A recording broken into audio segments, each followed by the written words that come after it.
up tonight for this game. Top 3 from each game will advance into the next one, and we did open up as much as we could the qualifiers for anybody in the league, but we did give priority to the ones that do have, of course, a rank on the Hall of Fame or on the seasonal. They do have priority. We've also tried to spread out as much as possible the players between the qualifiers. Let's actually see how this is gonna go. By the looks of it, we do have, of course, the names anonymized in the lobbies here. We do have Captain Unarmed Prophet playing Sundok. Looks like the green veteran is gonna go for Montezuma. The Wacky Dude is gonna go for Nader Shah. Misty Shade is Elizabeth the First today. Wildfire is gonna go for Hammurabi. Scarlet Feathers is gonna go for Sanadin. I do see the Nuclear Mongoose also on Jav Arman the 7th. Mr. Light Beetle is gonna go for Shaka. Chief Electron Lynx for Fredrik Barbarossa. Woo, we got a German in the game.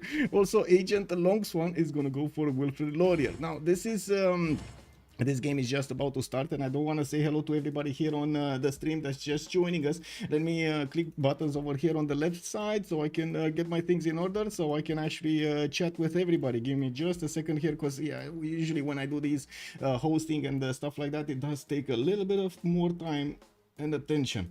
Okay, we got one. Let's actually get the other one over here. Bound, pop out, chat, boom, like this. We got it like this, and we got it like this. There we go, just in the correct order. Hello there, everybody. Dubstrike, hello there, sir, and welcome. Pasara 44, good evening, sir, and welcome. Justice, good Abend, mein Herr. I'm also gonna need to actually wait for Justice to get into the lobby right here. Just give me a second so I can check out the messages. Okay, we're going in. I'm gonna need to actually keep the screen focused on Civ until we actually get this going, because I'm the host and I do want to basically load faster, so we can get to see what's going on over there and not actually go for any problems. Anonymous, yes, we got anonymous games here. Daniel Dingo, good Abend, mein Herr, and bonsoir, monsieur, bienvenue. I'm so sorry. Also, I did notice Fortuna Belli, good morning, sir, and welcome. Abu Lucia Kaka, also hello there, sir, and welcome. We did have Gatti Anthony, hello and welcome, sir. And as we're loading in, I do have to mention we do play today on the Pangea Classic Ridges map. This map is gonna allow quite a few open lands to go for, and I do also want to reiterate who are the players in the game. So let me actually really put up on the screen here really quickly. There we go. Give me a sec. Boom. We do have Arjen, Herson, Benjamin Botsim, Ben, basically you know him as Ben, 4099, which is a new player that joined us, Tide Sniper, we got Legenden, Mr. Toes, Shmogi, Crypto Otaku, and Dr. Who. I believe you don't know 4099 and Shmogi, but everybody else, you should kind of have a knowledge about them from the FFAs that we've streamed before, or from the 4v4 scene that we've also streamed quite a bit. We will have also a bit of a change up in the rules since the last edition of the Rooster Cup. This game will go on until its conclusion. Yes, unanimous vote if everybody agrees. Yes, they should be able to concede, but unless they don't agree, we will wait until a victory condition to see the top 3 players that will qualify for the finals. Let me actually take a quick pick over here and close up my screen so we get this. Okay, and I do want to ask chat, by the way, as I am gonna take a quick pick on Discord, I do want to ask chat, what are we gonna look at? We are gonna look at Sundok, or are we gonna look at Wilfred Laurier? That is the biggest question of them all here. And in the meantime, let me just get this. Okay, there we go, and click on buttons so I can set up my settings over here. Just click, there we go. Okay, so oh, I totally forgot about this. Oh my god, thank you so much. Hey, TV, good evening, sir, and welcome. Kizuzu, and thank you so much for the follow, sir. And also Captain 9 Captain, thank you so much for the follow, sir, and welcome. We go from the right to today. That is what is Board Onion gonna tell us. Good evening, sir, and welcome. Let's actually go for the right one. That means Sundok is gonna be our choice today to start up looking at Civs. We do have Gangju coming up today with scouting 3 turns. He will have the chocolate hills to the right side that he's gonna need to fight over with Chief Electron Lynx here. Germany is a little bit closer, and I'm pretty sure he's gonna want to settle that spy style. Ooh, that's a juicy settlement. We do have Gyeongju also starting to expand his vision to the southwest. He has another wonder just for himself over here, Mount Kilimanjaro to the northwest, that could easily give him the plus the 4-foot tile and the 2 production there. And of course, from what I do see, he's gonna also have quite a few other cities here to place. And what I do notice, yes, he's gonna have actually quite an interesting zone in the capital. Let's actually see second city. That's also not a bad zone here. A lot of fields that he could use, and definitely over here he can place the zone here, and boom, get 5 hills actually around it. So I would imagine he's not gonna be that unhappy with his spawn. Now the position might be a bit tricky. He is between London. He does have in the north Tamar, and I do see Germany in the southeast. So he's kind of surrounded by enemy players. We're gonna need to see who's he gonna make friends with. Of course, Barbzan, or in this mode, this is the FFA mode, the free-for-all mode, basically. Everybody's for themselves, and we do need them to actually gather enough Era score so they can get golden ages, right? That's actually quite a challenge in some of the games. Also, Hidan, hello there, sir, and welcome. Give me a second.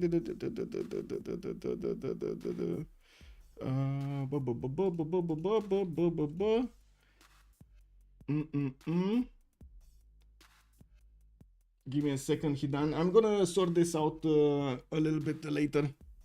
I will look at this a little bit later. Yes, you are correct. You put up for the Sunday game, so yes, if you can make it, yes, you will probably have one of the Sunday slots over there. Don't worry about it. I will take a look, and thank you for reminding me. The lists are not final until I get the confirmations. Just to give you an idea. The only list that was final was the today's list because I didn't get the confirmations for the second one. I did make my own pre-list so we can get that going. But again, thank you so much for letting me know here. Give me, oh my god, okay, putting up the chats again. And did I actually hear Justice pop in? He did pop in. Good and hello there, sir. Oh, hello. Hello. Well, you're just in time. We just started the game here, and it looks like we did take a look at Korea here at the beginning with his Mount Kilimanjaro, or a choice of chocolate hills on the right side. Yeah, I just want to add that like this is the Korea which can put the savants down now within adjacency, so you don't need to put the savants out. You may as well do a government plaza setup or whatever on this Civ. Well, which is kind of limited to 6 cities only.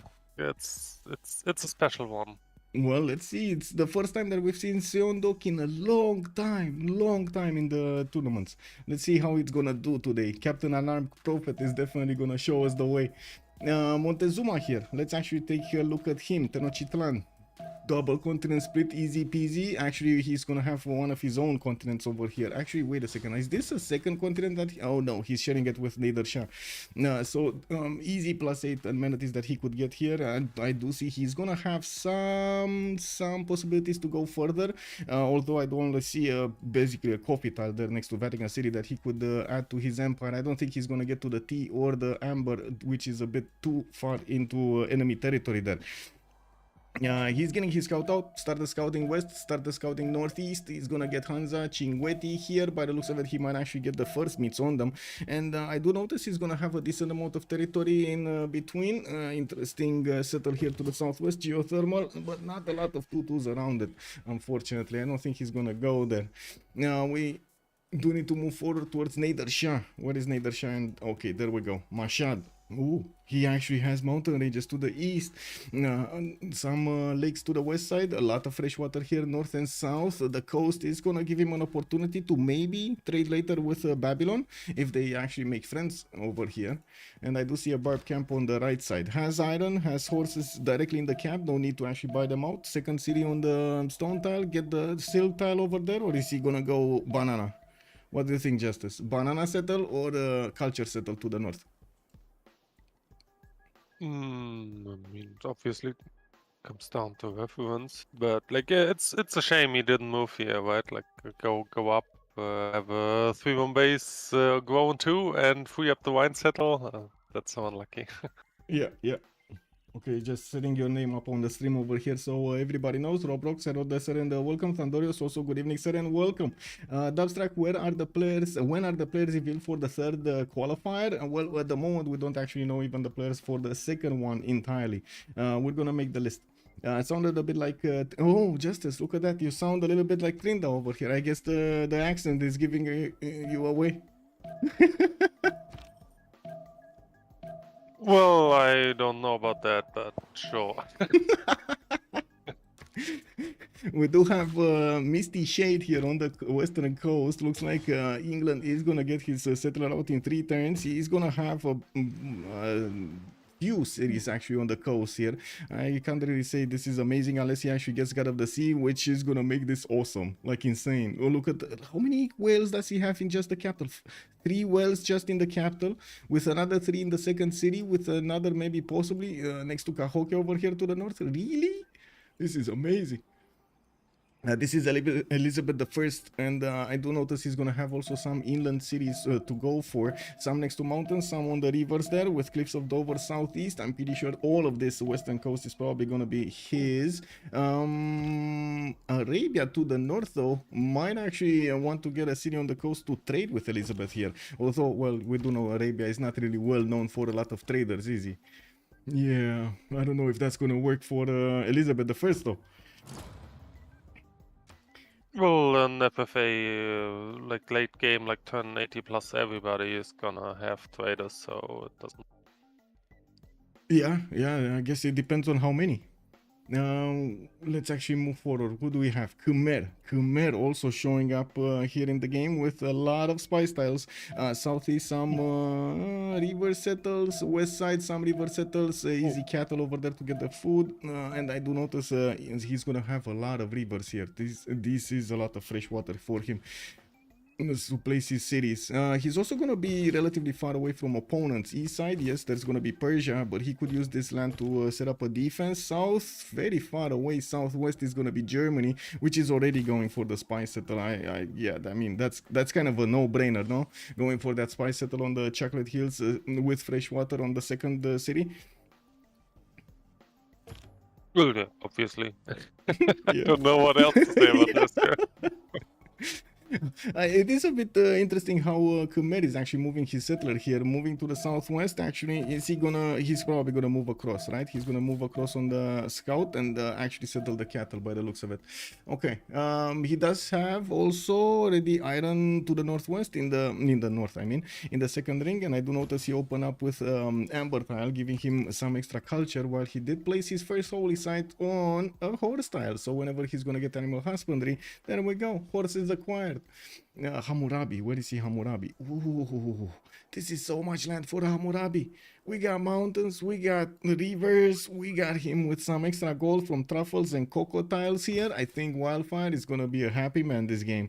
Let's actually see. He's going for the. Where do you think he's going? Is he going for? Where is he going? Here, here. Well, must be here, the coal, right? Here. Like, the coal. I was thinking the coal. Yeah. like if you see a sweet banana, you go there. There's.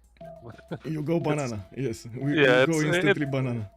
If you have a next pond like this with a sweet banana and multiple workables, what reason would there be not to go for it, right?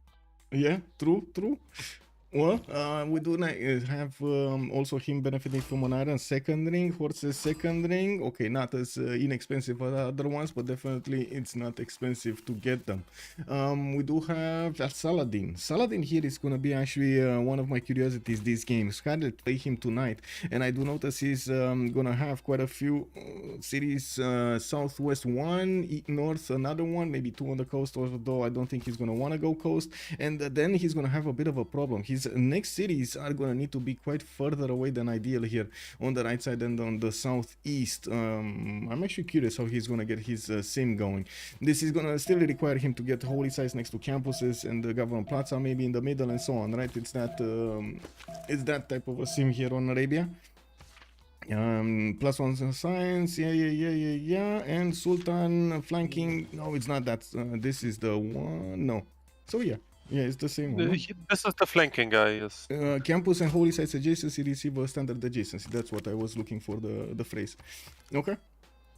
Yeah, and the flanking is going to be quite interesting later on, not to mention the support. He did also grab a builder from Cahokia, from what I do see, but he lost his warrior scout or whatever it was there.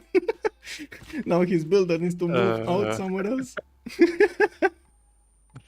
Oh well, I That's guess, awkward, yeah. yeah, we'll see what the warrior will do here from Cahokia. Oh my, oh wait a second, Scarlet Feathers does have the opportunity to actually take Misty Shade's settler. He got caught with his pants down. Is he gonna take him or not?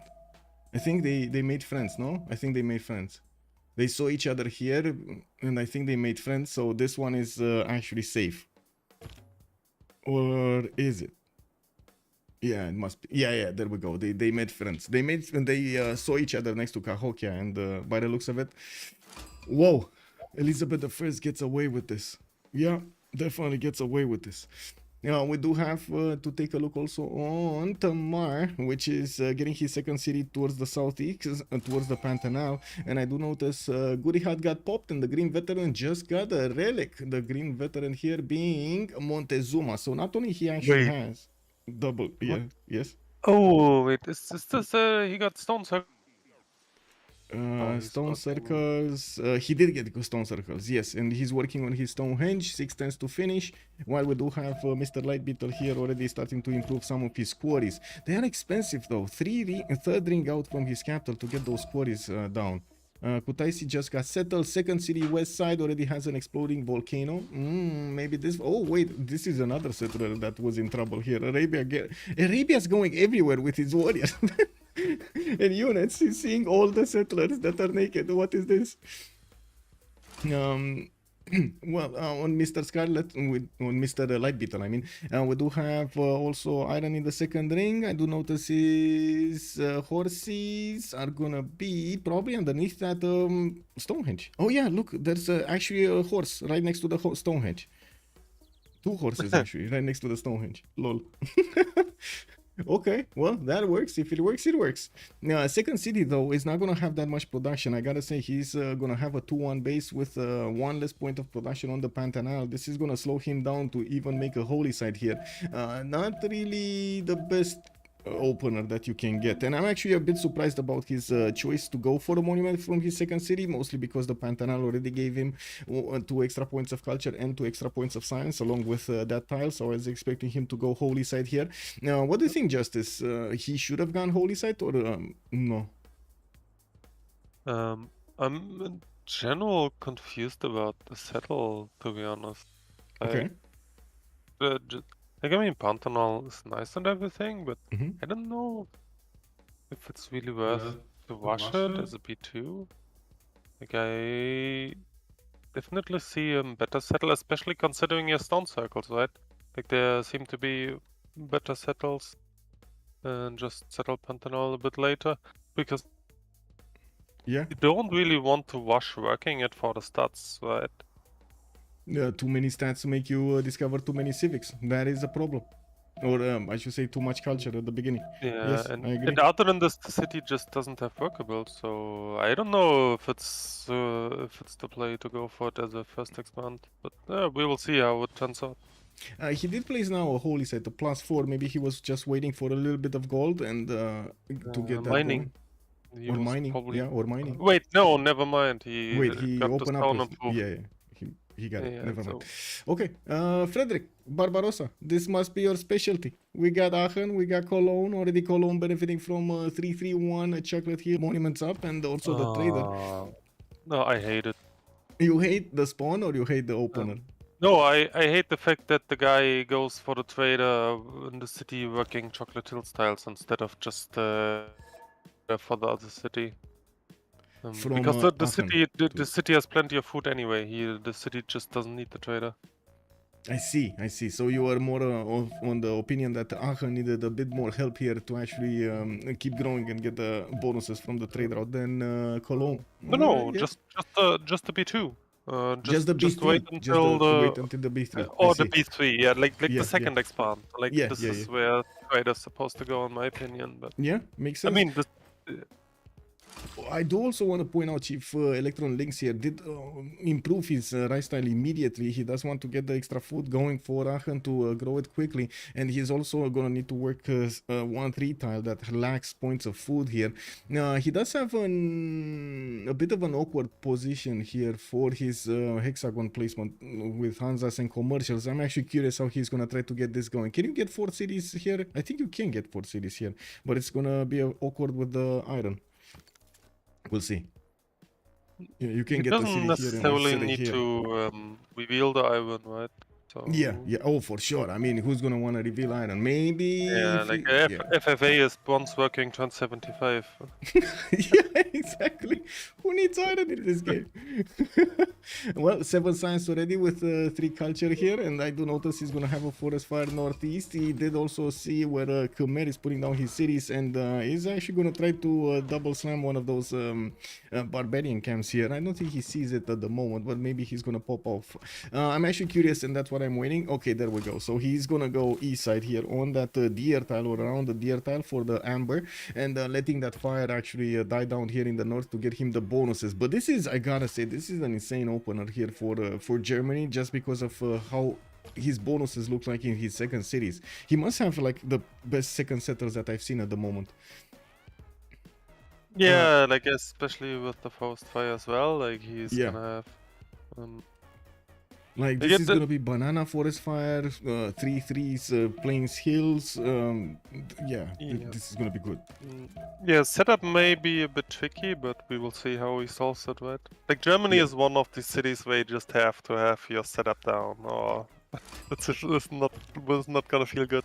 Not sure if I understand the granary opener here. Maybe at this point, to be honest, another settler would have been just fine, or a builder instead of the granary. He did get the monument already, so I was expecting him to just keep on growing. I don't think the granary's time spent right now to build is worth as the other bonuses you would get instead. Yeah, definitely. Like, I mean, you know my opinion. I think you hate on granaries too much, but this granary completely useless. I stop hating that much on granaries. I said it, and I said it before. After 1050, it's all good to bait granaries. 40, 50, around there somewhere. Anyway, let's see Wilfred Laurier, because this time around we're actually going to have a Canada player. We do have Agent Long Swan here with 3 holy sites opener. I do see he did start to get his deers out. Deers improved with the camps, but doesn't actually have any Pantheon yet. Already 3 deers improved. He's going to go for a 4th. He does have a 5th, and from what I do notice, he's going to have quite a bit of Tundra to settle on the east side here. This is going to be quite nice territory for him to get to settle. And since already Arabia does have a friendship with Elizabeth, he will have an opponent here. This is going to be something like a frenemy, kind of like a border in between them.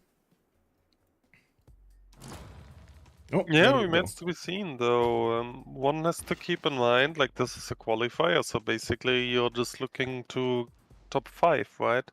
So, like, especially if you're not one of the top-rated players. Top 3.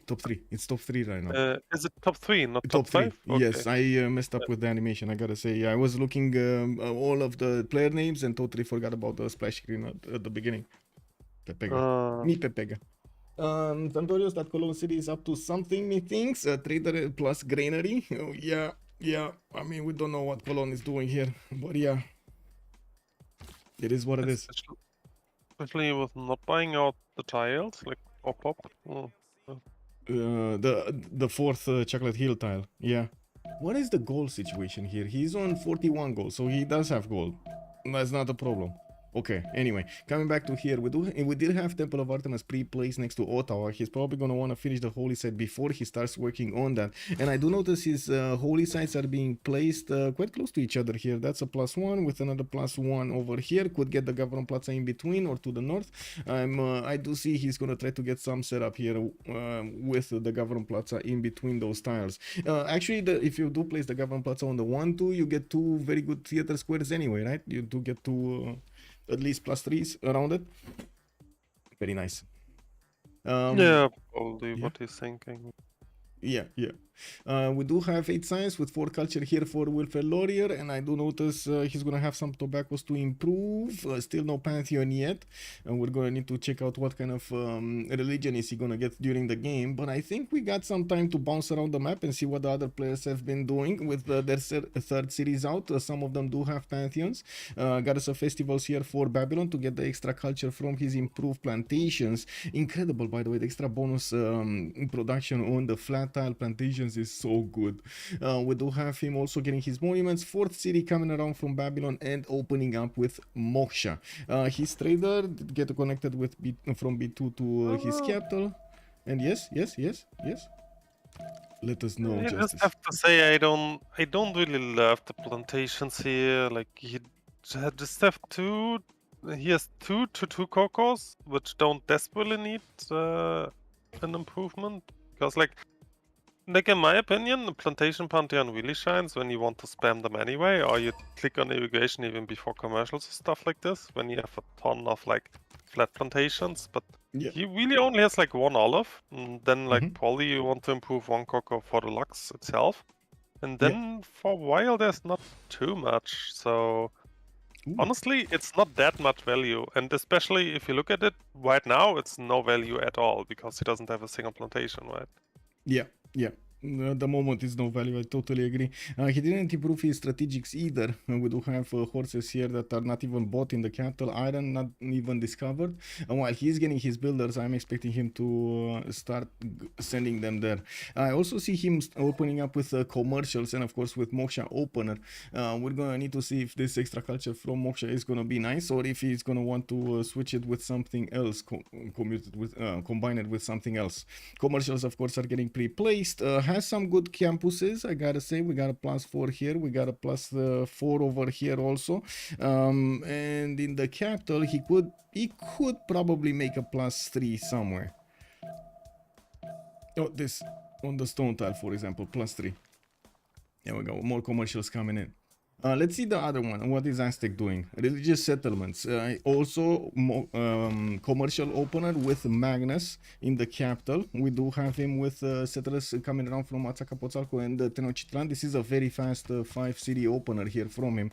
Not waiting to get the commercials out before he's actually getting the next settlers. Well, kind of like sometimes you do get this opportunity to do this, right? During the game.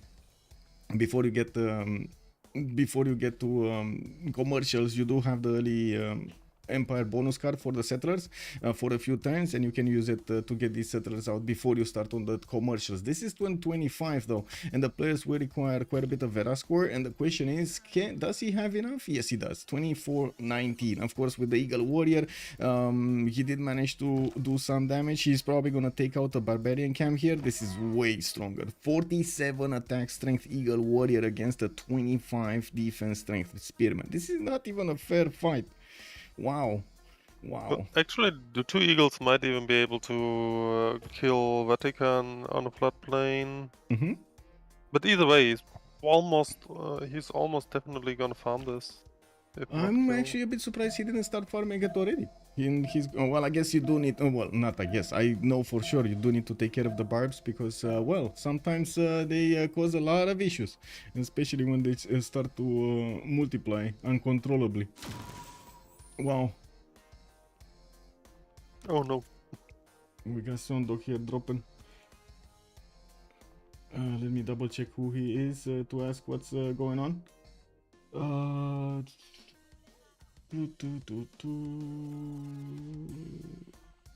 Yeah. I'm actually like I mean I don't know, like I don't want to be disrespectful or anything, but I don't know half the lobby. Okay. Yeah, no worries. And that's not. So it is what it is. That's why we're getting the how to say qualifiers like this. So we get to allow first of all as many as possible from the ones that do want to qualify, that want to register through the tournament, and we'll see who gets into the final. Yeah, I just think it's quite an interesting mix of civs we got up here, right? Because like one can actually speculate that like if you are a very good player, you may just pick a more laid-back Civ, right? While when you are like not quote-unquote in the top 3 just by being a favorite or something, you may be wanting to pick a more edgy Civ and try to kill your neighbor or something like this. And I think this actually quite reflects on the Civ specs we have here. There's some hyper simmers, which I'd like to call them, and then there's also some Civs which kind of need to be aggressive to be useful. Which should actually be a make up for an entertaining match here. Yes, for sure. Okay, I got a confirmation that he's joining back. Let me see if he's telling me the issue here.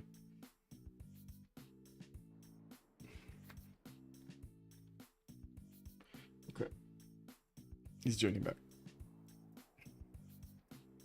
Well, we did have religious settlements here. Neither Shah, did he pick something? Yes, he did pick up a Pantheon. God of War and Plunder here with Persia opening up already with commercials. Did finish one. He didn't go for his 4th and 5th settles, and you do see how fast he's getting his commercials out. Governplatz already coming out next turn in the city of Mashhad, and he placed it in such a way that he's gonna get 2 good campuses next to it and using the mountain tile there. Magnus Opener also for Persia. The Wacky dude is gonna get that extra bonus for his trade routes, not to mention the Nader Shah bonus for the trade routes for the extra science and gold. Moving forward, Khmer, he did get a religion. River Goddess Opener, Government Plaza Southwest, put his holy site on a horse, and I do see he's getting his Government Plaza in 2 turns. Crorius, I think, Krios, thank you so much for the follow, sir, and welcome. Yes. What? I just think always it's always very fun to watch when people go for a full Gov Plaza setup on floodplains, and then eventually it will flood, and then people rage quit. Yeah. Well, who could have seen it, right? Who could have seen it coming? Yeah. I mean, exactly the same arguments that were used to not allow settlers to be destroyed, right? By well, who could have seen it? Yeah, like, well, honestly, you go into damaged territory, you go into potentially dangerous territory. Who could have seen a danger coming? You know? Yeah. Honestly, this is something else, though. Like, if you're just the guy who spawns on floodplains, like this actually happens for turn 2 settle before all the BCY nonsense and we have today, right? Like it was very common to go for a turn 2 settle, and they went for a turn 2 settle on Egypt, and they actually just died turn 2, and game was over. So oh, no. Yeah, nice. Yeah. Oh no. So this is really something else. Yeah. I do have to mention what Duke of Ducks said. Good evening, sir, and welcome. It will only flood when you need to faith buy units. Yeah, I mean, that is probably the weirdest moment ever to get a flood going. Yeah, I totally agree with that. Has joined the round table. Thank you so much for the follow, sir, and welcome. Fertility rights also for Germany. Looks like he will get some extra food. 6 food rice tile in the capital. I'm a bit surprised that he went for fertility rights. It's not like he actually has a lot of resources that he could get that food from, right? So he has some cattle tiles right side, some wheat tiles, but very far out. Not sure exactly why he picked up fertility rights. Oh well, it is what it is. Maybe there was no other bonus. Did somebody pick up his how does it 40% towards the first district Pantheon? Or, no, I don't see anybody. Patron. Yeah, city patron. Yeah, I'm very confused. Like, fertility rights, nobody on Korea. Like, also, one plunder on another Shah is also confusing to me as well. Like when city patron and villager settlements are both up, I'm very confused that these are not getting picked.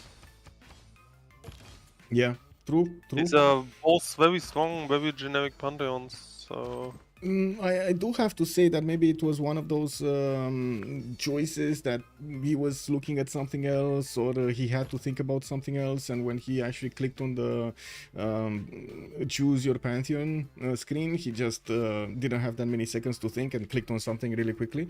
Sometimes it happens, no? Sometimes you just run out of seconds. This timer is extremely punishing, I gotta say. It's extremely quick. We did have also to take a look at the religion here of Khmer. What did he go for? So we got two religions. Khmer went for work ethic with tithe. He's gonna get his production from his shrines, his temples, not +6 on the prasads though. That would be quite nice. River Goddess will also give him the amenities here. Yes. I'm just confused about the tithe, honestly. Like, the guy has plantations, so early gold will be completely fine. So, like, if you just want to play commercials on campus, like most Khmer do, stewardship is just way better, in my opinion. I was Yeah. thinking a stewardship. Even lay ministry could be a choice here for him to get more faith.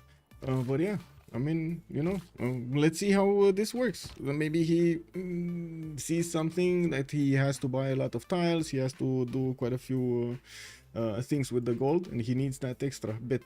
Let's see how it works. Or maybe it got picked earlier. Let me see. Judaism? No, that's Georgia. That's Georgia picking up Jesuit and the papal primacy. So he can purchase campus and theater square buildings with a faith and with a discount, while he's going to manage to get also that ability to put pressure with envoys into city-states, which is amazing for Tamar, because whenever he's going to convert that city, he's going to start getting double the amount of envoys in the city center. It's an extremely good combination here, and probably the only Civ that can do that in the game. Moksha, next turn in Tbilisi, he's getting his trader out. A very late trader, I gotta say. This is 10:26 and he's getting his trader out. This is extremely late, usually in the games. You wanna get it as soon as you get that, how do you call it? Foreign trade civic. We do have him also getting his seekers for the extra faith and the culture, and I do see that +4 campus, that's +4 Holy Site did get finished. We got a few problems though. You see Wilfred 13 out of 19. We got Frederick also 13 out of 19. Scarlet 12 out of 19. Wildfire is 17 out of 19. Wacky Duke is also 14 out of 19. This is quite low at this point in time. We're 10:27. 4 more turns to go and they need to get those points. Let's see on Legion. Yeah, He's it's getting Persia peppered. though. He can just swap down his unique improvement and we'll be fine. Yeah, I see Canada will need a project. He doesn't have enough turns to get this. He's 3 points. Gonna get another one next turn, I think. Gonna finish also his Temple of Artemis. And I see he's gonna finish at the Holy Site Prayer Project. So, okay, he knows. Yeah, He definitely knows should that. be He needs. totally fine. Yeah. Okay, yeah. With the era score from the Temple of Artemis, with also the Holy Site Prayer Project to give him the religion, he should be fine. Next up, Frederick. Let's see what Frederick did. Fourth. This is extremely dangerous, by the way. Going for 4th and 5th settlers right now, when you don't have your golden age, how to say, points, it is extremely dangerous. He maybe could have tried to grab a golden age here. Usually, I do also want to mention, usually Germany wants to stay dark age. It's very rare to see, but that's probably the best meta. Or actually, let me hear Justice confirm. Is that still the best meta on Germany? Going dark age first into heroic age second? I actually have no idea because generally speaking, I think it's just impossible in decent FFAs to hit dark because people will find you. Like it's just not possible to hit dark. Like it's just not really in your hands. So if you're really trying to go for this, it's such a huge risk. So yeah. So I actually have no idea. Like technically speaking, probably it's not that bad. But then again, if you want a slingshot, Germany is doing this anyway. So I don't know. Like I think if you have a choice, Penbosch first and get a better feudal and T2 government timing and stuff like this is always preferable. But yeah, and I gotta say, he's on mathematics right now. 9-10 state workforce next turn, and he could have gone on a boat. He could have tried for a +4 commercial here. I don't know why he's going mathematics. That's technology that is not really like the best choice that you can go, because you do have all of the other ones to actually go through, like Will for engineering. You need the masonry later on for the bonuses here. Anyway, so you might as well go through these before you go for universities. Or your Diplo quarter, basically. I'm very confused about I about his can choice. really only say maybe he just wants to put some science turn somewhere else without unlocking a district or something. Yeah, it may be. It may be. I But- just hope he's not gonna discover that one. Yeah, well, it's going straight from mathematics is obviously ludicrous here. Like I got no other explanation for it. Let's see if the desync finished. I do notice this time he didn't desync, but if there will be if he desyncs again, we will relobby fresh on good turn. Okay. Duke of Ducks also one hot gaming. Yes, it is. Also, thank you so much for the follow. DCR Mo. Good evening, sir, and welcome. Monkey Wazaru. Wait. But that's a +1 food bonus. That's that Pantheon scales so well with extra district Germany. Kek W. It's I'm sure. So that's fertility, no? Also 5-head the Pangea. Elizabeth Peak. I mean, to be honest, it does look like his territory here is gonna be interesting with his 4 cities set up on Cliffs of Dover and God of the Sea with so many of these resources. Just look at this territory here. This is incredible on England. We got a 5th, 6th settler coming around. He has the extra science and gold for the extra culture and gold on the Wait, south, what's and wrong also a with bit the of city? science. Yeah. He just placed it down, so there's no there's no tab there. He's on 9 science and 12 culture. Misty Shade is gonna be a happy panda. Yeah, we do have also Wilfred Laurier managing to get his religion. Next turn he's gonna get Temple of Artemis, and he already has 16 out of 19, so he should have it. Canada, Shrines and Temples, Lay Ministry. He's gonna go for the extra faith on the holy sites and extra culture on the square districts. While Arabia did go for Feed the World with Pilgrimage here. Yeah, okay, he's still desyncing. We're lobbying on next, not this, next.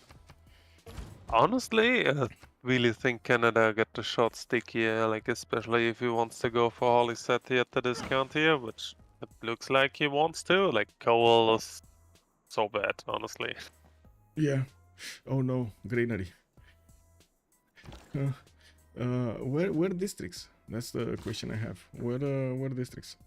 Anyway, we do have Tamar here, 34. Looks like Agent did get it. Wilfred did get his golden age. Wildfire got his golden age. Scarlet got his golden age. Wacky Duke did get his golden. Everybody got his golden age except Frederick Barbarossa here, and we're 1 turn away from actually switching into the next era. We're gonna have a quick relobby here in the next turn, so we do fix the issues. With Stone's Age finished, Georgia is gonna go for his very late cover on Plaza 3 turns.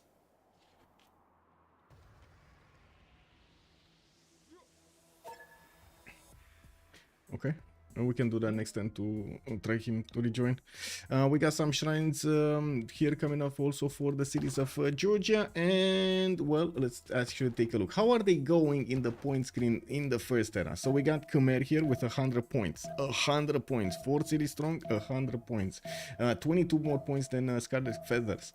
Arabia second, we got Misty Shade coming up really quickly, really close by. Wacky Duke also 79, tied with Captain Anand Prophet. And I gotta say, you were saying about Sewans here that do have the ability right now to get next to each other, but look at him go. He's actually placing them with the most kills around them, getting also some commercials on the flat tiles next to those. And I do see his Governor Plaza didn't actually have the opportunity to be placed next to those ones. Mostly, I'm pretty sure it's because of this rainforest problem. Let me actually allow here Captain Alan Prophet to... Wow. Okay, let's relobby if they want to Think relobby. you vote you're gonna relobby. Yeah, I mean, I said let's try that next, which meant basically let's try the him reconnecting next. But it's fine. We got the lobby going. Honestly, Khmer are probably pretty good this patch. Yeah, but not so much in the 4v4 scene. We haven't seen them shine in the 4v4 scene. Quite a bit of a different meta is developing there. Also, Ziggy, hello there, sir, and welcome. Is he friends with Korea? Who is friends with Korea? Looks like Babylon is in the best spot to win. DBZ is also saying on the right side. Okay.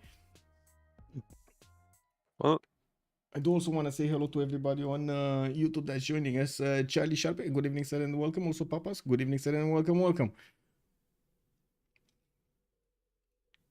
I do need to take a look at my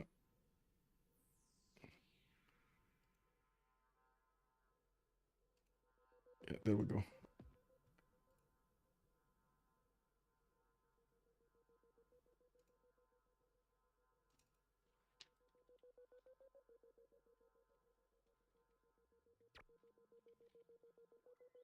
Actually, I got a pretty strong opinion on the lights like of Korea and Germany and like these hyper Civs, which I like to group them.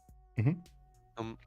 In the 4v4 scene, I think they are just like they just have no place because the game got so quick and it's actually so easy to get stats these days Yes. that there's just no reason to pick a scaling Civs. Like Civs with a combat bonus will just arrive there 1 maximum 2 turns later and just still have their combat bonus. So you just pick those.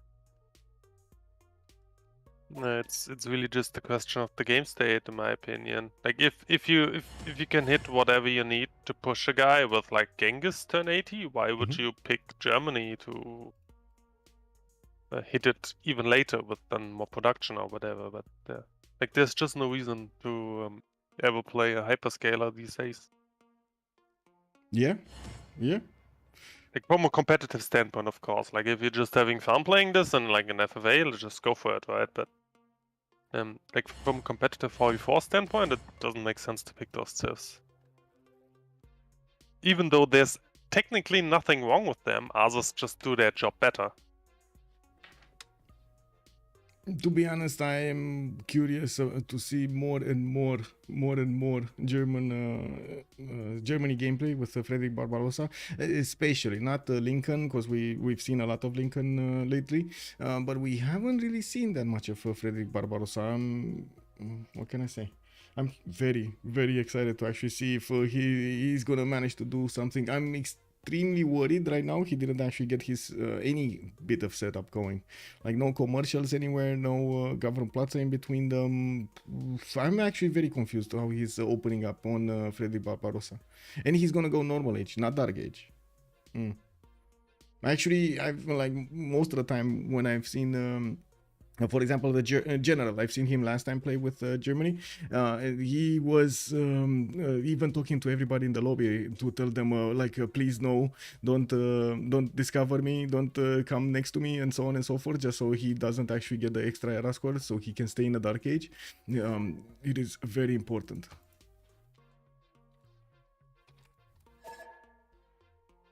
Yeah, well, but then again, there may be the guy who has 18 out of 19 turned 29, and he sees your waters and is like, "Oh, this is my golden," right? So he will screw you for his golden for sure. Yeah. Okay, let's see. Tamar is gonna rejoin to fix his 0 MS, and we should be good to go. I do have a coffee, so I wanna get my coffee. Give me a second here. Click on button and give me a second to grab a coffee. Hello, Derek Board. Good evening.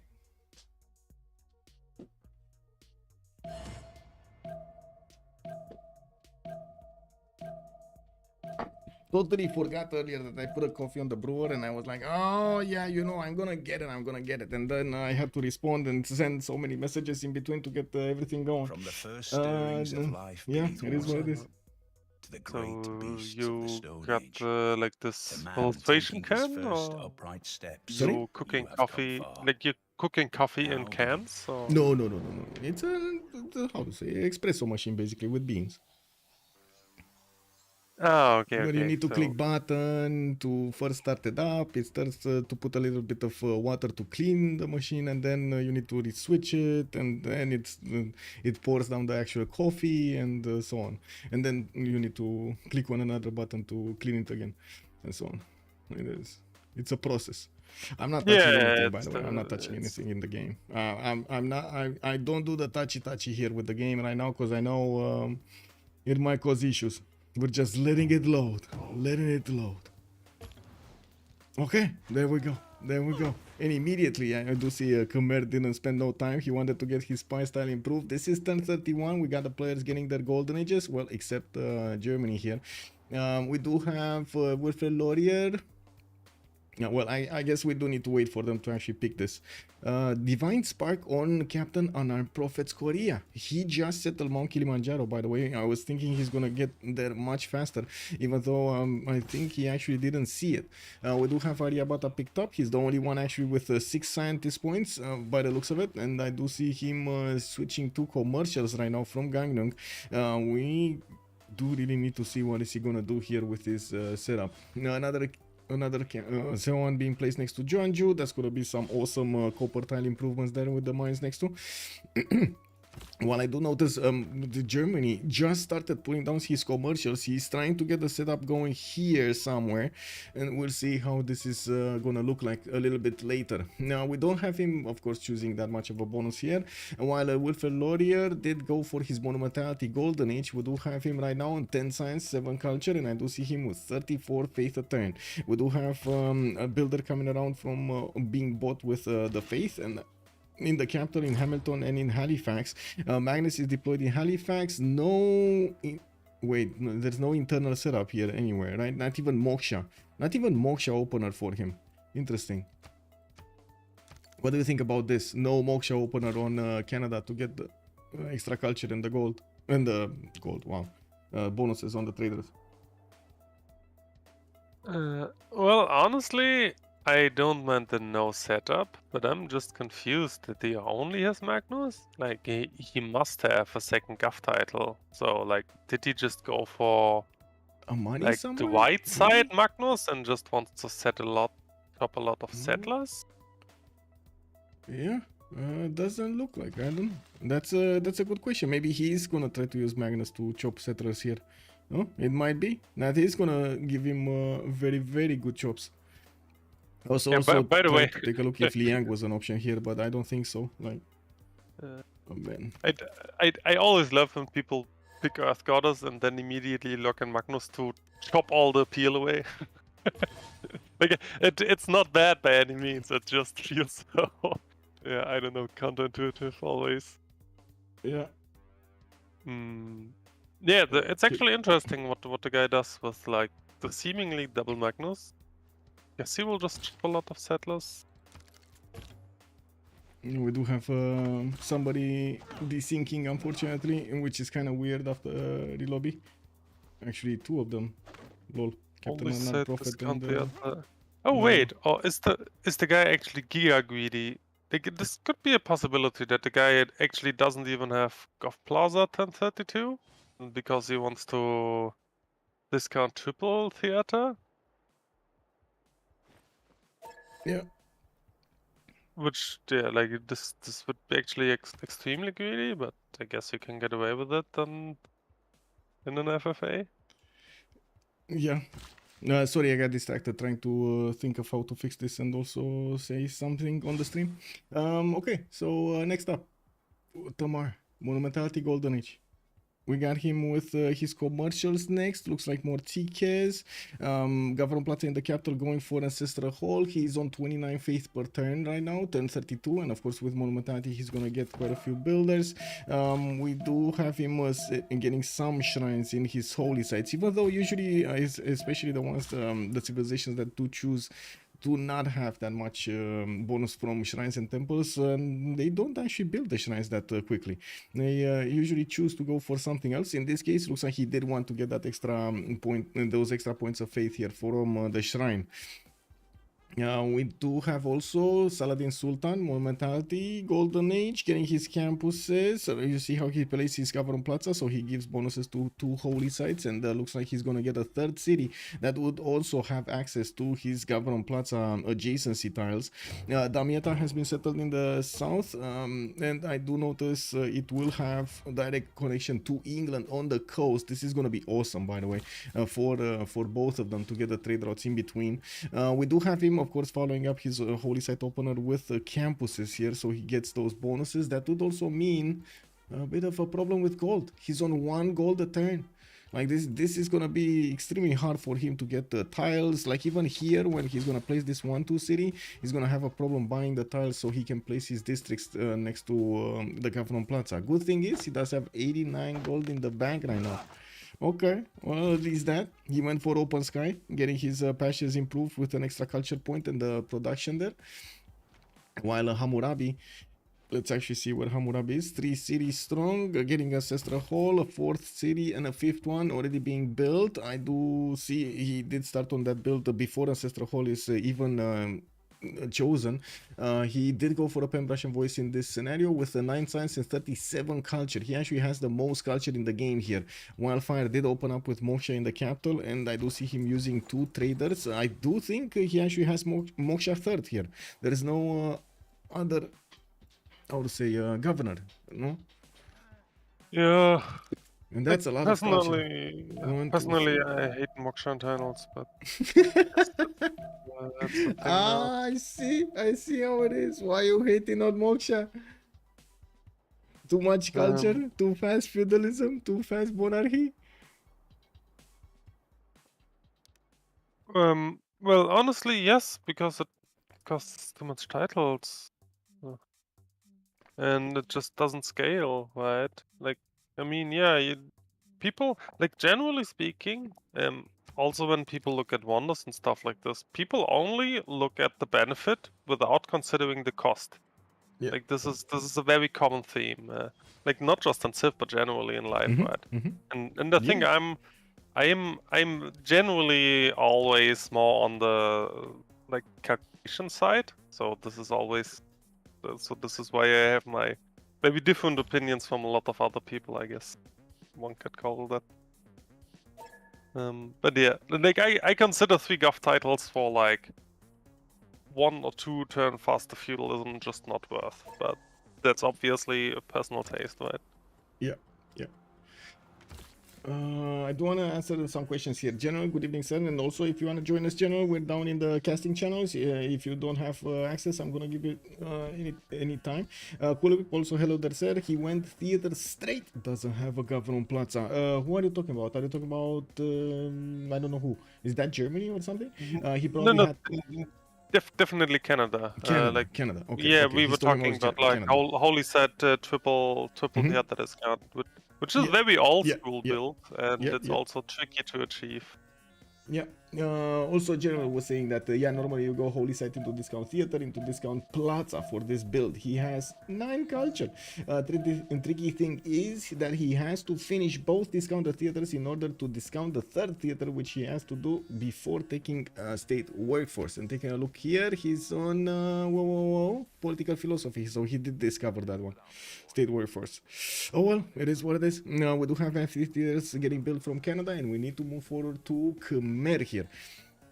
Actually, I'm gonna need to wait for the next turn to roll over so we can rejoin. Hanging Gardens has been built by Khmer, by the way, in Mahendra Parvata. We got some horses coming around. I would think Mohenjo-Daro is gonna be a target for those horses. That's a very close city state that he could take out the benefit from its, settle. Okay.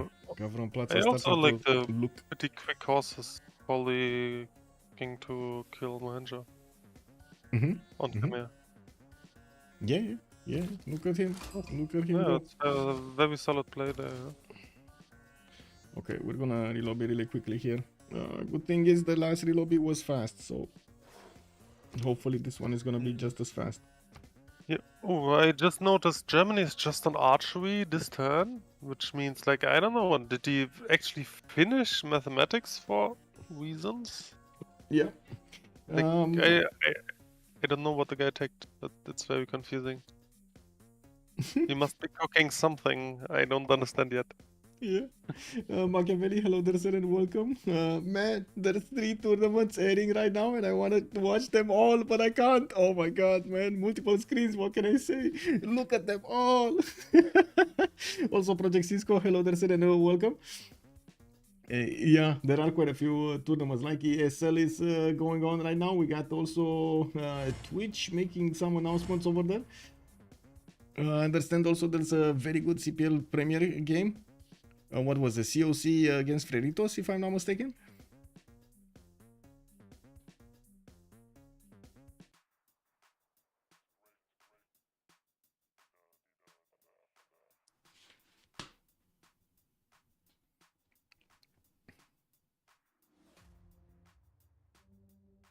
Okay, players are joining and getting back onto the slots. I guess let me actually double.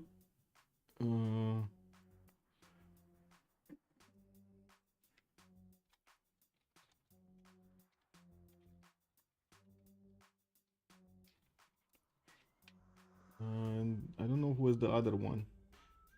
Who this into? I know one, but I don't know the other one. I'm just gonna write in chat here when everybody's connected. Have subscribed to only the one.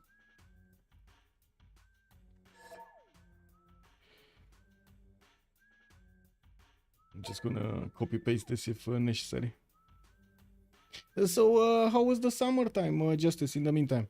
Tell us a few stories. Have you visited something? Have you seen something great? Have you had like a, I don't know, a very chill time somewhere at the countryside or something like that?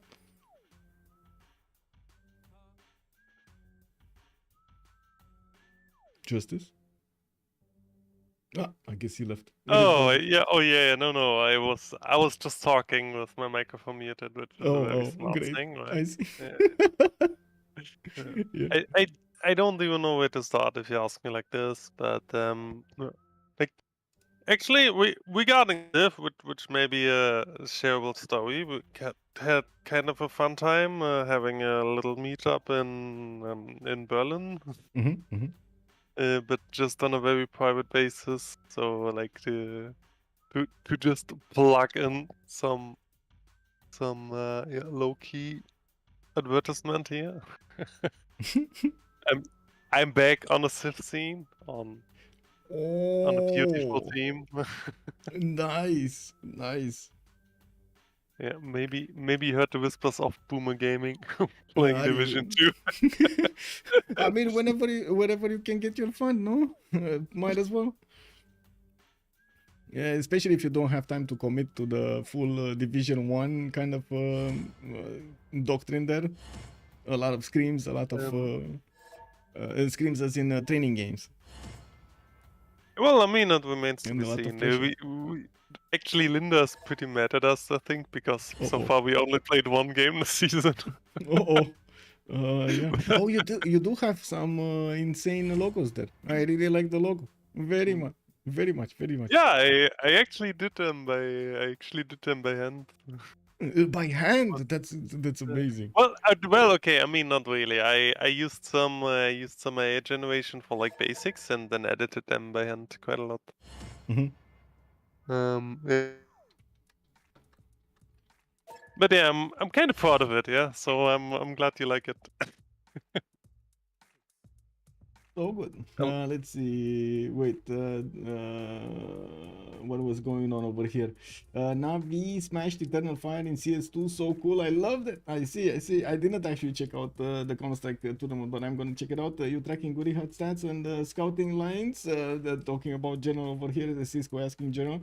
Nobody dare pick up more than 7 huts or you'll get. Yeah. I mean, I don't know. We'll see. Let's actually see how things are gonna go here. We do have the players readying up, and let's actually let them ready this up and not touch any buttons. I really hope this is gonna work. If not, we're gonna need to go into their mod list and so on. I did ask the two players if they did fix their mods or if there was an issue. Both said no issues. From the first stirrings of Actually, life no, beneath one water, said no issues. The other one, I did beast send a of the message in Stone the Age. lobby, so to man taking his first I'm upright assuming steps, it was no issue. you have come far. Athena is starting to be noisy though. Now begins No, not clicking buttons. Not clicking buttons. So out of this, what do you think Justice is going to be the player that will have quite a few advantages in the next part of the game? Or I should say top 3 advantages here. Yeah, well, I like Khmer, I like Babylon position.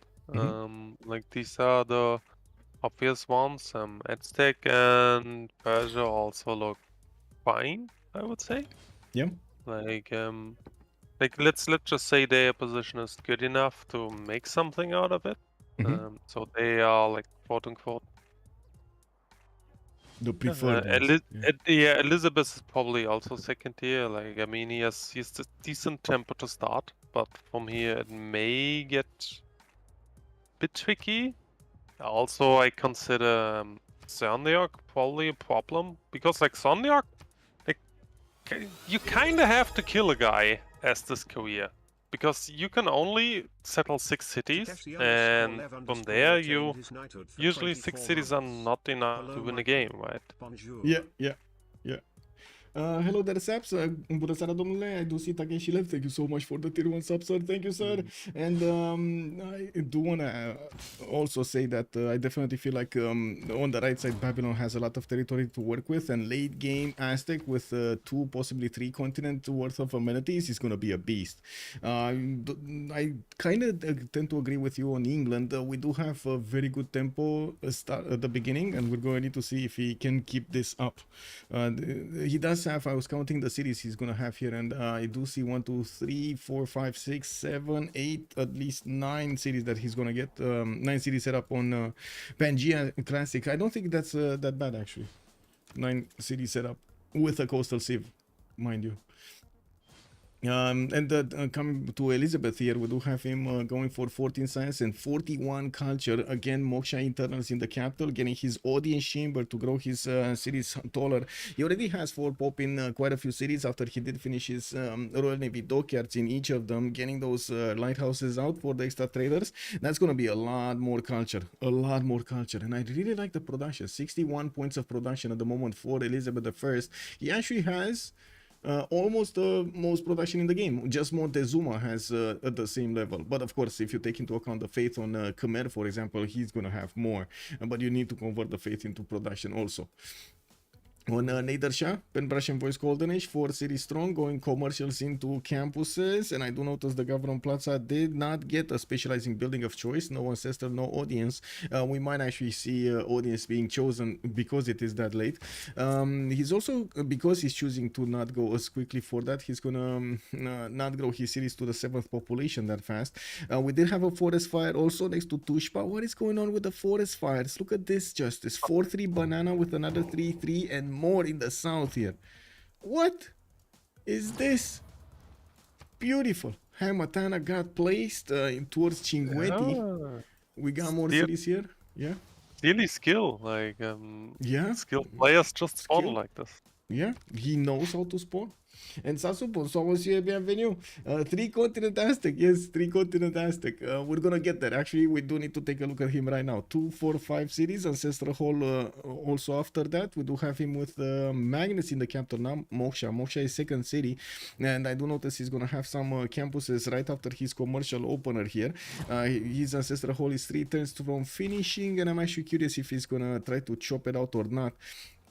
We'll have a seal tile to improve here in between his cities. Already started getting some more amenities, and taking a look at his city of Vatican, he didn't actually get that many builders from it, did he?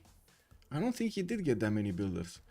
He's on 12 science and 26 culture, 36 points of gold per turn, and I do see he's on 61 points of production also with his 5 cities set up here. His trade routes are also going to start coming out of the market cities. We do have Ishtapaluka finishing a market next turn, and I will give him an extra trader slot. Also in the merchant screen, I do see him on 3.4 points a turn, while Persia is already with God of War and Plunder on 10 points a turn. I'm pretty sure this is why Persia wanted to get this. Look at this. He actually got all of the merchants. He got the extra trade route Zankian, and he did get also Marcus Licinius Crassus. Those are the 2 from the beginning. No, 3rd one actually got picked up by Babylon, which took away one of the extra bonus points of combat strength here from Aztec. This one, Coleus, would have given him 1 free copy of a luxury there. Anyway, it is what it is. Let's take a look. I don't know. Yeah. I'm always very outspoken against Swarm Plunder because the way how it usually goes is like the contested merchants get projected away, so the extra points per turn don't do anything for you. If you're not And paying attention, yeah. But if you're paying yeah, attention, maybe you do one less and project basically, so or something. yeah, Two less but then you have the project anyway. So I don't know. Like other than you still giving need to you pay one attention more basically. That's why uncontested. you're getting mad. Why do I need to pay attention when I already got that? You know, it should be easy button. What is this? Yeah, that was easy. It's yeah. I mean, I just think there's not much use to it, but whatever. Like as especially as being said, wait is against like a city patron or religious settlements or like even a situational pantheon, right? Yeah, Like yeah. I just think it's not worth ever. But maybe that's just me. I do see Germany did get his government plaza, and I do see he's gonna have quite a few problems putting down his Hansas here. We do have him with quite a few actually places in between the government plaza and his commercials. But I gotta say this took so long for him to get this going. 19 science and 19 culture, barely getting his commercials out. He does have some more traders, and I do see him with Magnus in the capital, Pingala second city in Cologne, while Canada's coming in from the north. Well, we do know that Canada is not gonna just declare war like that. Also Korea getting more settlers. We do have him with 2, 4, 6 cities already. While he's gonna get the 7th one from Gyeongju. We're probably gonna see one here to the southwest being placed down. I'd also notice he's coming very close to England, and taking a look at his friendships here, we do need to know who is he friends with. Penbrush and Voice Golden Age, 19 science, 34 culture. He's friends with Germany to the southeast, so he has an opponent in England, and he doesn't even know that England has a city so close to Jeonju.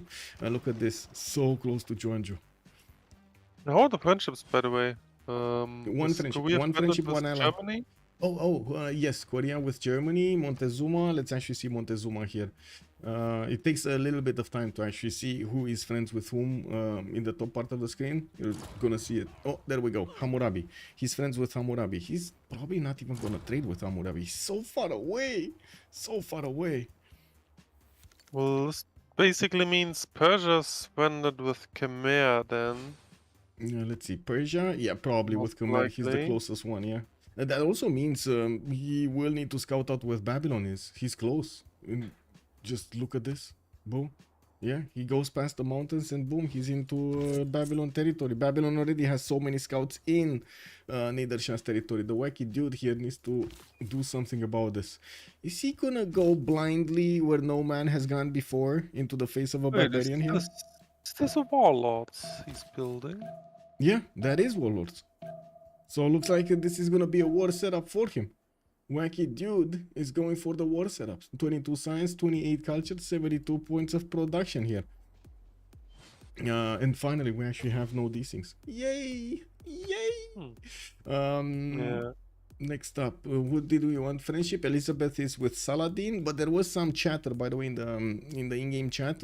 I did see they were talking about actually switching. Arabia was thinking of switching with Canada, the friendship that he has with Elizabeth I here. I'm actually curious if this happened. I clicked on button, but nothing happens. Elizabeth is still friends with Saladin. So who is Canada friends with? Canada must be with Tamar. The obvious one Tamar? left. Oh. Is he though? Well, I do notice the opener here from Agent Long Swain getting his temples out. Also, an audience chamber from Ottawa. Got that guy from Plaza in between. And we do have a confirmation. Wait, there's no friendship here. Wilfred L'Oreal doesn't have a friend. So there must be somebody else that doesn't have a friend. If this happened. Georgia doesn't have a friend? Yeah, I guess so. So why didn't they make friends? Maybe we caught them exactly when they send a friendship request and we don't see it, but they will have it. Yeah, I don't see anybody on Georgia either. We do have some awesome tiles here for Georgia to use. His 2-for-1 stone tiles is gonna give him a lot of production. 19.7 right now in the 4 pop city of Tbilisi. Kutaisi is only 14. He definitely needs to get these markets going for those extra traders, and he does have Moksha in the capital here. Well, city-states, what do we have? First of all, no science city-states in the game. We do have Kandy with Jerusalem, with the Cinguetti and Vatican City for the religious bonuses. Cardiff with Auckland are gonna have the industry bonus, and I gotta say I'm very curious if Auckland is gonna be smelled out by the Misty Shade. No, he doesn't know about it. He doesn't know about it. Auckland, Nanmadol, and Cardiff. Like this could be a dream game for the guy. For Elizabeth, yeah. Yeah, like all of these are died, prime. All of these are prime estate, and then also not very contested. So yeah. I do see Mohenio Daro did get his holy side down, and we did have, of course, it being taken over by the Khmerian army.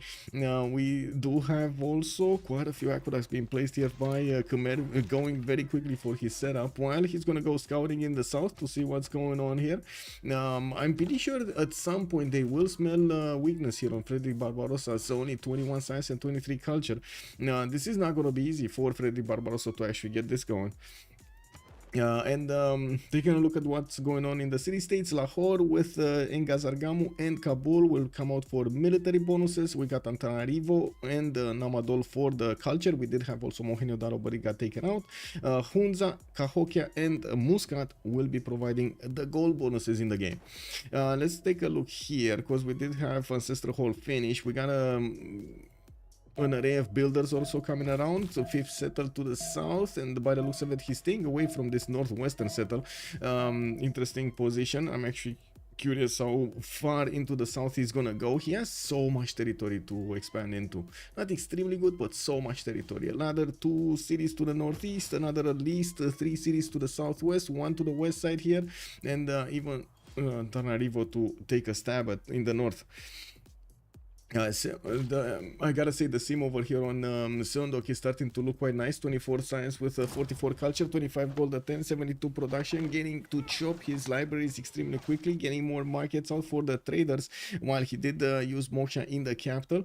We got him also getting some horses out. I'm curious what is he gonna try to use the horses on, but I do also want to point out most of the time you do want to get at least 1 classical unit out for the extra garrison defense that you get. Yes, I know a lot of the times in the games the players are like, yeah, but maybe not actually, you know, get a horse, maybe something else is better, maybe a district, maybe a building in the district, maybe a trader, and so on and so forth.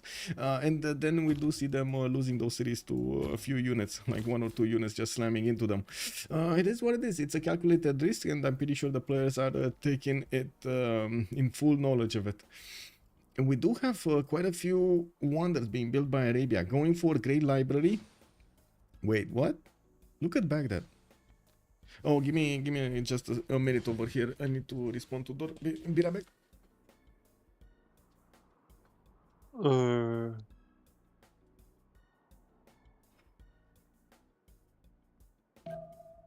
Okay, Baghdad is actually really confusing. I don't know the purpose of the city.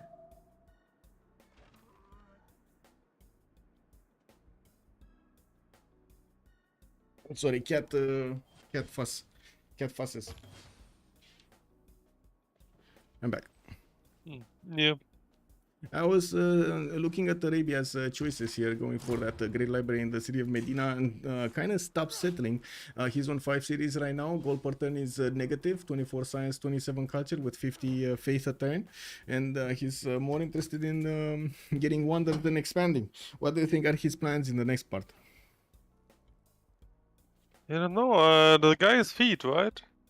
Yeah, feed the world. He's going tall. Yeah. So I'm actually confused. He's so afraid of the non-fresh settles. Like these are like to the south of Cairo and like to the south and southeast. They're actually 2 decent settles which you can easily take. Full non-fresh with feet. Yeah. So I kind of dislike that he's not taking them. We did mention that problem, right? Southeast of his empire, he doesn't have that much fresh water, but I have to agree, Feed the World kind of fixes this issue. Although it's still slower than having the fresh water. It doesn't really like full fix the issue. It helps you mitigate it, I guess. It's a better term. Wall of Throne finishing up next turn here for Persia. We got the commercials going on, more cities. I do see also Aztec. We're sending some units, right? We're sending horses to Auckland. So it looks like Auckland is going to die to the 2 horses of Aztec. We do have an entertainment complex being built. and more campuses coming around. This is going to be a +3 in Texcoco. A builder has been taken away from Vatican City. There are 2 Eagle Warriors with level 1 promotions that did not choose to actually take the city altogether. He's going to take Auckland here on the right side, which, to be honest, it's a much safer city to keep, even though Germany is probably going to have a problem with its neighbor here. I do have to point out, even with the slow start of Frederick, we do have 24 science, 25 culture, 94 points of production, and 104 food. That is quite a bit more than most of the players here in the lobby. Going for more granaries from Aachen and from Berlin, putting down his entertainment complex, and no Hansas. 1040. Like, yeah, I mean, the guy took mathematics. Like, I don't know what to tell you. maybe it's the infamous no Hansa Germany build. I don't know. We might but he has his pop at least. Like, he has district slots here, right? So why does just Hammurabi waiting, have I guess. 500 gold? What is going on here? 500 gold in the bank. Why does he have 500 gold in the bank? Usually players don't want gold just lingering around unless they want to start upgrading units or something in the upcoming turns. Usually every kind of resource is being used to increase their capacity in some form or another, or increase their yields in some form or another, the results. He's on 72 gold a turn. I was expecting him to actually use this a little bit earlier. He does only have 68 points of production with 2, 4, 5 cities, a 6th one coming around going for the Niter settle there, and the 7th one going for the next to the Olives. Doesn't seem like he's going to be coastal, while he is continuing to get his markets and also putting down his Palgums. The Palgums will give him the extra food, if I'm not mistaken, on the tiles with fresh water. Yeah, there we go. He has extra food on the work improved tiles, and I do need to mention that improved tiles on next to the fresh water. On Montezuma, let's actually see what we have here. His Eagle Warriors are already getting the +5 luxury attack bonus. He improved quite a few resources. Got Marco Polo also. That's a second trader for extra capacity here. I do see Korea also did manage to recruit Hypatia, and we do have a few writers from Valmiki, from Wildfire and Canada. Agent Longswain getting those writers going in their respective amphitheaters.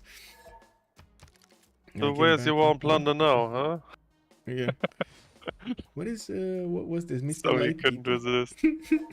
Mr. Light Beetle. Who is Mr. Light Beetle?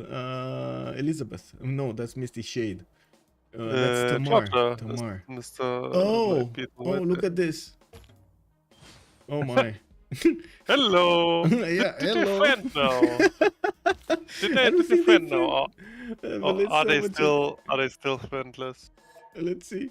Yeah, they did friend each other. Okay, there we go. So everybody is a friend with somebody in the game here. We got 19 science and 80 culture on Wilfred already. 14 and 30 on Tamar.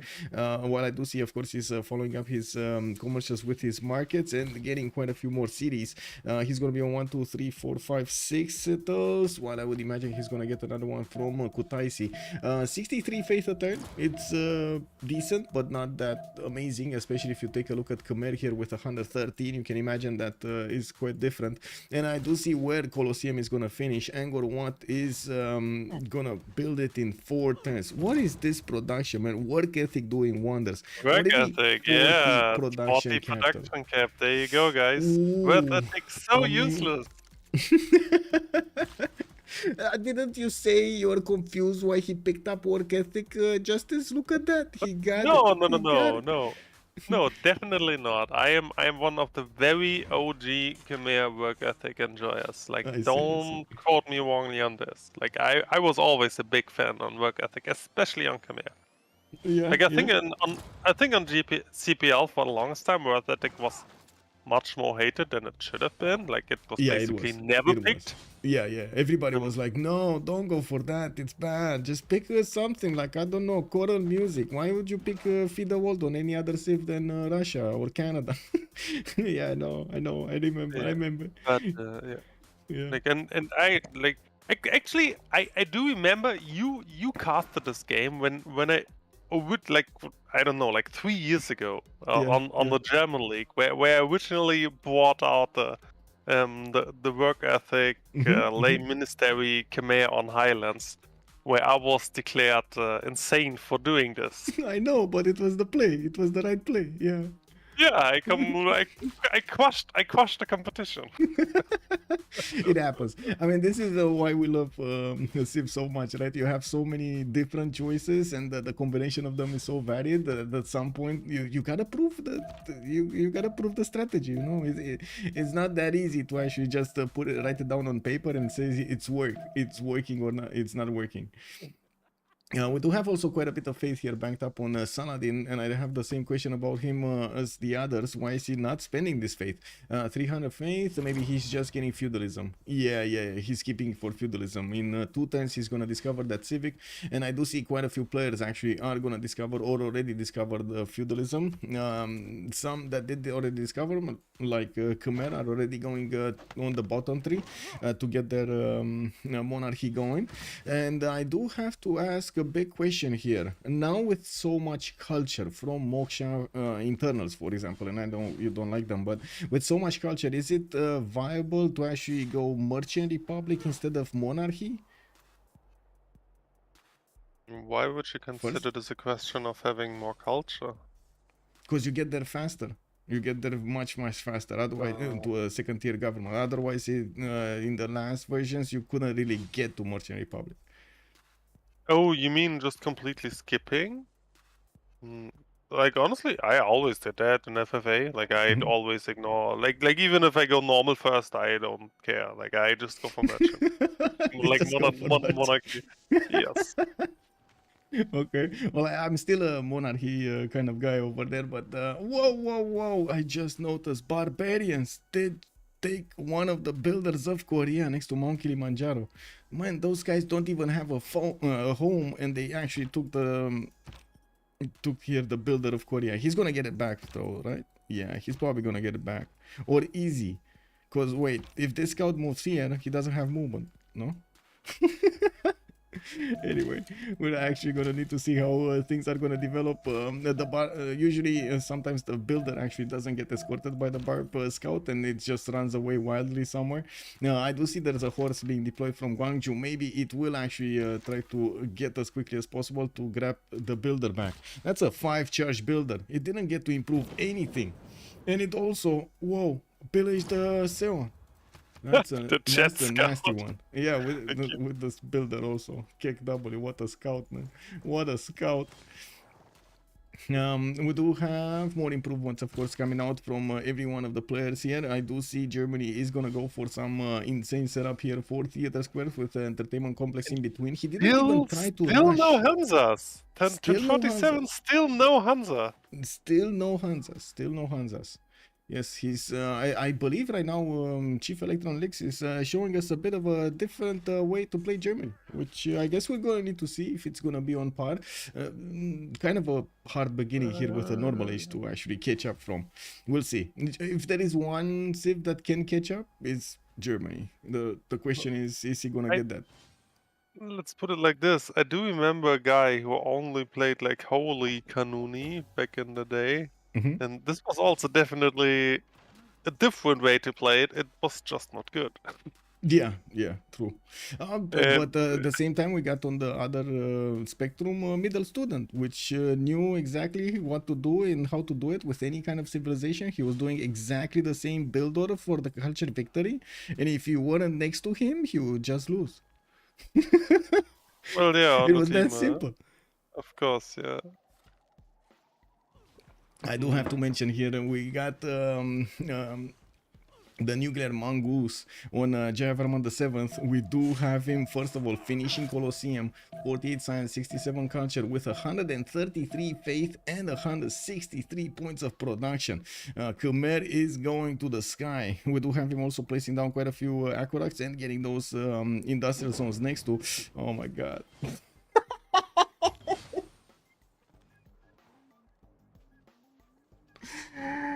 No! Oh, Oh, the flopped. No! England is rich. Is that 200 gold per turn England? Kulwip, hello there, sir, and welcome. That is 200 gold per turn England. Oscar, hello there, sir, and welcome. And yeah, I gotta clip that, man. I gotta clip that. That's just insane.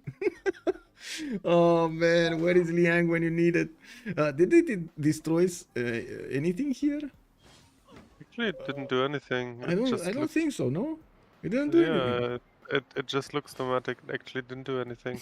Yeah. Also, Liang couldn't help that at all because it's obviously set up from like 3 different cities, so you can't put Liang in there, all of those.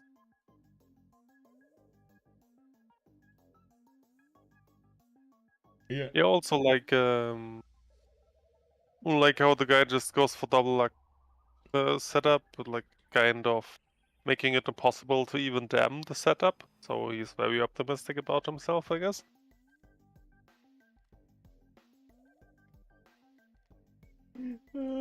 Okay. Magi Vasaro, hello there, sir. Civ6 Marco also, hello, sir. Good evening. Will there be a vote about who wins? Yeah, sure. Let's actually put up a vote about who wins. Let me ask Justice here to tell us a few stories about Canada. There we go. About Canada? Yeah. Stories about Canada? I mean, what do you think he's gonna do here? Well, I mean, by the looks, obviously, he just gets wonders, he gets theater squares, and then he will... Like, he is one of the guys who will have like 300 culture soon, then everybody is like, let's go and kill Canada, and he's like, no, you don't need to kill me, I'm not going for CV, right? And then eventually he will die. I see. So you, Like, you think... this is how it usually goes for Canada and FFA, right? True. There will be a moment when Saladin will need to make a choice here. Is he gonna have what he needs though? Because right now there's quite a bit of a difference in culture. So I would imagine when Canada does have fascism, Saladin is basically playing with nationalism or something like that. I don't even know if Saladin will be the problem. Like, honestly, the way it shapes up right now, Yeah. like if Georgia is not stepping it up soon, TM, I think Korea is just gonna go north and not stop. You see. I put the player list in the chat here. Arjun, Herson, Ben, Porty, Tight Sniper, Legenden, Mr. Toes, Smogy, Cryptotaku, and Dr. Hugh are in the first qualifier. There are 2 more qualifiers, so there are another 20 players that are gonna play in the qualifiers to see if they actually get into the finals. Top 3 is going from each qualifier into the finals, while Trinda is waiting there on the throne to see who's going to challenge him. We're going to need to figure it out together. I do also want to mention here, Khmer is very close to in points with Elizabeth I. We got 28-8 to 8-5 here in between them. And by the looks of it, we do have a religion here also on England. He got the second to last religion, Zen meditation and stewardship. This is actually very good for England right here. The fish religion here. Getting that extra amenity is extremely helpful, and also getting the extra points of science on his campuses are going to be quite nice. Is going to be quite nice. Was living for most of his inspiration. Money. Oh, what do we have here? We got 5 more turns until this. Elizabeth is on 63 science with 81 culture, 153 points of production. No industrial zones. He does have one. He does have one industrial zone here, but it's only 1 point of production, and I don't think he can get that much more. Like maybe another point from the mine, and that's gonna be it, right? He doesn't have more choices. I do see also he's using Cahokia mounts. These are gonna give him the extra amenities there in the city. Let me actually double check. That's a +6 happiness, Manchester City, with the bonus from happiness giving him all of that extra production and extra yields basically in the city center. Yeah, I love it. Yeah. The Cahokia mounts are, in my opinion, one of the most underused CS improvement there is. Very like good. very good Yeah. players use it, but it's still very uncommon to see them. So this kind of convinces me that Elizabeth's actually one of the better players here. We do have a call to take a look at Canada's religion. He's with choral music and lay ministry here, and I do have to point out he's getting his Mahabodhi temple in 2/10 from Hamilton. We'll see if he's gonna finish it though. Is anybody else building it? I don't think so, right? The only challenger would be Khmer or Arabia, and I don't see either of them building it, so he's gonna be safe to get it. I also am pretty sure we're gonna start seeing the players getting a bit of excited to get some units out to start getting the war going against their opponents. We're gonna have some idea about this. Oh my god, lol, what?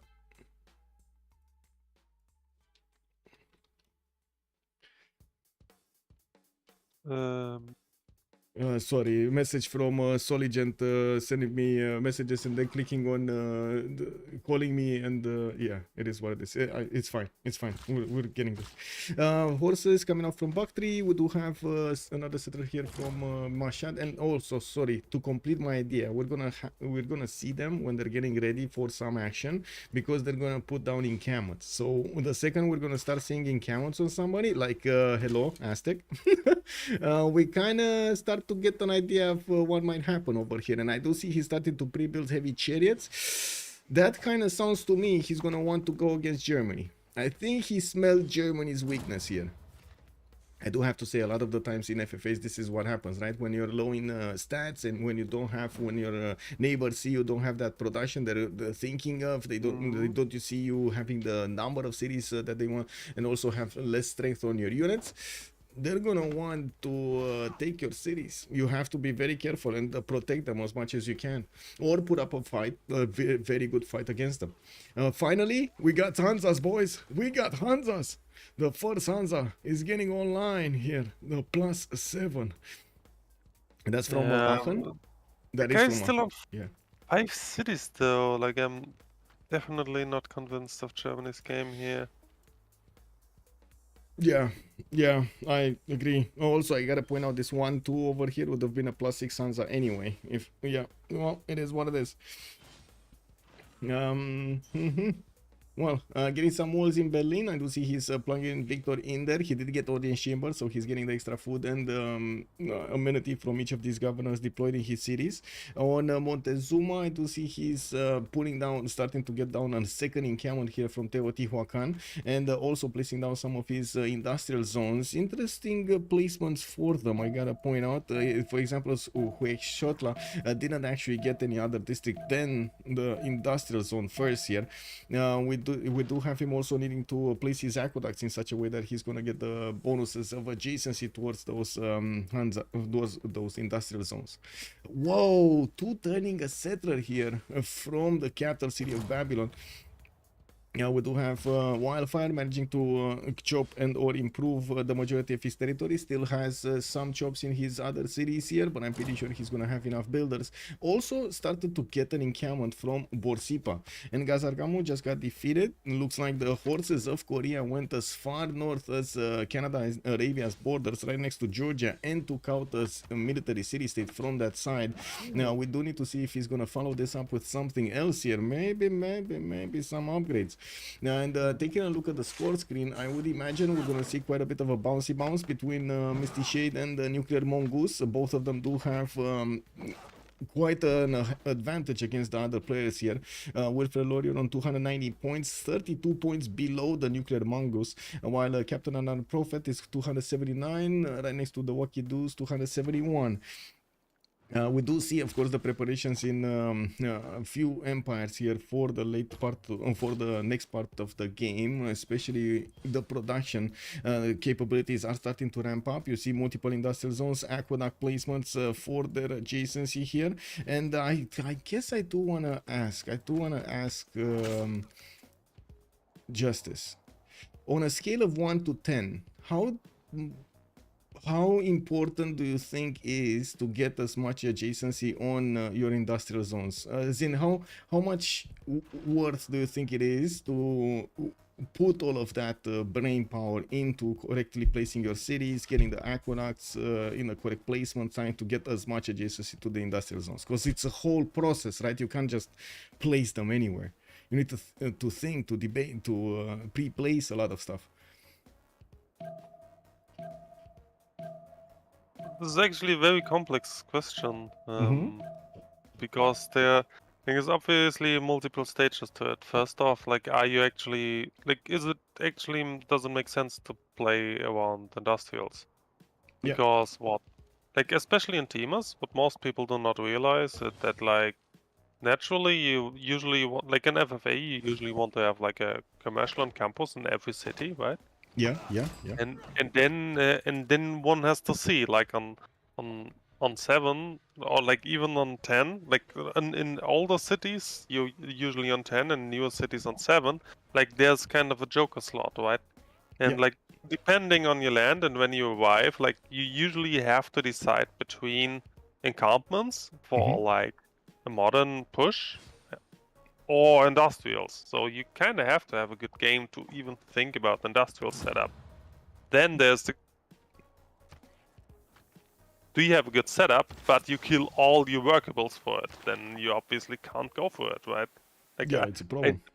I'd love to have a simple answer for this, but it's actually not that easy. And generally speaking, I think good players actually give a good industrial setup the lowest priority. The Because lowest obviously, priority. yes. I see the different things here. I actually see them giving at least a 5 to 6 priority level to their industrial zones. I'm not thinking about like I'm not talking about that it's bad what they're doing here, because like But in general, like yeah. yeah, like especially if you have like a double floodplain and you like then you have plenty of workables, like this is a very good situation, and slapping down the industrial setup, especially having a high pop Civ like Khmer naturally. Bueno, yes, and when you get there, it's obviously very good. But it's not like you can always do that. It's kind of what I'm trying to stress out here, because people tend to go into one scheme and then always execute on this in every game. And like, at least in my opinion, the beauty of Civ is that you have to rethink in every game as new, right? Yeah, totally agree. To really get Although the a lot of the optimum out of times, it.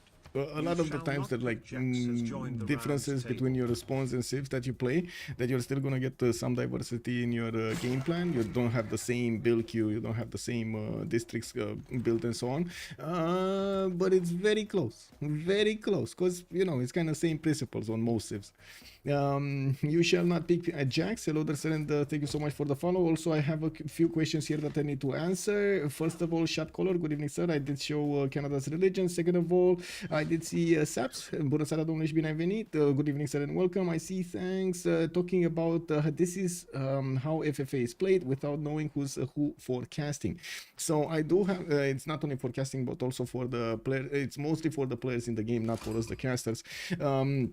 I do want to point out the players build up quite a bit of a history between them in the normal games, FFAs. And yes, egos sometimes spark. And unfortunately, that whole history is brought into the game in any upcoming game after that history is being made. That actually tends to bring quite a bit of baggage in the game with it, and not allowing the players, not giving the opportunity to the players to do what they need to be doing in the game, or what they should be doing in the game according to the game situation, and not because of the history, not taking into account the history they had with other players in the before game, in other games. 4v4 different a different setup. We did try quite a few times, like FFAs not having them anonymous and so on. This setup worked much better with the players, with also the viewers that do have something to laugh about over here, some of the names, and also how to say, how they make the decisions in the game according to everything else. Mercutio Flavius, hello there, sir, and welcome. Honestly, I was happy for Saladin getting first golden, but holy size pan is just not the way. I do have to point out, we do have the Golden Age coming up, and we do see Golden Age on Canada. Frederick is going to get his golden, Tamar golden, Scarlet golden, Wildfire golden, Nuclear golden, Misty Shade golden, Wacky golden. I do see also Golden Age on Montezuma and Sundo golden. So across the board here, we did have all of the players players in the lobby managing to get their second golden. Also, honestly, if you have Mausoleum, you might want to get a couple bad industrials to run projects when your main industrial cities are busy. And that's exactly what happened here for Misty Shade. He did manage to recruit Isodor and also used one of its charges to finish Colossus, taking another trade route here.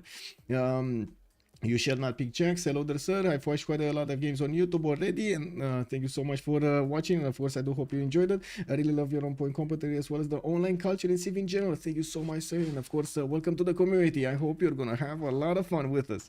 I wonder, are there games played on standard speed ever? No, it takes way too long on standard speed. It's unfortunately, we tried it. We tried it at the beginning. We tried the normal speed. We tried switching from simultaneous to dynamic turn timers. It just doesn't work. Like dynamic turn timer, it took us not the turn, dynamic turns, not turn timer.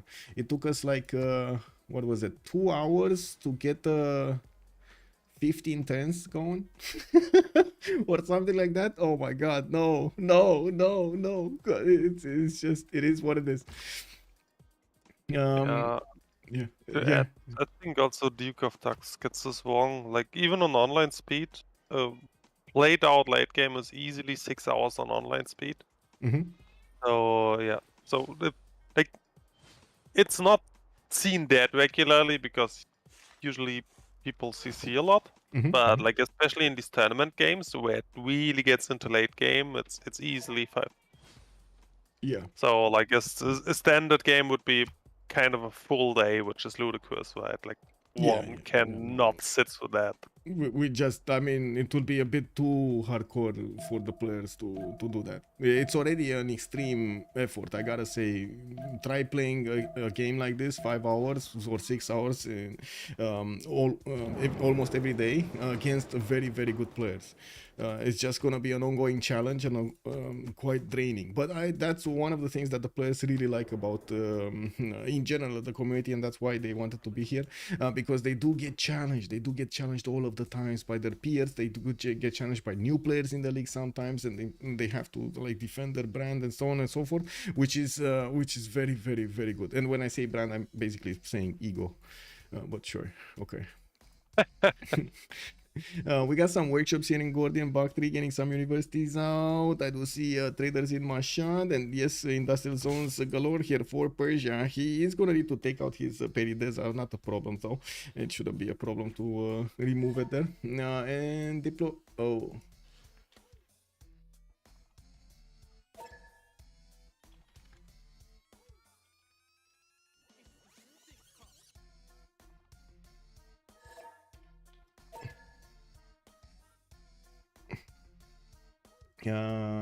There is a not really games last 3 hours, 6 plus. The biggest differences would be smaller opportunity cost for war, and projects are not worth it anymore in the standard speed. Projects are definitely much more worth it in online. I totally agree with that. And also a lot less moves that you're gonna do with your units on online than on so each move does count a lot more than on standard speed.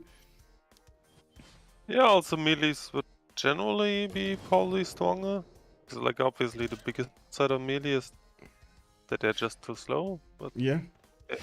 We do have a build-up of military here. We're gonna talk about it in just a second, so we can see the bonuses they chose in the second era. I did notice Arabia starting to get Mamluks, and these are extremely good units. I gotta say the Mamluks are very good units, especially at this era when Canada is not that protected. Although I gotta say he probably already has nationalism, and well. The only thing he's lacking is a lot of production. Anyway, he does have a decent amount, so we'll see if Arabia is going to manage to do something with his units. Oh my god, Abu and Arabia's Mamluks and the flanking bonus here. And a general, which I gotta say Canada also has a general. So it looks like the frenemies are starting to actually respect each other here, putting some units towards each other. We do have already somebody jumping up to 200 science, that's Sundog here, with 211 science and 89 culture, 2468 series, and I do notice he's getting projects for campus research. Is that gonna be Ibn Khaldun? Ibn Khaldun, 155 points, England, Korea, Aztec, Babylon might actually get some projects going for it. 229 points of production on Sondok at 1056. We do have him prioritizing a lot these aqueducts plus the industrial zones, and I do notice he started building his workshops immediately after he got his industrial zones finished. We do need to take a look at Montezuma, free inquiry golden age. Montezuma 2, 4, 6, 8, 10 cities for him, with more theater squares and campuses coming around. He did finish 3 encampments and started outputting some of his heavy chariots, which we're still gonna need to wait to see where are they going. Where are these going? Are they going Germany? Are they going Khmer? Are they going? Where are they? We don't know yet. Looking at Nader Shah, 157 science with 45 culture. That's a free inquiry golden age on him. 2, 4, 6, 8 cities. I gotta say he's kind of late right now with his science and his culture compared to other players in the game. But not, you know, he's not the last one. He's probably middle of the pack there. We got also Athena starting to push buttons. Why are you pushing buttons? My God, man, this cat has no shame. No shame. Anyway, Elizabeth I, free inquiry golden age, 184 science, 103 culture. That's a good decent amount of culture for a free inquiry golden age. I gotta say I like. What are his theater squares? And whoa, that's all Moksha internals here. Does he have Namadol? Possibly. Let's see. Namadol is Antanarivo is here. Namadol is here. Namadol, Misty. Yeah, he does. Okay, so that's Moksha plus Namadol, basically. This is the culture, yes. Yeah. Okay, well, we do have him with some industrial zones coming out, and I do see he's about to hit 13 population in his capital, while Manchester is also gonna get 13 pop city. And that's a lot of population here on the coast. All of these cities on the coast are 10 pop. Whoa. Anyway, next up, Khmer, 134 science with 107 culture. He did choose free inquiry golden age, and I do notice he did get B Sheng as an engineer. Finished at the Colosseum, which is giving him +6 happiness in quite a few cities. Very, very good for his points. 300 points of production with 225 points of faith. That's a lot of faith that at the moment he's just banking up in his coffers, and I am expecting him to actually already have Grandmaster Chapel. Yes, he does, in the Gavron Plaza. And well, we're going to need to see how he's going to spend the faith. So he definitely has the opportunity to build up an army. He probably doesn't want to build it before he has a target, so he doesn't spend the gold and is able to use that gold in other areas of his empire. Hammurabi, 120 science, 87 culture, 206 points of production, with Babylon here on 2, 4, 6, 8 cities. Getting his granaries and aqueducts going. Wait, doesn't Babylon, like, capital already has like 12 or more? But whatever.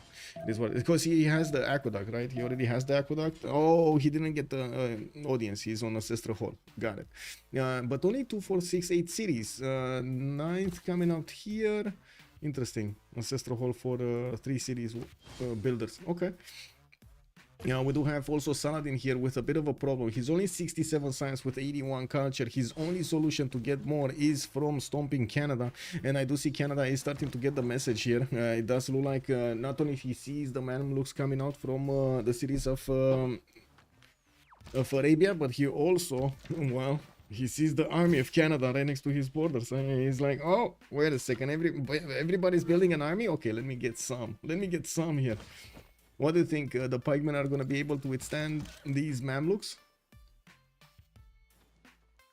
It depends. Like, on a usual setup, and if you have enough of them to swap out, like, usually a pikeman can take 2 hits. So it kind of depends. If you can establish a real line, you can probably hold, but it will... So the biggest question is, because first of all, we gotta explain this diplomatic encounter. First of all, to declare war on Canada, you need to, how do you call it? Denounce him, right? So you need basically giving him 5 turns of extra time. Sometimes in the FFAs, actually, people denounce Canada from the beginning. I gotta say that they denounce Canada from the beginning. They want to get that bonus, just in case. That's ability, yeah. Just in case they see a settler, they see something happening, you know. Just in case you have that denouncement. Bottom 3 Easter Paul. Hello there, and thank you so much for the follow. Also, 2 General Canada. Weird flex. What is the second general? Oh, this one actually. He did get Burika and Ethelfled. Very nice, very nice. I do see Arabia has 1, 2, 3, 4 Mamluks, and he's getting another one from Medina. I would imagine after he's gonna get his GMC, his Grandmaster Chapel, he's also gonna be able to buy a few more. But that's also gonna be an ability here for Canada, getting it in 3 turns in Ottawa. And we do have Canada with 101 faith, while Saladin is on 110. And that much of a difference. War has been declared. Arabia is going in, is doing the first attack. And I do notice 2 units did die in the first encounter here between Arabia Scarlet and Canada's agent. We do have some campuses also getting there. I do have to say these units are these Mamluks. You see these Mamluks? They didn't. It looks like they didn't even take damage, man. Like, what is this? They didn't even take damage. They took a little bit of damage, but they can heal in between the turns. No, oh my god, man. Some incredible units. Yes, Beeman won't take the trick though. Like how long for Pikeman for Canada? He's machinery next turn, and I don't see him going towards machinery. Yeah, he wants. Oof. I don't know why he wants it, but he wants it. He wants to get crossbows on his archers. Well, I should say from his archers. Just dying. They're dying in 2. Those are dying in 2 shots. They have no chance against these Mamluks. Yes, Spikeman probably would have been a choice. Yes, defending with some static defenses would be, and we do have James of St. George recruited by Ottawa, so that will build the 150 strength walls here in Halifax and probably Hamilton also, which will also increase the encampment's defense. Not bad to actually get to recruit James of St. George just as the wars has started.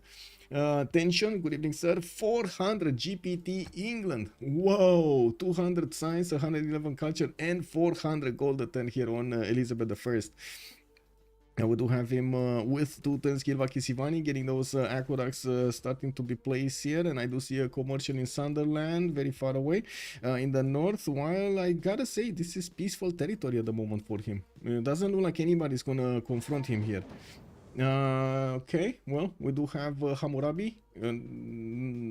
Wait, where were we? I think Tamar, right? We were Tamar. 62 science, 55 culture. This is also kind of a weak build at the moment, especially if you compare them to the other players in the lobby, especially the free inquiry agers. Sondok with Montezuma, with Khmer. We did have Jayan Varman going for that. And of course, Elizabeth I, which is at the moment second tier science maker here. In the science screen, let's actually see who has the most text. Who has the most text here? Misty Shade 26, Sondok is 25. We do have Jav Varman on 25, 22 on Nader Shah, and Saladin was also 22. On Tamar, we did have a free inquiry golden age, and this is incredible that he chose actually a free inquiry golden age for so little bonus. He didn't really have that much adjacency on his commercials, and that immediately shows up as lack of bonuses here. Now also his array of campuses are just getting built. It looks like he had problems with his food generation in those cities to keep them growing and putting down finishing up his districts. I do see also Scarlet. Yeah, there we go. He's gone. Man, that's just the same damage against a crossbow or a spearman. No, oh, well, not really. Sorry, an archer. That was what I was seeing there, but it's just graphical glitch. Never mind, graphical glitch. Okay, so we do have some upgrades here from Canada in crossbows, and I do notice Arabia is starting to pillage some tiles. He does have chops if he wants to get more Mamluks, which I gotta say he doesn't really have much of, right? Only 3 of them got deployed. The 4th one is in his middle cities, and he's barely getting new ones here. There is also one in Mecca that is not doing anything actually. Athena! God, this cat. Okay, next up, Germany, 81 science. And look at that, Germany actually overtook Tamar.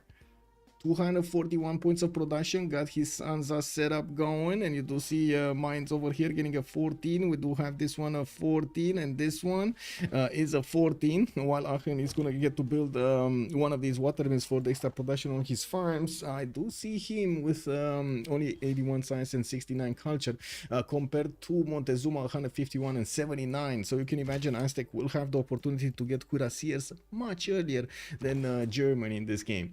We'll Veloria, 68 science, 199 culture. He should have nationalism, even though he doesn't have the unit count to get that.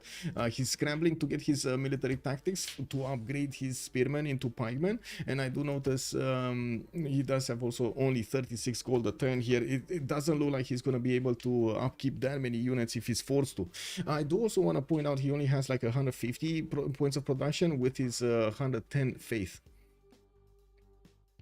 Okay, Spice coming up morale, 110 for Grandmaster Chapel in Canada's territory, and I do see there's a blizzard there going through his land. Not a pleasure, not a pleasure. More campuses also from Babylon, getting them in waves, getting the 2 turns campuses here. Very nice, very nice. This is, look at this, 4 campuses being built. Very nice. And I do want to take a look at the score. First of all, Khmer is still top score, with Elizabeth coming up with only 1 point difference, and between him and the next one, Surndok, is gonna be 50 points difference separating them. Agent Long Swan is also 395, Wacky Dude on 373, and of course we still have a few more cities for them to settle for their final setup. We're going to need to see afterwards what that's gonna be looking like. England is also using Cahokia for external trade routes. I do have to point this out.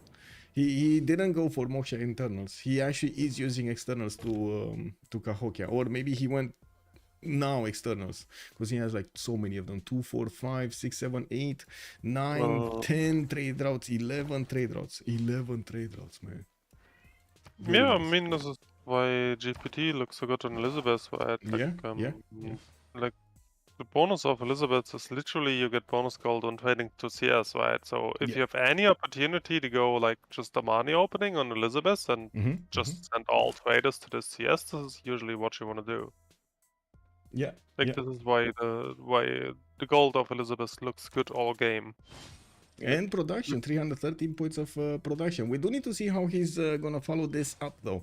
Now of course with shipyards getting him more production capabilities in those cities, and we on the other side we do have the same thing happening. Of course the extra production getting out from Khmer, and building up his next setup. We do have a decent amount of gold and so much more faith.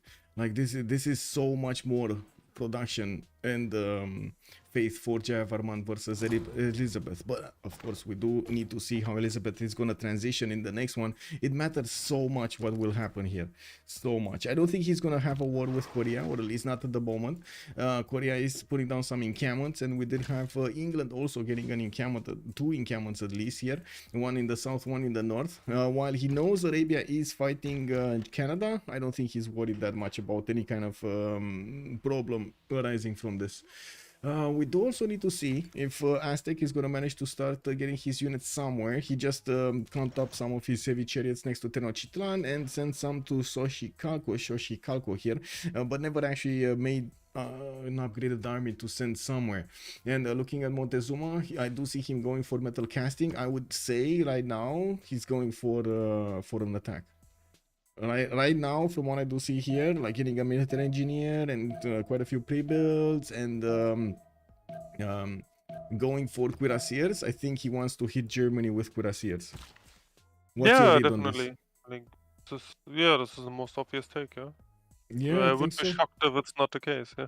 Yeah, me too. Nader Shah was also preparing, right? He was getting some encampments, he was getting some, he got his Warlord's Throne, but he never actually, this is, like, imagine he's preparing for the late part of the game, and this is gonna be quite something. Like, this is, he's gonna have a good empire to work with. 219 production, 211 science, only 60 culture. He needs to work on this. He did get an entertainment complex, so next to it, he can play some good theater squares. Production capabilities not that big, but sufficient.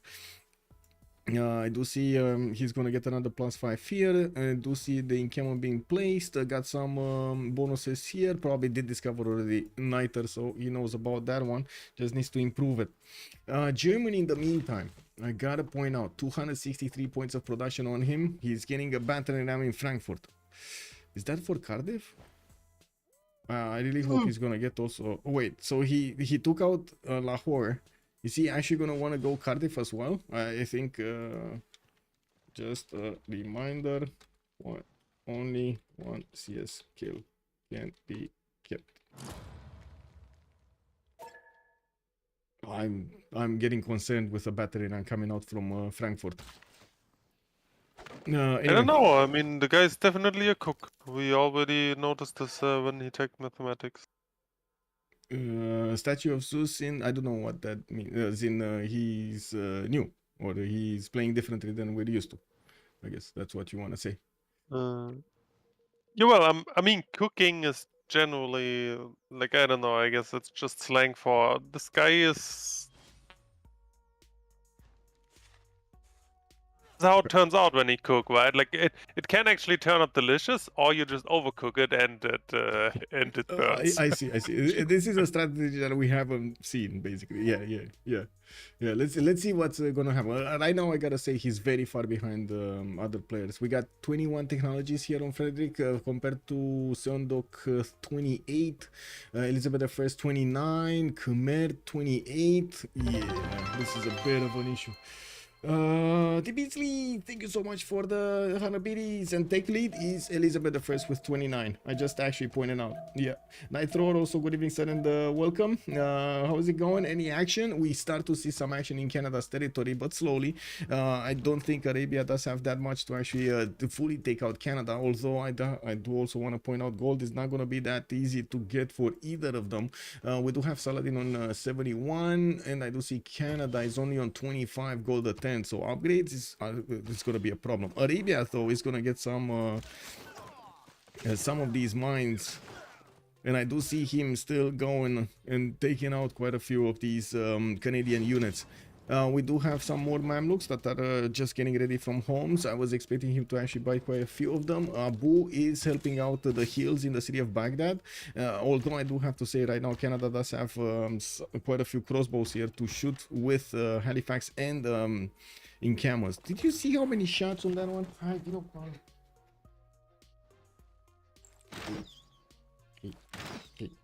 Hey.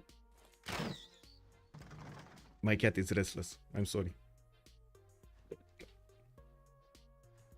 She wants to play. This is what it is. Playtime.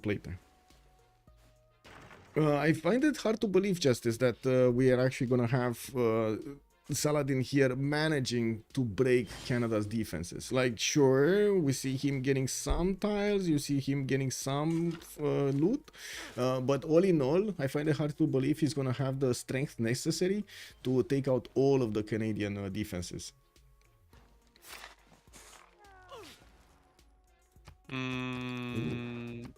Yeah, it remains to be seen. Like, he is definitely on the winning side here, but I also have my doubts that he will like push here. Yeah. We got a question. Tandorios, I did. F.A. Machiavelli, what's with the Arabia war on Canada? Well, we're just watching that, and at the moment, just, you know, pokey between them, but not really managing to do that much damage. The pikeman will definitely defend. Look at this damage. 71 defense. Mamluk is only 55. That's just not gonna work. We also have Canada getting his Defender of the Faith after he got his Mahabori Temple with cathedrals. So he's getting an extra +3 over there on each of the units inside of his borders with a city converted. Is Georgia up for anything, by the way? Georgia, I see a battle ram is going towards Batumi. Very quiet. And I see Kefsurs being upgraded here. 1, 2, 3. That will probably get the upgrades. We got some libraries coming around, and looks like he's inching forward in the science screen. GMC from Tbilisi coming out next turn, while Tsukumi is gonna get his Terracotta Army in 5. In the northern city, he started to build a few more commercials, and I do see a statue of Zeus is gonna finish in. No, somebody just took it away from him. It was the nuclear mongoose. Jeff Armand VII did get that away from him. Look at, and right in his face also. Wow, Georgia must be mad. Kotoku in, switch up in Kutaisi. Well, I do see also Forbidden City is getting built in Nuclear Mongoose' northeastern city, which I gotta say I was expecting to see it over here on England. At the moment, we don't see it. We don't have it. More of these universities coming from England. He did also recruit Filippo Brunelleschi while he's finishing his shipyards. You do see he's on 379 points of production, but Khmer is just steaming ahead of him. 385 points and 300 points of faith with 200 points of gold. That is a very strong opener here from Khmer, or I should say mid game from Khmer at this point. We also have another thing here on England. It doesn't really have anywhere to go anymore. Like maybe two more kind of bad cities that he can place to the southeast, and that's it. He's going to need to get his setup going just like this. What is the Korean North settle, by the way? Is there happening Korean anything? North Settle. Korean North. This one, he got in Gazargamu with some horses. And also, he's so curious, he actually got a horse to take a look at the war against Canada. Which at the moment, wait a second, is he actually going to lose Winnipeg? There's a trebuchet here, and I do see these Mamluks can do quite a bit of damage against the walls, but they do also have some juicy crossbows to take out there. It doesn't seem like the pikemen can counterattack into the Mamluks though. It's a bit of an issue. They can withstand a lot of damage from the Mamluks, but they can't really counterattack. Also, Antananarivo, it's interesting Khmer is going for higher science. Yeah, well, Antananarivo is here, and let's actually see who's the Sus. Wacky is the Sus. That would be Nader Shah. Nader Shah being right next to him, to the west side here. We got some spies coming around from Nader Shah. I do see Arena in Tushpa, and I do see some universities in Pasagarte, more encampments coming around with armories here in the north. Well, banks in Cologne, Aachen, Frankfurt getting an amphitheater in 2, and I do see, yeah, what? Guys going for banks. Banks. Yeah, he's building I banks. don't know. Yeah. I Where guess were Germany I mean, is playing a different game. Definitely, but I gotta say he's catching up. Look at that, he's actually taking over Tamar here, and Arabia. You know, 127, 94, 296 points of production. Slowly steaming ahead over there, over both of them. But Hammurabi is so far away though. Hammurabi 200 science and 82 culture. I gotta say this is incredible that he has so little, so few points. This I would also say is because of the religious bonuses that each of the players did get over here. You do have 21 points of religion for Javarman, 10 points for Misty Shade, some other one, not to mention the bonuses that you get from the religious benefits. Choral music, work ethic, feed the world, all of the second tier ones and so on. They actually beef up your empire so much. Okay, so it looks like Arabia did ramp up his aggression against Hamilton and against Winnipeg. He is doing quite a bit of damage here. He did plug in his Wars of Religion card, and I don't see if we do have it from Canada, because Athena really wants to stay in front of the screen here. Really wants to stay in front of the screen. Athena, that's my microphone. Athena. Hello? Yeah, cat is crazy. Hammurabi can't really catch up though, does he? He doesn't have any more juice to squeeze compared to the late game Civs. Oh, he could definitely squeeze quite a bit of juice. The problem is right now it does look like he did go quite wide, and he is gonna need to get his setup going. Khmer, different beast. Like Khmer does have, I would say, much faster timings on a lot of his districts than Hammurabi does, and with his setup right here, managing to get Colosseum, he's gonna have a very strong late game. So will Elizabeth the First, I gotta say, on the western coast, he did very well to actually get all of those bonuses in order. Also, getting to compete with Forbidden City. Whoa. Forbidden City, he's gonna get it. He's gonna get it away. Forbidden City in 3 turns in Liverpool here. Filippo Brunelleschi is gonna help out England to get that Forbidden City down. Does Athena ever react to you calling her by name? I have never seen her do that. Yes, she reacts, but she also ignores, because you gotta remember she's only like 1 year and something old. She's still basically a teenager. It is what it is. Does Khmer has slot order if no Brunelleschi? Khmer, I don't think he has slot order, but let me double check. We do have the Nuclear Mongoose. That's gonna be right below Misty Shade. So no, he doesn't have it. It's still Misty Shade.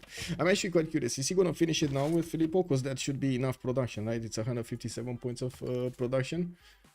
Or is he just... Yeah, there we go. He just finished it and took it away from Khmer. Very nice. Very nice. Now, this is gonna give him that extra wildcard policy slot, which is gonna be so important to use. Also, baby has so many unimproved tiles. Baby. Who's the baby? Who's the baby? Did I not see something and he saw something? There's a baby in the game? I don't know. Oh, Babylon, yes. Ooh. Did you look at chat, by the way? Korea and England want to swap. Basically, just leaving Arabia to the dead. Yeah, I can imagine why. So- What are you doing later? Yeah, so honestly, I think at this point, them are gonna get cleaned up at some point. Yeah. Like, I don't think any of these three players have any chance of getting top 3 here. Canada, yeah. you mean Canada with Cairo with Tamar, Oh. right? The northwest part of the map, basically. The Yes. northwest. Yeah. Also Germany. Like, I think Germany is also out of the competition. I think we can say for sure these 4 are Yeah, out. it kind of looks like there's going to be an attack here from Aztec, getting that army ready on his western border, with trebuchets also coming in, the spy coming out from Tenochtitlan, and I think he has a decent amount of attack, plus 9 luxury attack already on him. And Terracotta Army in 3 turns from Azcapotzalco. Also, wasn't Terracotta Army getting built somewhere else? I think somebody else was getting Terracotta. Whoa, did I just see madrasas? That's a very late madrasa. Wow, Yeah. that is very late. Yeah, this is the madrasa is the replacement university, right, in the campuses, and it does give you quite a bit of faith. Usually you do want it, you do want to get it way before anything else in the game. It's such a big accelerator in your science generation. Yellow City has 1 turn on Terracotta. Yellow City.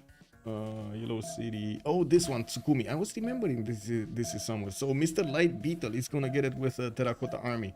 Okay. We also have him getting some heavy chariots, so I would imagine Ngazargamu is gonna be his choice of attack. Maybe even going further into Korea's territory.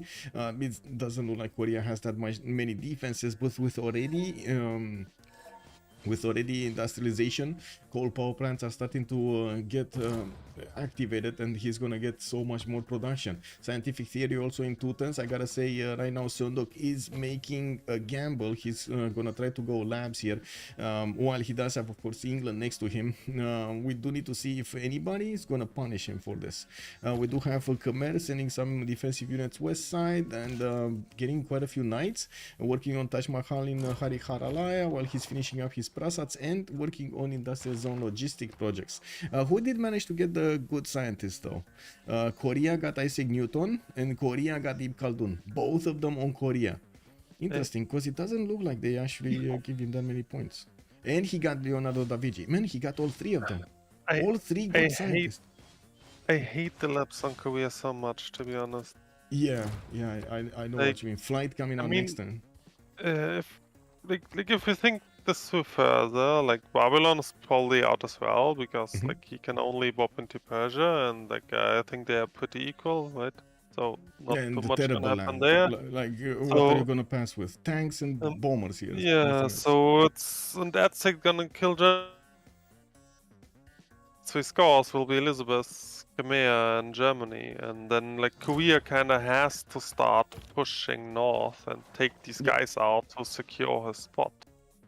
I think that's very easy to realize. So I hate that he just keeps them in collapse.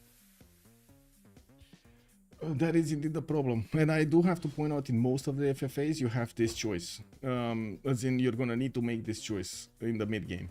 You either go labs or you need to go steel. Some players like to get a little bit of like towards steel, trying to get to rifling, for example, and sit around there to be close to steel. And some players would like to go immediately for labs. Just click labs, no actions afterwards. Just click labs and get it done. It's very tricky because you expose yourself to exactly the mid to late game timing push of a possible Aztec, for example, and that could hit you with tank cores, and you don't have even, like your own tanks or even steel walls before that. It's quite a problem. It is quite a problem. He's actually doing flight, not labs. Like what? Yes, what did yes. you... He went scientific theory first, and then he went to flight. He switched to flight, so maybe he's gonna go flight. I don't know. Well, I mean, if he has whale wards and bombers, that's fine, I guess. Yeah. Let's actually see if he's gonna keep on getting advanced flight after flight. Because flight without refining, it's basically like nothing, right? You can't do anything. And we did have a city raised. It looks like Scarlet Feathers did manage to take down one of the cities of Canada, of Agent Long's one. While we do have some more trebuchets coming in, one of the encampments did get deleted. Now Halifax is exposed as well. So we will see the trebuchet walking up there. If he does have a general next to it, it looks like he doesn't, to manage to do some damage. In the north, some of the Mamluks are also getting to fight with the crossbows, and it looks like they did manage to pillage quite a few tiles here, and not only replenishing their health but also doing damage to Canada and taking back some yields there. Now we do have to see if Arabia is gonna successfully push this. It looks so. It looks like Canada's 200 culture is not really helping him out that much. Printing coming up in 5, conservation in 2, and it does seem like, of course, the take out the crossbows is going to be the name of the game here. Arabia definitely wants to take those units out to not allow them to counter-attack into his own units, and they're, of course, much juicier. Does Canada have GMC? Yes, Does- both of them have. Both of them have. And they're not Okay. pillaged, neither of them. But they don't have that much faith. 111 versus 130. No, sorry. 146 versus 132. It's not much. How much is banked up though on Canada? 150 is 700. And he's not buying anything? Wow. Well, yeah. Why is he not Well, buying he's pikemen? He's waiting for Mounties, obviously, into. Well, conservation in 2, huh? Yeah. Let's see if the mount is a good point, actually. I didn't, I totally missed conservation in 2. Doesn't he need calves? No, you don't. It's just the Mountie. You just buy the Mountie. It's fine. Yeah, like Mounty's gonna crush Mamluks, obviously. He may even be pushed back, actually. Like maybe remains to be seen. Let's see if the Arabia's Mountie is not going to be really strong enough. A bringing Mountie that up. core should be way stronger than any unit that Arabia has at the moment.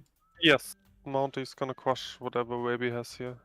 And there we go. Aztec getting his cuirassiers. We do see some little bit of a sneak peek where Aztec is going because of the military engineers building the pathways towards Germany. And I do see Germany is reacting to what's going on. He saw on the right side what's happening here with this. So if you take a look at the Taking fog of war. cartography. I don't think the guy is Oh my preparing God. and reacting, Oh no. my god. So yeah, I don't think. Yeah, maybe he missed that. I don't know, because knights are definitely not gonna cut it. He needs his industrialization. Mr. Light Beetle has declared war on Captain Unarmed. Light Beetle would be wait, Mr. Light Beetle. That would be Tamar. Oh, wait a second. Engazargamo is being taken out. Yeah, Engazargamo is being taken out. So Korea and Tamar are not fighting. And we do have some Georgian units also going towards Chanchon, while I do see Korea will have one knight to show up there on the northern border. He does also have Victor established. We do have a knight from, a spy in Gwangju from Elizabeth. Khmer is getting a spy in Jeonju, and I do see some coal power plants over here in the western cities of Korea getting out. The production should be more than enough to keep him up there. Now, and I do have to point out Elizabeth I did jump up to 655 points of production with 320 science here, one turning knights and getting his banks going from the inner cities. Potara Palace built in Leeds with the same Filippo Brunelleschi that got Forbidden City. And that's a very busy engineer there. More military engineers in the south. Looks like he's getting admirals. Not that it's gonna matter. Mausoleum, by the way, in the city of London is just so juicy with all of the whale tiles over here and the fish tiles. Amazing. And let's see over here. Do we have the movement coming in? No. General did get recruited. I do see Jeanne d'Arc is gonna be appearing here to help out those industrial units. These are gonna give. This is gonna give bonuses to the field cannons and the cuirassiers. Okay. Field cannon starting to move. Nader Shah though kind of got blocked. He kind of got locked in this little corner. Muscat is the Persian Empire, okay. And I do see him on 2, 4, 6, 8, 10 cities, getting his full setup going for production, 441 points of production with 322 signs. Now we do have him on the 4th slot here. So looks like slowly but surely Elizabeth is getting higher in points here, increasing the difference he had with Khmer. 617 versus 593.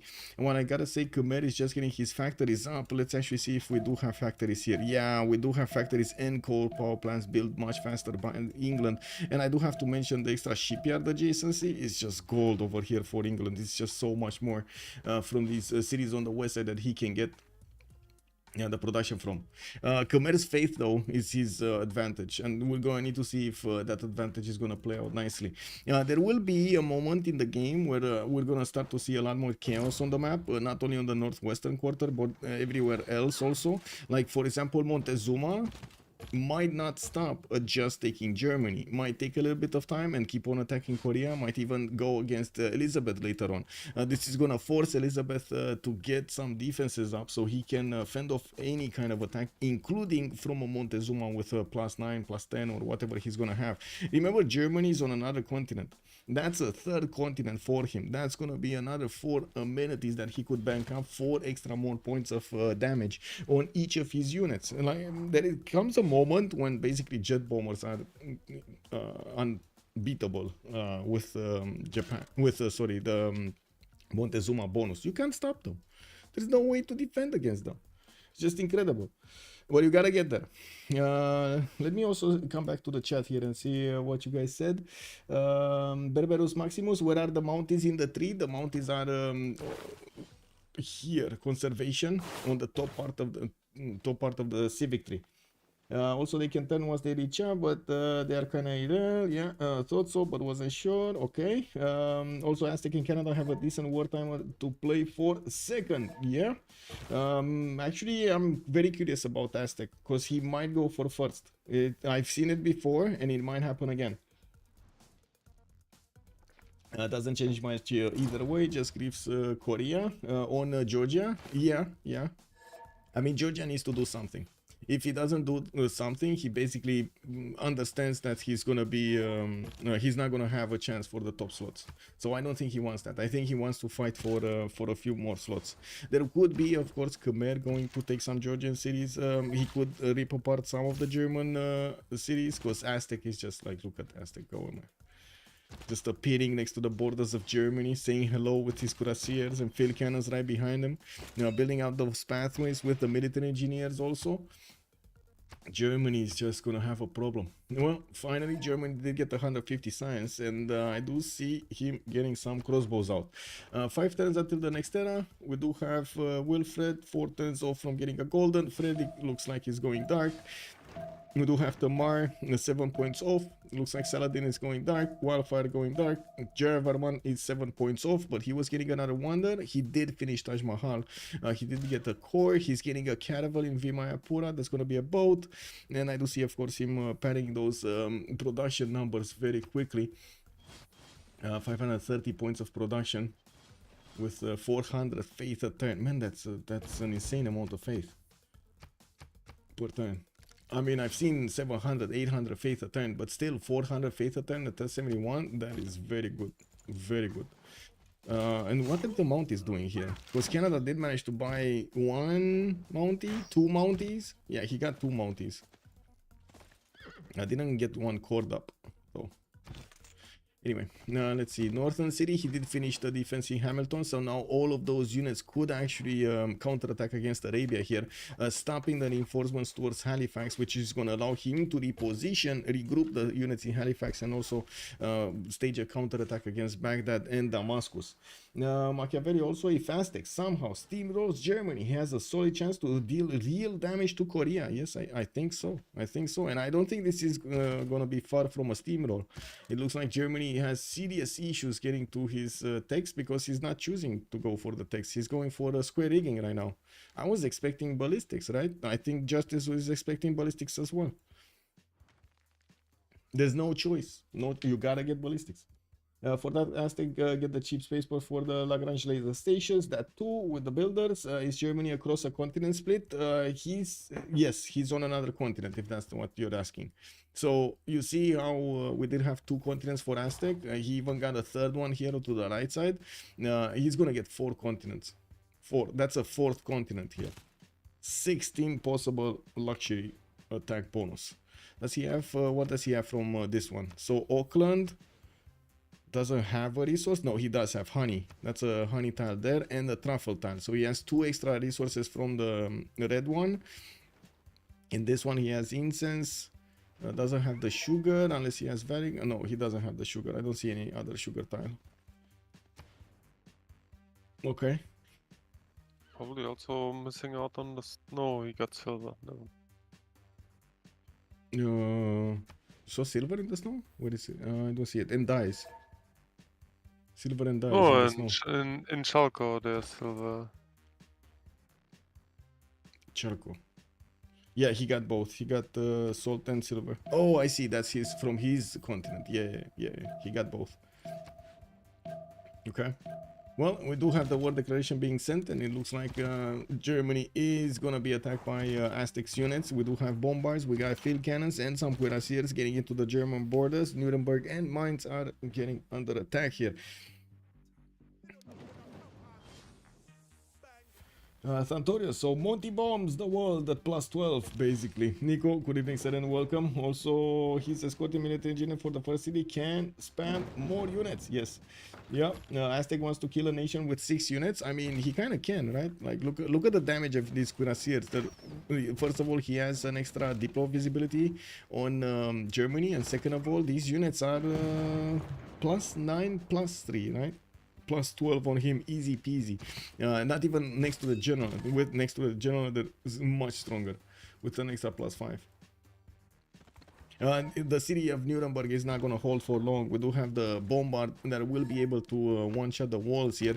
It just moved into that forest and it lost its movement power. We do have Georgia also managing to get into the borders of Korea. Took Ngazargamu from him, and it looks like they're chipping away at the Seondok bonuses. By the way, Seondok did manage to put down some aerodromes here. He's getting 3 aerodromes down, Casa de Constatación, which is gonna give him 1-2 cities worth of bonuses. And I do notice he did get that productions up, but I don't see him in the text going for something interesting. He's going gunpowder and nationalism here. Ooh, oh my God. Okay, you don't really care about the split bonus, you just want the gov titles. Yeah, true. I was just pointing out what he's not getting, but yeah, true. 3 gov titles are amazing, very, very strong.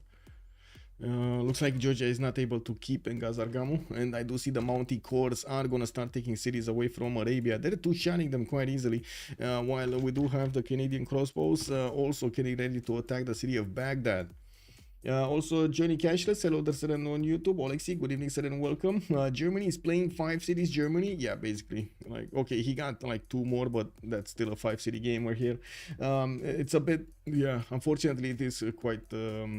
It was a bit underwhelming here. What did happen? Very, very slow setup of the commercial. Everything got slowed out after the lack of commercials because of the traders, right?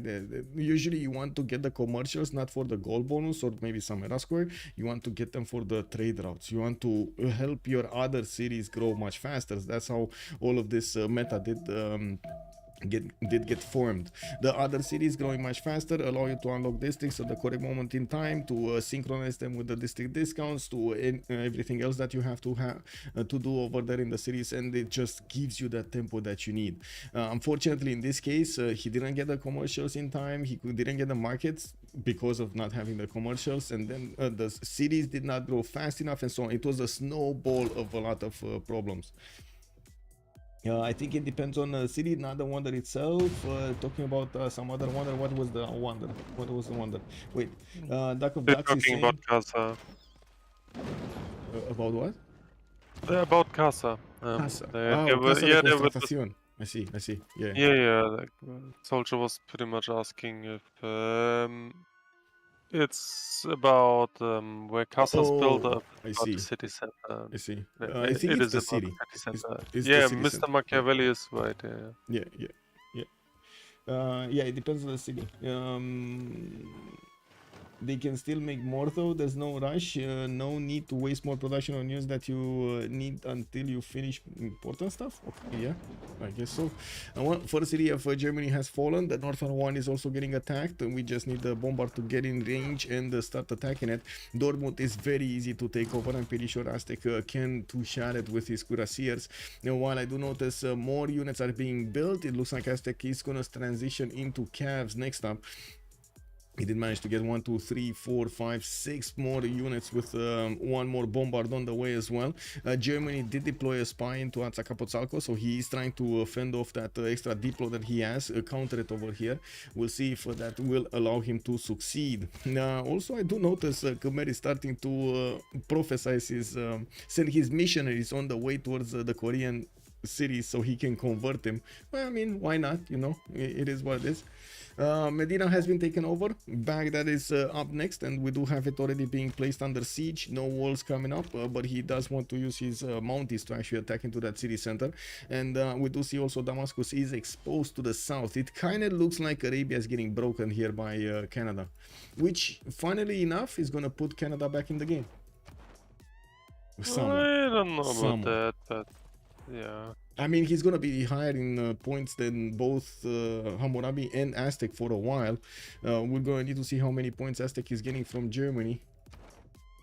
I would imagine there will be quite a few points here, but not really the Well, best placements for industrial zones. We talked about it, right? It's this game is just about top 3. And so let's just assume that Elizabeth and Khmer just keep performing as they do, right? Yeah. Then we're just fighting for the next guy with the highest score. Because, like, honestly, I think it doesn't really matter what the guys up there do. Like, eventually they will just get cleaned up by the bigger guys. Yep. If necessary. So, yeah. I think the best place to look is A, what Aztec does, and B, what Korea does. And if eventually there's something happening between Babylon and Persia, like I feel like there shouldn't be much between them, but yeah, I mean, to be honest, Babylon should try to go to space or something over here, because culture he has no chance, and I don't think he can attack anybody. So that's the only play he has is maybe go wider to get up more points and go to space. I don't think there's any other way. And that's kind of what he's doing, right? He's getting another city east side. He's already on 2, 4, 6, 8. He will be on 10 cities. Connecting his empire to Montezuma in the south. Could get the Reina connection city here to the west of Kurigalzu or something.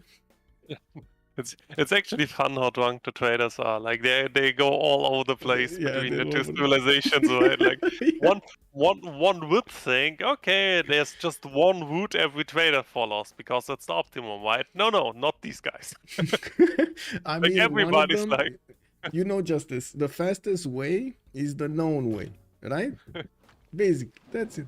It is what it is. One trader knew one way and the other one knew the other. One should think so, yes. But these guys, no. But I gotta say, Germany actually ramped up its production of units and did manage to get a lot more units than we've seen him defend the first city. You know, it looks like Aztec will need to, well, first of all, he has the damage. That's not a problem, but we'll need to wait to get the new units on the front line to start chipping away at the cities here. I'll be surprised that he didn't deviate immediately to take Dortmund down. That seems to be so easy. I guess he got enchanted here by the units in Aachen. Also, never mind, I was looking at the wrong play. Oh, okay.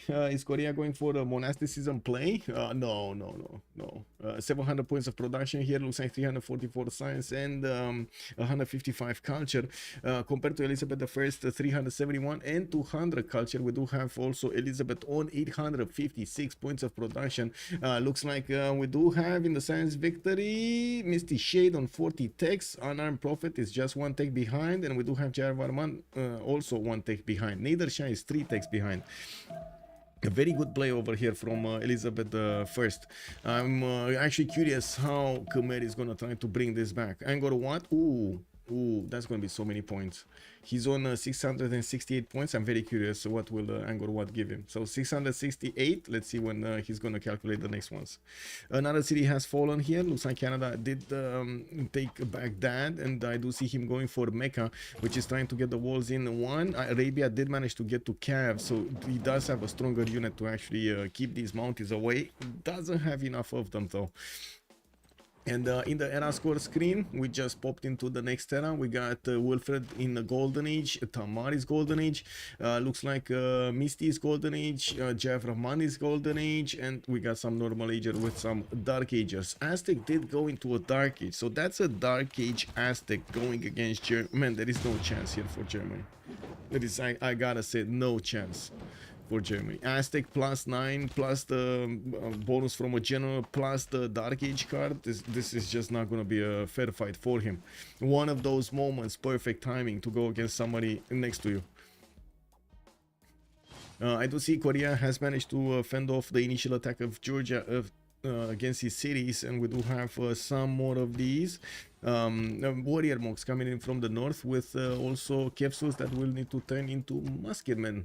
Ballistics in 6 for Tamar, while yes, we do have Korea defending with Hawachas. This should be strong enough to actually push back any unit coming against him. It should be fine.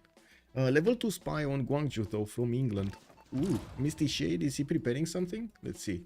We got some knights in the north. That's probably a reaction to the army he's seeing, to the war he's seeing in the north of Sunderland, Arabia Fallen. I thought they wanted to ally up.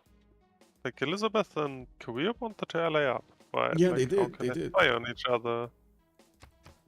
Let's But see. they spy on each other. This wouldn't be possible. I don't think they switched the friendships. It might have been not enough time to end the friendships. Let's see. I don't see any of them actually having a friend here. Maybe the UI didn't update. Yeah, the UI didn't update.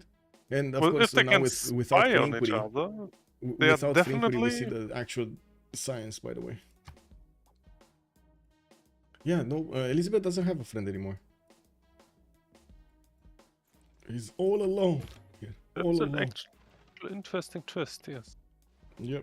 Like if they, like maybe they just didn't do it yet, and we just hit the timing. But if they actually break their promises, it's sour for one of them. Yep. Plus 12 jet bombers are giga. Yeah, they are giga. We're gonna have a quick pause here. I gotta say, for 2 minutes, I really need to go to the bathroom. I really need to. Let's get this going. Let's get this going. That doesn't matter. Let's get this, and that's fine. I'll be right back.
Oh, man, that pressure, man, that's pressure.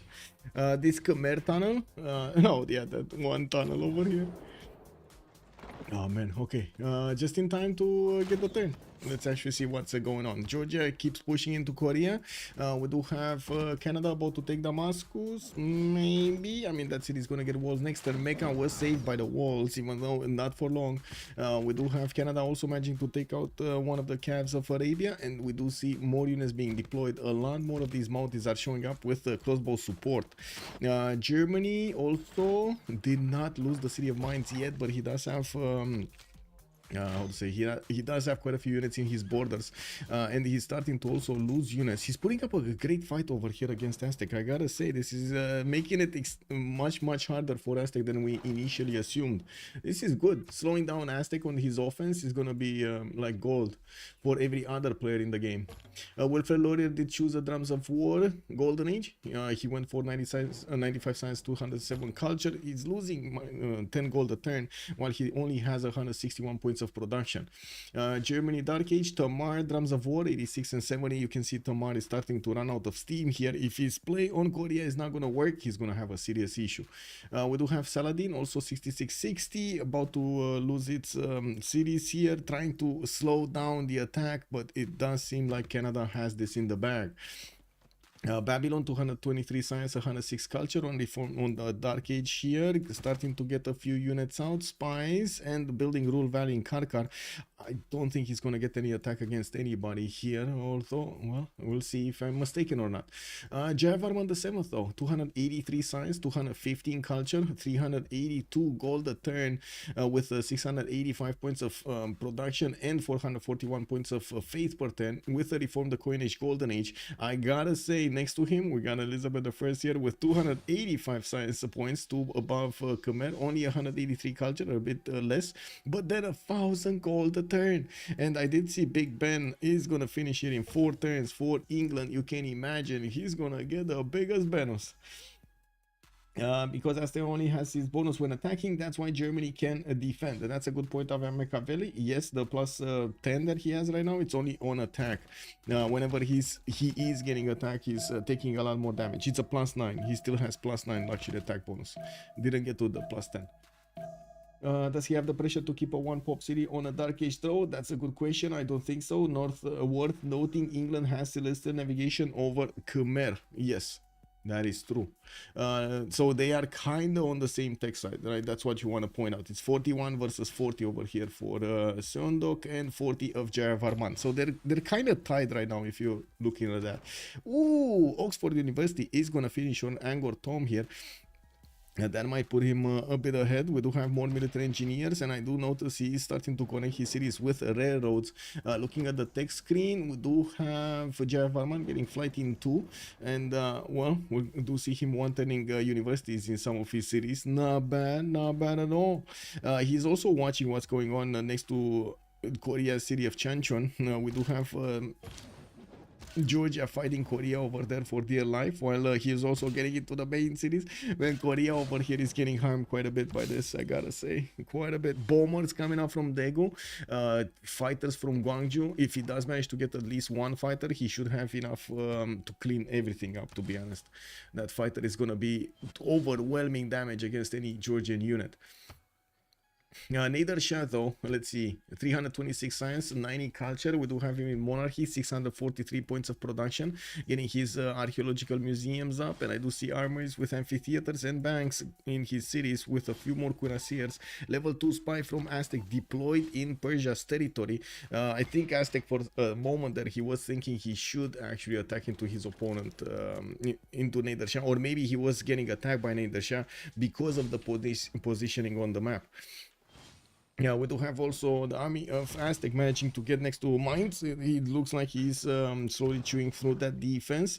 That's going to be taken out by the bombard soon. It shouldn't be a problem to take it out next turn. While he did manage to get the reinforcements on the front line, Nuremberg is still having a problem with the rebellion. I do also see the 76 strength in the garrison for Aachen. That is going to make it much harder for the bombard to chew through the wall defense, and also give the time to Germany to get more units out. Usually in this situation you want a lot more units, even if they are weaker. You want to force your opponent to keep on spending time to take out your units there. Of course, if you can also chew his units, that's perfect. England straight up buying GDRs as soon as he can, I would imagine. I would also imagine Khmer might want to do just the same here. We're going to need to see how things are going to shape up in the next part of the game, because it does seem like we do have 3 very strong contenders here in the top slot, but I do see 2 are extremely strong. The third one is coming up 200 points behind, like 150 points behind. This is a bit of a problem for Wacky Dude and Captain Unarmed Prophet, not to mention Green Veteran here is going to need to work for every one of his points. But Aztec does have a chance to fight off for the third slot, and of course I'm pretty sure Nader is going to try to do the same, while Khmer is also going to need to do something about it. I'm very curious how things are going to shape up. At this point I do want to point out Khmer still has more production than Elizabeth, until Elizabeth gets his 1000 per turn. We got also Canadian Mounties getting caught up and attacking the city of Mecca, which is about to go down right here. No, he's not. Oh, going for the pillages first and then coming back. Okay, I see how it is. More pillages. What can I say? More pillages. Damascus also is slowly being chewed through. Fortunately, not even the Mounties can actually do that much damage to that, and it looks like another Mountie has been taken down. Arabia did manage to counterattack to slow down the Canadian units. This time is too many Mounties too fast being built from Canada, and it does seem like it's just a matter of time until Arabia succumbs to the pressure. Welcome back. I forgot about Melandri. It happens, it happens. What happened in the Congress? I didn't take a look. Culture city-states, no more Namadol, okay. Theocracy getting a wildcard policy slot, and I got a Diplo, okay. Cool. We got sewers over here, sewers, and archaeological museums in Persia. Okay, well, that's going to be a lot more housing and amenities. That's a shabby production. One turning sewers everywhere, like these are 100, right? Yeah, they're very strong. Very expensive, I mean. He's on 654 points of production on 2, 4, 6, 8, 10 cities. Not bad. Not bad. Not bad. Mashhad is 110. Bakhtri is... Hello? Oh my god, it doesn't tell me. Okay, 91. Yeah, they're about 100. Most of them. Well, some of them, because he has like Grey that doesn't have that many tiles to work. Tarsus is only 7 pop. Hermatana in the south also has the same problem with tiles. He needed to buy quite a few far away ones. But anyway. By the way, did actually no one go for cheats Nitsa this game? No. Extremely surprised. Oh, okay, Khmer's now, but honestly, Khmer is almost no value. Like, it would be extremely good in Babylon. There is some value. Come on, there is some value. He has, like, look at Mohenjo-Daro's tiles on the west side. These are never gonna be good unless you get Chikanitsa for them, no? Well, oh yeah, of course. I am just in shock tiles. that he can build it, like, for free turn 80. Yeah, because they would have been just better. Way better Babylon would have had an incredibly good Chikanitsa. He has so many rainforest tiles. This is what I was talking about. I was very surprised that he didn't I do notice there's a race for Rural Valley, and I see Khmer finishing it with Chikanitsa coming up next turn. There was also Karkar building it, but it's 1 turn off. While I do see also Big Ben has finished, and look at Elizabeth. He's getting his army towards the north. Looks like he will want to deal some damage to whatever Canada picked up from Arabia here, or maybe just defend. Although this kind of looks like a more than a defensive army for me. I also want to point out England has 2 extra slots in any government, because he does have Potala Palace and Forbidden City in the same empire, and Alhambra. Oh my god, he actually has all 3 slots. Whoa, let me actually see over here. Yeah, look at this government, man. This is basically democracy. Merchant Republic looks like democracy. Look at this, man. Yeah, the guy's Nomadol all game as well for free, so he probably will hit democracy soon. Let's see, where is that? Khmer did manage to get above him in points though. We got 77 versus 762, but then Niedershan is so far away behind just as Montezuma. I do have to point out Montezuma is starting to grab more cities here from Germany. It's just taking him a lot longer than expected. Now we're going to need to see another wave of units, which is at the moment not getting fast enough, and I do notice he's getting some military academies. While he did cut up some of his units, well, I do notice he did break basically Germany's army. The capital is also gonna be soon taken down. There is a bombard here with I would say a promotion, needs to GTFO out of there. Other than that, looks like the capital is gonna fall, no? I think next time it should fall next time. Anyway, we do have Khmer finishing Chichen Itza next turn and Rule Valley at the same time, while he's getting another settler from Hariharala in the north, one turning banks from multiple cities to get the extra gold, and we do have him on 245 science and 327 science and 245 for culture, with 400 gold per turn and 727 points of production. This is a beast of an empire here for Khmer. How is he gonna use it? That's gonna be a question. And there we go, war declaration. Actually, Misty Shade declared war on Arabia, not on Canada yet, on Arabia. It's trying to scavenge some of the cities that are being taken. No, I'm a bit surprised we didn't see him take Damietta immediately, maybe with ironclads here, extending those units first there. Oh well, we'll see. That would be quite funny though. Canada has a spy in there and that's his only spy. Anyway, it is what it is. Let's see the Canadian units versus Cuirassier Corps. They shouldn't be standing a chance here. Oh, we can't see the damage because they're not at war. Okay, that's a bit unfortunate. Who built Big Ben? It was Elizabeth I. Big Ben also gives.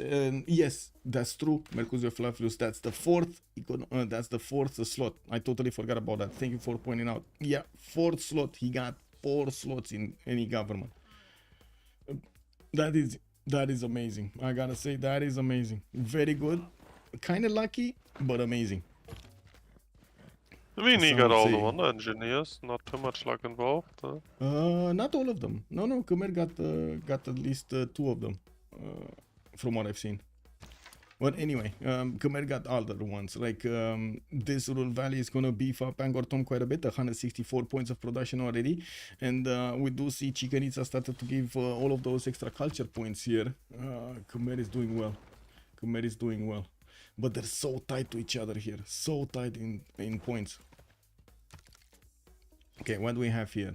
Renaissance walls. We got some military academies coming in and encampments. So it looks like Persia is gonna choose war against somebody. We don't know who. I think it's gonna be Montezuma, although at the moment it's either Khmer or Montezuma. Planes, aerodromes coming around here from Khmer. We got military engineers connecting all of his cities with railroads, and in the south, Aztec doesn't really have any defense. In the city of Teotihuacan, Suexotla, or Atzacapotzalco, no units. This Persian level 2 spy. So Yeah, I guess we that's- know the yeah. target. But there is also a level 2 spy here. So wait. He moved it? He moved it. Aztec moved it. There was one. Now it's Babylon. Okay, maybe Aztec moved it back in Germany or somewhere. I don't see it. Oh, yeah, there we go. It's in Aachen right now. Aachen lost its walls, by the way. That's a big woof. Oh well. Most of the units have been taken care of. The Piking shots of Germany do look like they have enough punch to attack the Cuirassiers. And I do see German field cannons are coming out of the cities. This is going to make it a bit more painful for Aztec to go through, but it's still going to go through. It's just a matter of time. Did he manage to acquire more resources? Yes, he's on plus 10 luxury attack bonus right now, Aztec. Also, where Potala? Potala is in the north here. Here. One has to point out that all of the points just work on attack on Aztec, right? So like if Aztec is actually not ahead, he's definitely very pushable if you just go into the guy rather than like letting him push. Yeah. So yeah. effectively has no bonus on defending, which often is forgotten. Yeah. Well, let's actually see Canada going through. We do have the units of England also coming from the south to maybe grab some cities over here, not to mention some pillages. And well, at the moment England will need to figure out which city he can take away from Arabia. I'm pretty sure in the meantime he did actually denounce Canada. It's just a matter of time until he's actually gonna war him directly.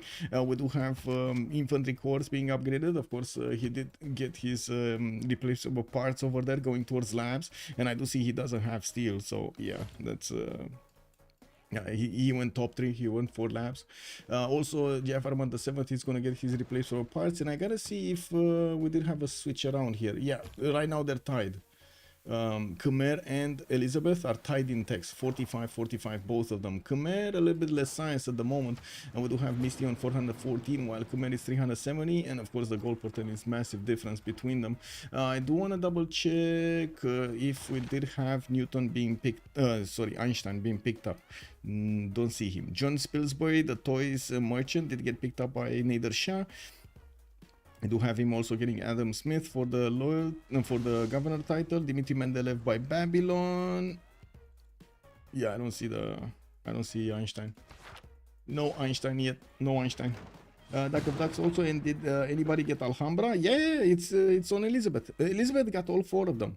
Nobody else went for them. Like Alhambra, he got it here. Big Ben, he got it here. And then we did see over here Potala Palace. And where was Forbidden City?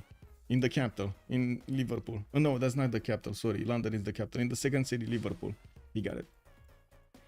Very nice, very nice, very nice. We do have some planes coming around here from Korea, and it looks like he is cleaning up house in Georgia. Now he's gonna start to push him back with his planes and bombers, and it will be quite easy to take over the Georgian cities. The planes are cleaning up these units in one shot. It's just a matter of getting enough of them on the front line. Also, Agent Logs 1 asking, what's the deal here, Lizzie? What you doing, man?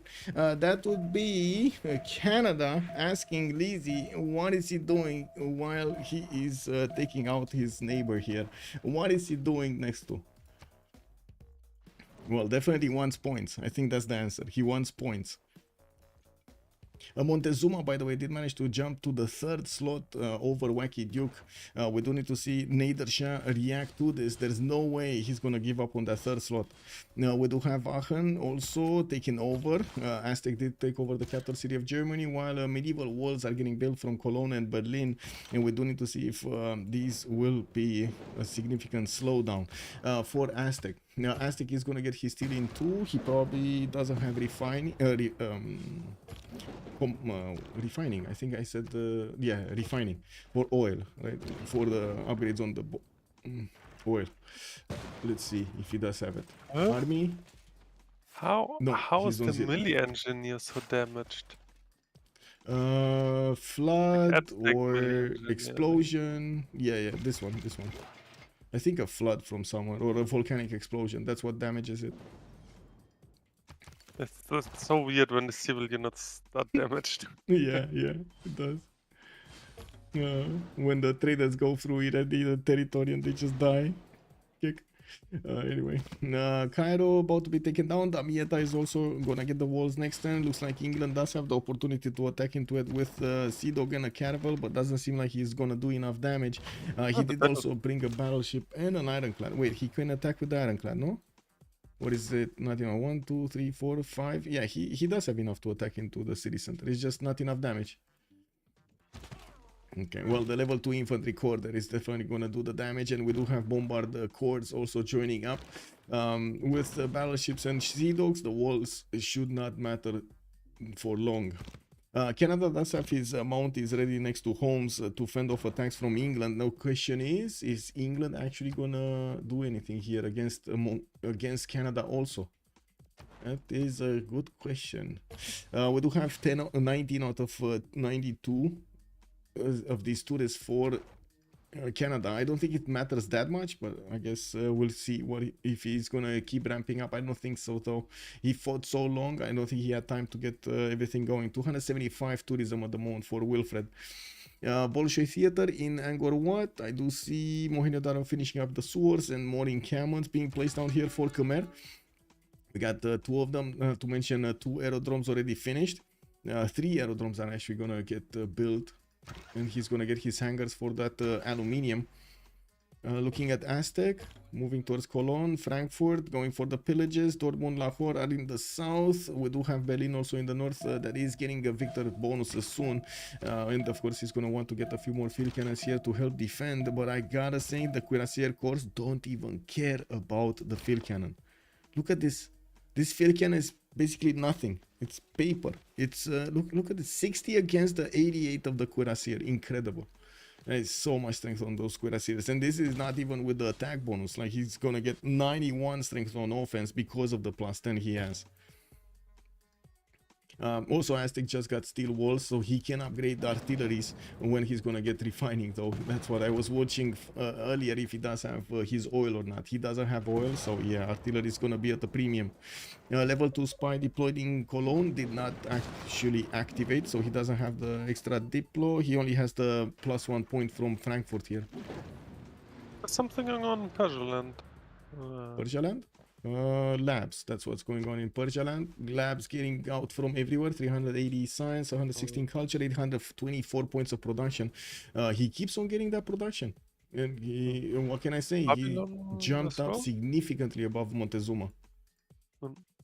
Babylon as well, just still simming. Yeah. 250 science, 119 culture, 723 points of production here on Babylon. It looks like even if he did have all of this free sim, he didn't manage to get everything that he wanted. Well, I guess good production though. He still has coal power plants to finish. Everybody else kind of finished everything they needed to be finished and to finish in their industrial zones from the first ones. Anyway, it looks like England here is just gonna keep ramping up his military production, and I do see him wrapping his units around Damietta. I do have him retreating in Sunderland. That's probably gonna be for his artilleries here.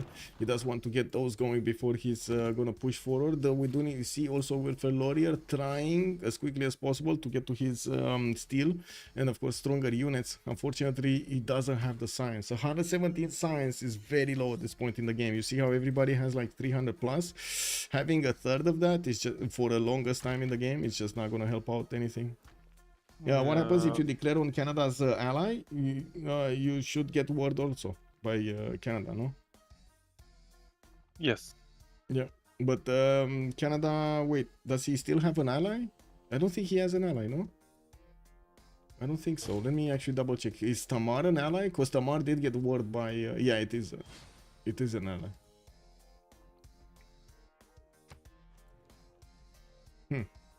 We'll see. We'll see if he actually gets that going or not. Korea with 2 fighters deployed in the north is tearing apart all of the armies of Georgia here, all of the units that are exposed to the plane hits, and also putting his own cuirassiers on the front line, getting the calf corps in the pillaging tiles, and in the meantime getting the bombers. These are just being repositioned towards the north so they can attack much easier from closer distances the Georgian cities.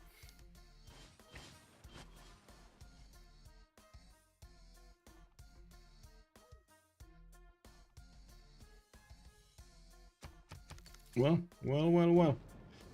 Mounties archaeologists in Canada started to put a few national parks. I gotta say the Mounties are very good next to national parks. They do get an extra +5 from being 5 tiles away, and another +5 from something else, but I don't remember what. I remember they needed to have them like very close, but I don't remember now exactly the conditions. What was it? Additional +5 when fighting within 4 tiles of an owned national park, and +5 when fighting within 4 tiles of a national park.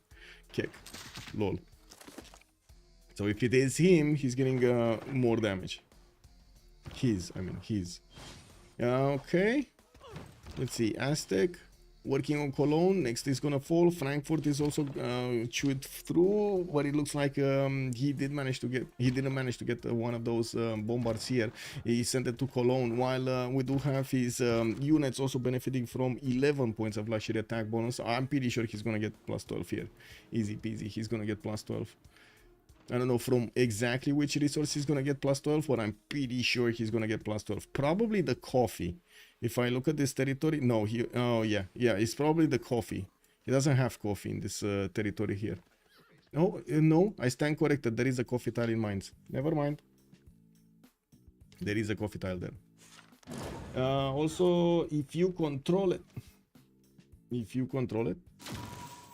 Oh, GG. This is Arabia, right? Civil feathers, scarlet feathers. Yeah, this was Arabia. Yeah. So the first victim of the game is sealed. No fancy escape settlers from him. This is actually something I really enjoy about these Ironman FFAs. Like when people send out escape settlers in FFA and settle in the snow all over the place to just sit out for one more place. Like it's so fun to see. Well, I'm actually very curious if Misty Shade is going to declare war now on Canada or not. This is my major question here. Is there going to be a war between them? It kind of looks like that. Yes, right? You don't build so much military just to take a look at your neighbor. Yeah, also it's very notable what he said. You mean nothing? That he said nothing? Right. That's enough. That's the John Wick say of saying I will kill you. Yeah.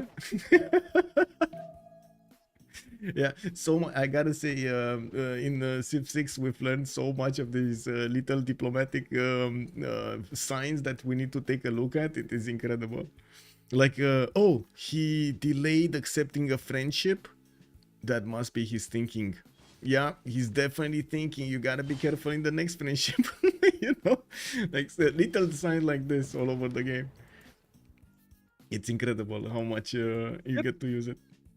But yeah, actually, this is also very different in higher skill lobbies too, like the usual FFA people experience. Though, like you really have to fight for every new. Like in higher skill lobbies, it's by no way a given that you just sit there all way long term, right? Yeah. Immediately, it's really way more dynamic. Yeah. When they see they don't have that benefit from keeping you there, yeah, for sure. It's gonna be like you contest them on someone. You don't send enough traders. You whatever. You really have to consider every new friendship. Like there's no long terming and being safe. Stuff like this. Yeah. I do notice Hammurabi is 2 turns from chemistry, and the Aztec did just take over 2 more cities from Germany. Germany is down to 3 cities, Dortmund, Lahore, and Berlin in the north. Does seem like Berlin is going to be taken up next, and of course the units that did take out Frankfurt are probably going to go to Dortmund and Lahore here.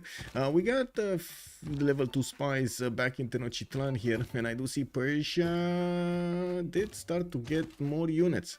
Only calves though. Stock exchanges, we got him switching to oil power plants. He might have a problem with coal here. Now I don't see him with that much territory overall, so I would imagine coal might be at a premium. We got 1 coal tile. He needs at least 2 or 3 coal tiles for these cities. Probably like ideally 3. I don't see a second or a third.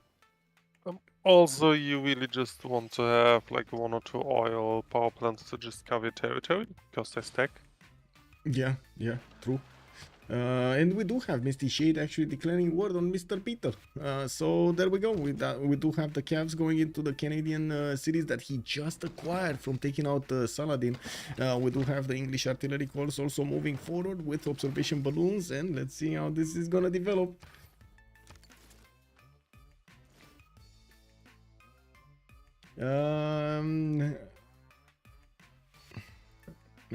Lily, no spoilers, sir. No spoilers, because I need to do this, unfortunately. I need to time you out.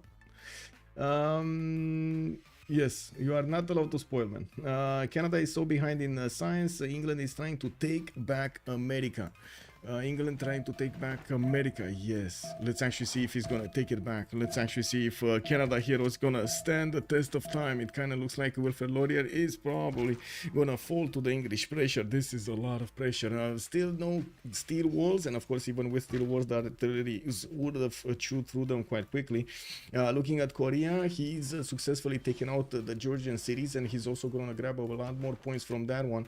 But I gotta say, this game is starting to be extremely interesting for the late part. You see how, for example, Montezuma caught up in the points to Khmer and Elizabeth I. They were so far away. Now they're starting to be on the same numbers at least. With Nader Shah also needing to do the same thing. We do have Korea getting the opportunity of ripping apart the cities of Tamar and getting himself those points also. Also, no way to deal with 3-range artillery for Canada on so little science. Yeah, I'm pretty sure it's gonna be extreme. Also, Mami Wu, good evening, sir. England is also going to spike in science above all once she gets labs. Well, chemistry next turn. Let's actually see what's going to happen with the labs, but I do have to agree, 367 science is definitely going to require more. We do have Jaraman with 500 science, and I gotta say he's not finishing all of his research labs at the moment. He didn't finish all of his research labs at the moment. Getting his aerodromes up and starting to build biplanes from them. We do have some more encampments also being placed here around his cities. I did notice Bolshoi Theater is going to finish in Angkor Wat, and of course we're going to need to see if he will manage to get the next golden age. Yes, he will. He's already there. 166 out of 167. So is Elizabeth, though. Only 2 points separating him from getting his golden age. Who did? Yeah, it was Saladin first, and probably Germany is going to come up next. I do not, Machiavelli. I do not. Also, England betrayed Saladin. Kinda. Although.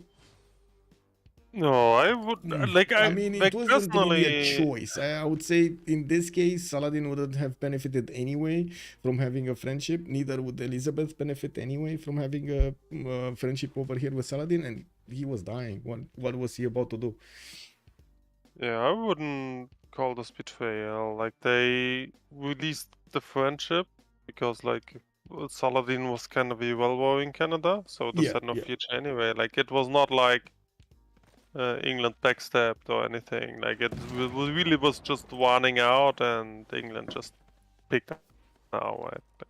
Yeah, what I do have to say, England starting to fight here might be a bit detrimental later on, because he's starting to put a lot of production into his cuirassiers and kind of stop putting production in, into military units, kind of stop putting production into his sim. So it might be the ones that keep on simming, like Khmer, for example, or Nader Shah, will have a chance of how to say, getting much higher points in the next part of the game. Montezuma, though, with only 244 science, looks like he's gonna need a lot more, and now that he got the German territory, he's gonna need to start improving these all of these up. Total tab, he's 7,200 versus the 10,000 of Javarman and 10,000 of Elizabeth in the text. Ooh, that's a problem. I do see Elizabeth and Javarman are tied right there in the technologies. 49-49. Okay, Dortmund is getting attacked. Bombard moving in. It does have the button for artilleries, but he's choosing not to. And I do notice Aztec is trying to get his units back to get them healed up. Whoa, that bombard, did he just move? Is this a... Oh, this is a heal. That's why he couldn't shoot kick. Oh well, it happens. And Gazargam also has been defeated? Oh yeah, Korea got it back. Just as a general question, neither Persia nor Babylon do have harbors. Like, they are close to the coast, but none of them are really... Yeah, they don't have harbors. I mean, I'm just thinking about, like, what do their stats matter? Like, if they just leave naval control to Elizabeth, like, he will be like no one's gonna be able to go for WinCon if they leave naval control to Elizabeth. Well, very late, yeah. Like, Khmer, even look at this, by the way. He has a way to get the nuclear submarines into the big bay of Khmer. And have shooting solution on all of these cities here. What's this? First tank, Captain Unarmed Prophet. Who is Captain Unarmed Prophet here? Sundok. Sundok actually got 2 tanks, so he has tanks with fighters and bombers at the same time going against Georgia. This looks like it's gonna be a very quick cleanup, very quick and easy cleanup for him. Mr. Light Beetle has significant problems actually defending his territory right now. Significant problems, and we might actually see Korea just meet over here Elizabeth in the middle if they didn't make a friendship, but I think they did. Is it just me that thinks that they did make a friendship? Yeah, he does. He does have a friendship. So we got 2 friends over here. If Aztec is going to choose to keep on going with his tank course and maybe some more units against Korea, we will see him also declare war on Elizabeth, which will probably redirect the attention of Elizabeth to the east as well as to the north. And I gotta say, these are a lot of units that are getting deployed in the north here from Elizabeth I with 542 science and 240 culture, 1,053 points of production. Looks like England is cleaning up all of the cities of Canada acquired from Saladin, and will probably keep on going to take the main cities of Canada also. We do have Canada actually getting his major setup with national parks everywhere. Oh my god, look how many national parks he is getting everywhere. Not gonna help him though. There's not enough tourism and not quick enough to get to victory condition. 447 tourism, 27 out of 118 points of tourists. Not enough.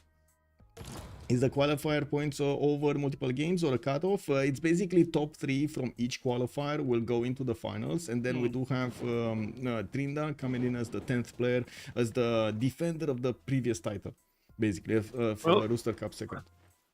Yes. Actually, if Khmer just keeps sitting there and simming, I don't know if it is really in his interest. Like, let's just assume that Korea kills Georgia peacefully, like without intervention, and Elizabeth just eats up Canada, right?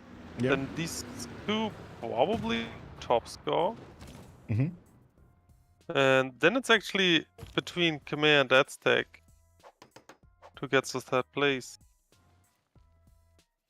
Chat was not here. Duke was suggesting that it might be that England is trying to secure a second for WinCon. I think he could have had a win card of his own with space if he really wanted to. There wasn't really anybody putting pressure on him, and Montezuma to get to him would need to chew through Korea, which immediately Elizabeth would get wind of, right? He would have had significant time to prepare. Well, yeah, also, like, this is different than other games. Like, no one's gonna care about WinCon at all. Yeah, honestly. They Like, just like want the other top than 3. like going, other than like going to bed, there's no reason to go for WinCon. You just need to be top 3. Like, Yeah. there's no benefit getting first. Well, over there is a benefit in the sense that the game is still reported, and we did have Ben, for example, telling us last time, and that's why we changed the rules to let them play until conclusion of the game or CC, because they do want, when the game is reported, they do want the points from the game, you know, in the normal ranking, basically, not only. Yeah, well, okay. If does this count into the season? It's counting to the just season. all Yeah, time yeah. It's counting to the season. Yeah, well, okay. Yes. Okay, and we got some more planes, a lot of biplanes actually coming around from Khmer, and I do notice Elizabeth did jump up to 600 science, probably finished quite a few of his labs here, and now he's working on his sewers, and I do notice he's on +3 happiness. We do have him with 800 gold per turn, and yeah, look at that, 244 culture. Do have to take a look here, and I'm still very curious how Khmer is gonna approach the next part of the game. Looking at what he's doing with his encampments, I would imagine what is gonna be on the table, and it's probably gonna be helicopters with helicopter armies with jet bombers and fighters, by the looks of it. Or is it just me thinking of this?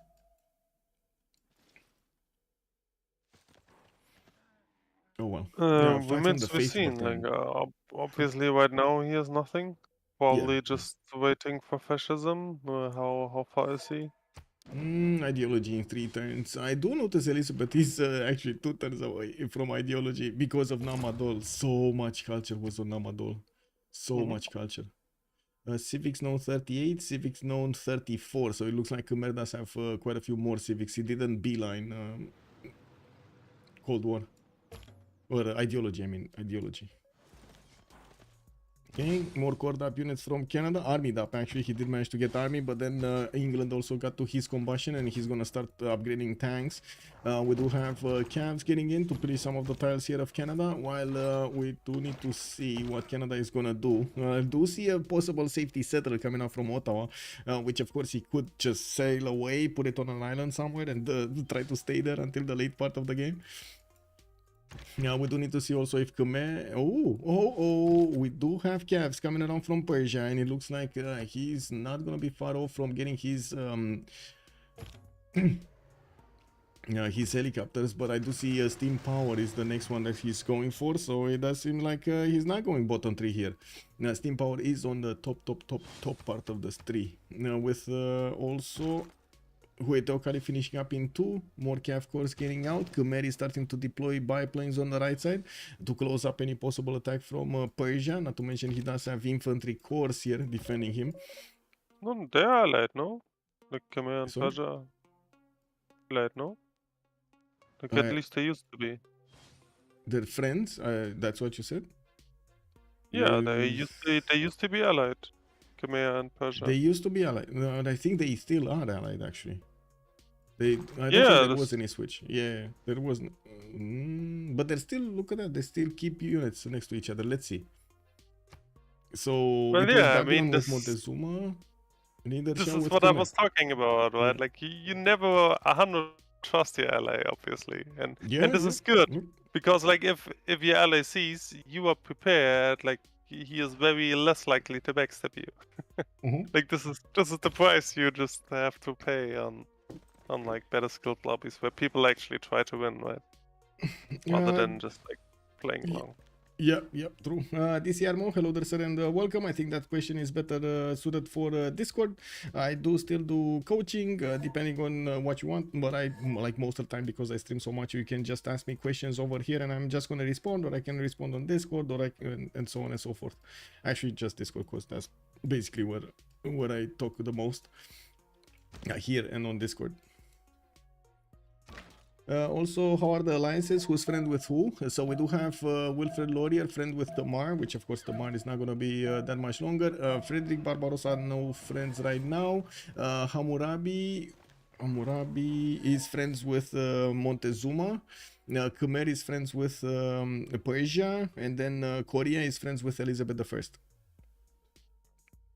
So we're gonna need to see what Montezuma is gonna choose to do here. First of all, he's doing the cleanup crew on Germany. And the cleanup on aisle 5, we do have him managing to get significantly more points than the Wacky Dude, 854, while the Nuclear Mongoose is on 927, Wacky Dude is 723. And of course, we do see more units coming around, and I do notice his military engineers have actually moved northeast to get those initial railroads. I'm very curious, where is he? Wait, is he actually wanting to backstab Babylon here? No, wait, that's not the backstab, that's actually his opponent, right? That is actually his opponent. Oh, no. Yes. By the way, we just talked about it. They're talking about it in the chat as well, right? Like between Persia and Khmer. Wacky Duke, Nuclear Mongoose. Because they say units, and like you have to be suspicious if the guy is actually. Then depending on the answer, you're gonna get more suspicious or less suspicious. Yeah, and then if it actually gets renewed, you can move away to something else with the unit, but you have to be ready for the guy to actually not renew. Yeah. Rest in peace, Canada and Georgia. And Germany. Germany not gonna be here for long here, unfortunately. Man, I really wanted to see one of those German sims, to see it compared to Elizabeth, compared to Khmer, compared to Babylon and so on. Really wanted to see that going. Oh well, I guess in another game. Maybe we're gonna see it in the next qualifiers. Looks like England gonna take Windsor with his navy and slowly moving towards the main cities here, the core cities of Canada. He did spend quite a bit of gold to upgrade his units and move them then on the front line, not to mention a lot of his uses of the military engineers to get the roads, the railroads. We do have him still finishing up his labs, and I do notice his 635 science versus the Javaman's 561. But so does Nader have 554. We still don't have him actually choosing a direction, if he's going southwest or east side, and I have no idea what this... is this an explosion in the... You see this, guys? Do you see this? What's happening here? Wow. Lol. There's some form of something happening over there in the coal power plant. How many Hansas Germany built? Like probably, I don't know, 4 of them or something. But very late. We were asking for Hansas. We were definitely asking for Hansas. The shocking thing is the guy actually took mathematics for reasons I don't understand and doesn't even have a Diplo quarter. Now it's Aztec land, so it would have been destroyed. Well, I do have to mention we did have quite a serious amount of relatively unexperienced players in the lobby, and when I say unexperienced players, they're like sub 500 hours. But then it's good.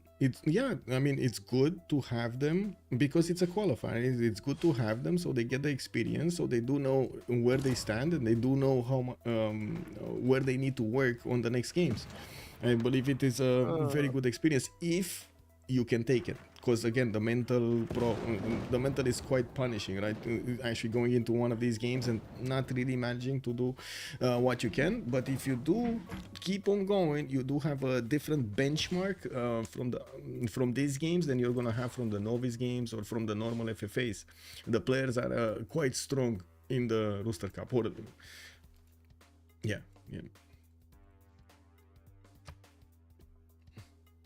So okay. That at least explains why I didn't know half of them. Yeah. I mean, to be honest, it is what it is. We did have the request of increasing to 3 qualifiers instead of 2 qualifiers because we did have like 48 initial players going for this. So you can imagine only 30 from them can actually get into the qualifiers. There was quite a bit of how do you call it? Demand. Okay, there we go. Demand for the slots. So yeah, we'll see. I don't think it's healthy to go more than 3 qualifiers though. I don't think we should do that. What I can say, more players should actually get their ranking. Ranking going on the seasonal, so we can have a better benchmark, a better ladder. Because right now I'm trying to make the list, but there are so many players that don't have rankings. So yeah, it is what it is. We'll see. I mean, it's an ongoing project, and I knew from the beginning that it will require quite a few additions to actually sediment stuff, take a look at the rules, see what we can do with the animations, see what we can do with other stuff. I'm gonna also start to invite more streamers to join me in casting. Well, I guess I got 2 comments. Well, first off is like the thing with unexperienced players is most of the time they can't really rate themselves because like obviously they're unexperienced players, so they don't know what it actually takes to be a good player. So that's the thing. So they may very well over-evaluate themselves, right? And be like, yeah, sure, I can hang in with the top dogs, and then they just get swept, right? Yeah, but if you don't have that experience, in your mind, you're still thinking, oh my god, my place is like about there, and I'm doing well in the tournaments, in the FFAs that I'm playing, and so on. But that's a bit of a different way. And I gotta say, a lot of the players that actually didn't jump in, some of them don't even play FFA. They're teamers, and they have been playing FFA. They know how to play it, but they like the teamers more than the FFA scene, and you don't get to meet them in the normal FFAs, so you don't know how to play even though they will play extremely well. Also, Machiavelli was saying coaching is much more effective at getting better than losing in a lobby like this with nobody to correct what you've done wrong. That is true. I'm doing my best, and of course that's why I'm asking questions with and having Justice over here. By the way, I do want to say thank you so much, Justice, for joining us. to try Very to welcome. give some advices, especially major advices to the players, like the important ones, not really micromanaging what they should do, but how they are approaching the game and the main directions, and hopefully it will help them improve in the next sessions, just like we have also in the novice tournament. I'm glad Civ7 plans to release more traditional 8 to 10 player maps, 8 or 10 player maps later on, hopefully. Oh my god, hopefully. I do have a mention to make. Not sure if you guys saw Potato's video or I forgot Ursa Ryan's video with the Phyrexis team, the Phyrexis devs, Ed Beach and Carl. They did explain quite a bit in I would say layman's terms what they want to do and how they will approach modding, how they will approach your war system, era system, age system, and so on, and quite a few things have been revealed in the video. If you want to check it out, make sure you actually take a look, because it's very interesting. And there is one thing over there: they feel challenged to do better because they saw a lot of the comments in the YouTube channels, a lot of the comments in Discords and so on and so forth are kind of seeing through the fog of war, and they are seeing what they want to put out as bonuses, as DLCs and so on. And they said, like Bitch was like, oh, whoa, wait a second, we gotta shake things up a little bit here. Let's actually see what we can do. That's amazing. Uko Supreme also, hello there, sir, and welcome. The devs did say that on Ursa Ryan. Yeah, exactly. One Aztec bonus, he's on 13. Shot caller, good evening, sir, and welcome. It's going to be science victory 100% now. Impossible to win culture if so many people die. Yeah, I mean, it's not impossible, but I don't think culture was on the table here, especially with the amount of science that was. I'm pretty sure Canada didn't have enough time to actually get the culture victory. He's 38 out of 150 now, and he has been worrying for a long time. If he wouldn't have been worrying, maybe, but he has been. And I gotta say, he's gonna get fascism if he didn't get it already. He does have fascism. So he has fascism, Mountie armies defending against English infantry armies, tank armies, and artilleries. I mean, these Mountie armies are nothing to joke about, man. They're very strong. Look how strong they are against the tanks. Amazing. Yes, he has plus 13. And the question is, on my mind, who is he going to attack, right? Who is Aztec actually going to go against? We got 8 more players remaining in the lobby. 2, 4, 6, 8. Yeah, there we go. And Tamar is also soon going to be falling here. He lost already 3 cities and 4 cities actually, and Gazargamo as well. And looks like with Korea sending his tankers and bombers, not to mention fighters inside so deep into his territory, I don't think he's actually going to get out of this. Teamers is more interesting. FFA format has too many flaws. I have a comment here to make also. So in the teamer scene, you don't really have so okay, we're watching an Ironman, but I'm talking about the normal FFAs. In the normal teamers, you don't really have the time to try out stuff. In the normal teamers, a lot of the times you're going to be pressured by your team to win. You're going to be pressured by your team to actually get the good strategies going and so on. In FFAs though, you have a bit more leeway. Your neighbors might not attack you that much. You're gonna have 2 allies. You can actually create a safe space, and so on and so on. It's a totally different way of playing Civ. Then in teamers, when always you're going to need to pay attention. You're on the front line, you're going to need to get units and so on. Koshak, hello there, sir, and welcome. Yes, so we got red continent here, we got the white continent, which is only his, and we got the blue continent and another purple one on the right side. He didn't go that deep in the purple one, so only managed to get like one, this honey tile, and truffle, actually 2 amenities from this one. Does he have an easy way for another amenity here? No, I don't see. Probably the other amenities are much deeper in yeah, the cocoa tiles over here are gonna be deeper in Babylon's territory, so he can't get there. Yes, but in FFA you need to support all you need yourself. That's also true. That is also true. I gotta say that is quite punishing actually in FFAs. And I gotta say, Khmer is out for a blast here. He's coming out with quite a few helicopter armies to the south that he's just upgrading and finishing his banks, getting War Department in 2 turns. That means he did discover fascism and probably, of course, switch to it. We do need to see if the actual target is going to be Aztec or is going to be somebody else. I don't think, I mean, he could be Korea here to the west side. I think Korea would be a much better target for him than Aztec, wouldn't it? But oh well, I guess we'll see. Aztec production, which is looking 954 points of production. Looks like Montezuma does have his production capabilities high, but that's also because of how many cities he has. You got to take into account all of those cities do eat your amenities, do eat a lot of resources here, not to mention time, but they do give you the opportunity to build new stuff. Armies, districts, wonders, projects, and so on and so forth. Yes, Lancer. Yes, you're correct. You do need to do a lot more for yourself than in Teamers. We also have a few more turns, 2 more turns until the switch of the era, and I do notice Canada is going to get his golden. We do have Tamar going dark. Wildfire is 1 point away from getting his heroic age.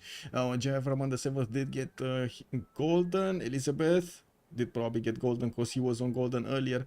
We do have Nader Shah 115 out of 107, Montezuma 123 out of 116 got his golden age, and then Sundok is just at the level of getting his golden age. I do have to say England here is taking his good old time to actually take out Canada, and it does seem like he's gonna need to do a lot more if he actually wants to break the Canadian defenses. We do have fighters coming around. We do have probably bombers following this up, and of course with his what is it, 1,000 gold per turn, he should be able to buy whatever he needs on the front line right there. He's also not in a hurry to kill anything there though. Like he can just keep moving slowly while stepping up for whatever he wants, right? Yeah, Like he's in first place right now, like the other guys need to make a play. Like basically Canada is just like standing squad to take for him, so no rush. yeah. Well, let's see how things evolve here, because it starts to look quite interesting. I'm actually very curious if Khmer is going to attack Aztec, mostly because I'm curious what Aztec is going to do next, rather than anything else. Definitely feels like he's not going to have enough damage to hold on to dear life here against his northern neighbor, Khmer. Nader Shah, he got 1 machine gun core, observation balloons coming up. It looks like he is also thinking about warring somebody. Bombers on the right side in Parsa, in Mashhad, and we do have him getting his broadcast centers. Khmer is 3 turns out from getting his jet bombers. Stealth Tech is coming out in 3, and Korea looks like he's slowly finishing off Georgia. I'm very surprised how Khmer did not challenge actually Korea here instead of challenging Aztec. Maybe he wants to get closer to the west, although well, we'll see.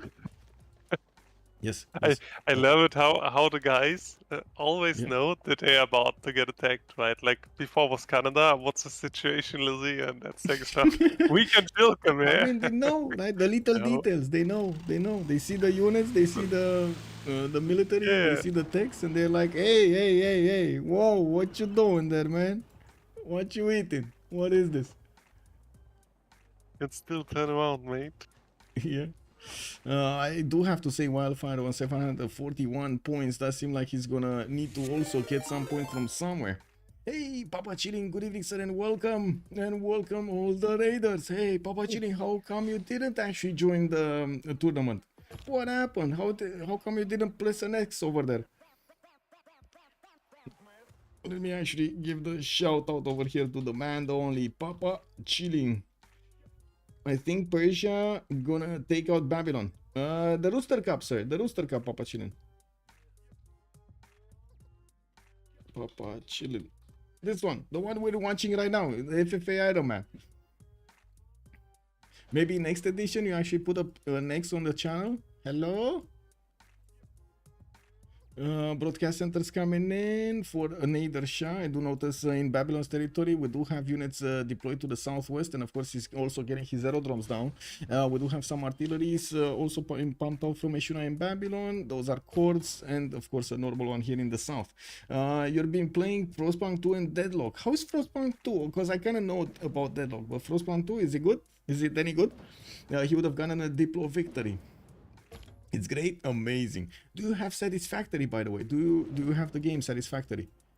I made a server that you can join like whenever, 24/7. So give me a hello on Discord, and I'm gonna send you the IP and the password.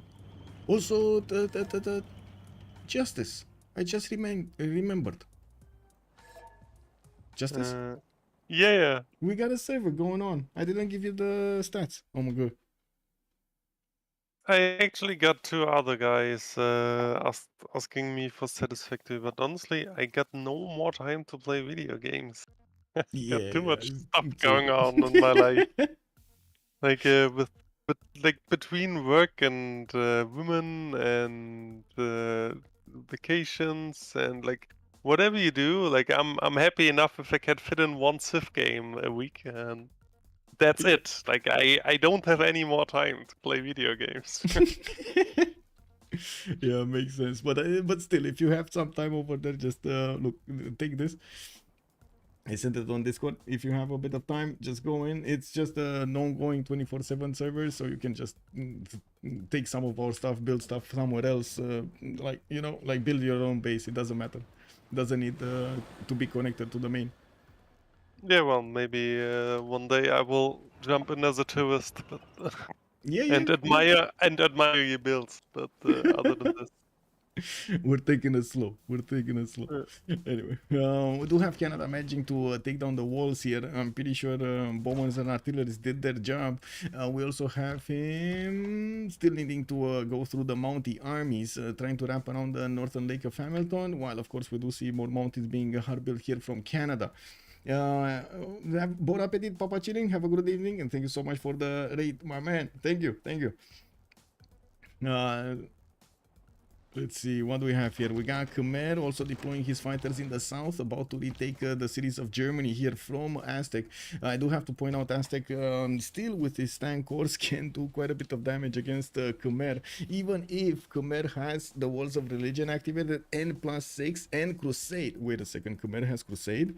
Uh-oh, he actually finished his religion with Crusade? What is Khmer? Yeah, Watts and Crusade. That's what he got. Very nice. And England did get Holy Order with their emirs for the extra culture and the extra faith over there. Very nice, very nice.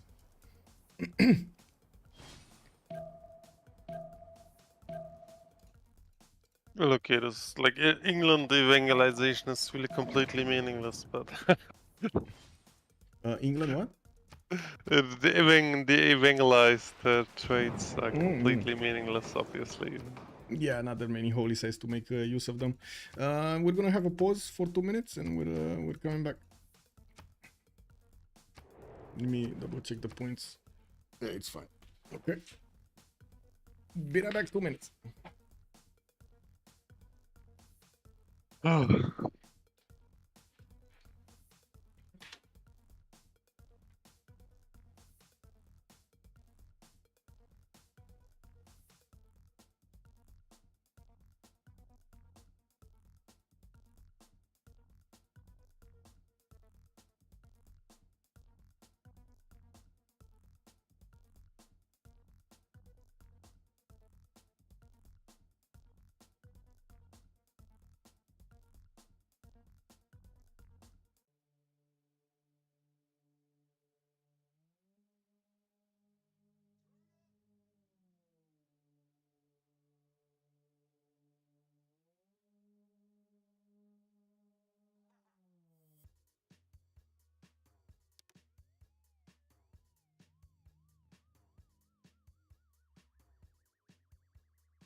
Okay. Let's actually see how this is going. Khmer just pillaged Aztec. Yes, Khmer just went into the lands of Aztec here and started attacking him. Declared war on the poor nation of Aztec. We do have him with war departments. Whenever he takes out the unit, he also does that. Get some heals back. He's in 2 arms, so he's gonna get an extra +10 against the cities, which is very useful at this point in time. Wilfred Laurier is also getting 2 arms, but also he's kind of starting to break here. Without the wall defense, it's going to be much harder for him to actually keep these cities. You see how fast they're falling. They're only 64 garrison defense strength. Vancouver just got taken over. Halifax is going to fall next, while we do need to see what's going on here with jet bombers coming in. It looks like we will have a path being carved out through this Aztec territory. Also in the main cities for Aztec, we do have not only anti-air guns starting to show up, but also some cav armies. In the tech side though, he's kind of far away from getting something relevant. He's in steam power. He's probably trying to get to advanced flight and getting mass media. Helicopter armies are gonna start pillaging his territory though, and this is gonna eat into his production very much, but so is Montezuma benefiting from 1100 points of production. Khmer is 1000, and he does have the 473 points of faith also on his side. Nader Shah is 977 with a heroic age of his own. He did get 2 arms with Heartbeat of Steam and Reform the Coinage. While taking a look at his territory, he's 1 turning bombers from his capital city. 1 turning bombers.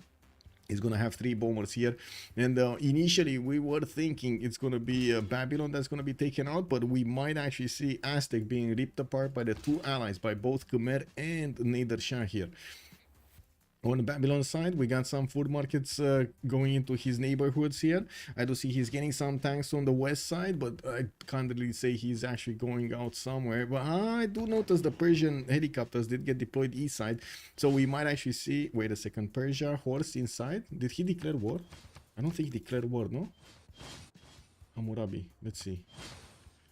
Hammurabi upgrading his tank horse. He knows he might get attacked. He is declaring war. Wacky Dude declared war on the Wildfire here. Now we do have Wildfire, of course, Hammurabi. Wacky Dude is Nader Shah. He's going into the city of Tutul and will probably break. Mr. Light Beetle.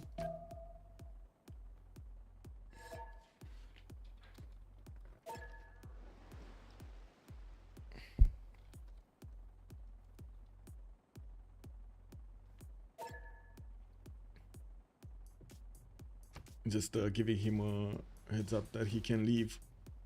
Tamar got broken in half over here by Korea with his fighters and of course the tanks and the bombers. Only 3 cities remaining. But yeah, no way to get the bombers out. Canada did manage to get all of the half part of the map. Aztec the south, it looks like Nader Shah is gonna force his way into the cities of Babylon to take this eastern side, while Khmer is gonna want to take down Aztec. Korea is gonna be left alone for a while here, and it looks like on the west side we're gonna have Korea also managing to have the majority of the land in between him and Elizabeth, between Khmer and Elizabeth. Oh, wait. Wildfire is Hammurabi. What is going on? Whoa. Whoa. Casually getting out of the game like this. Give me a second.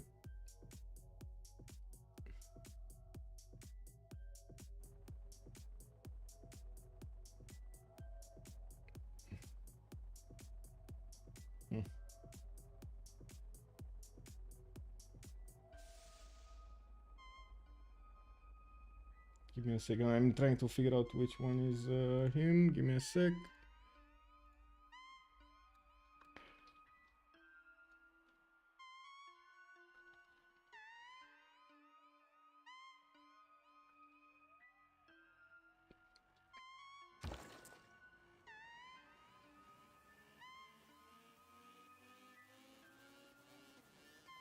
Okay.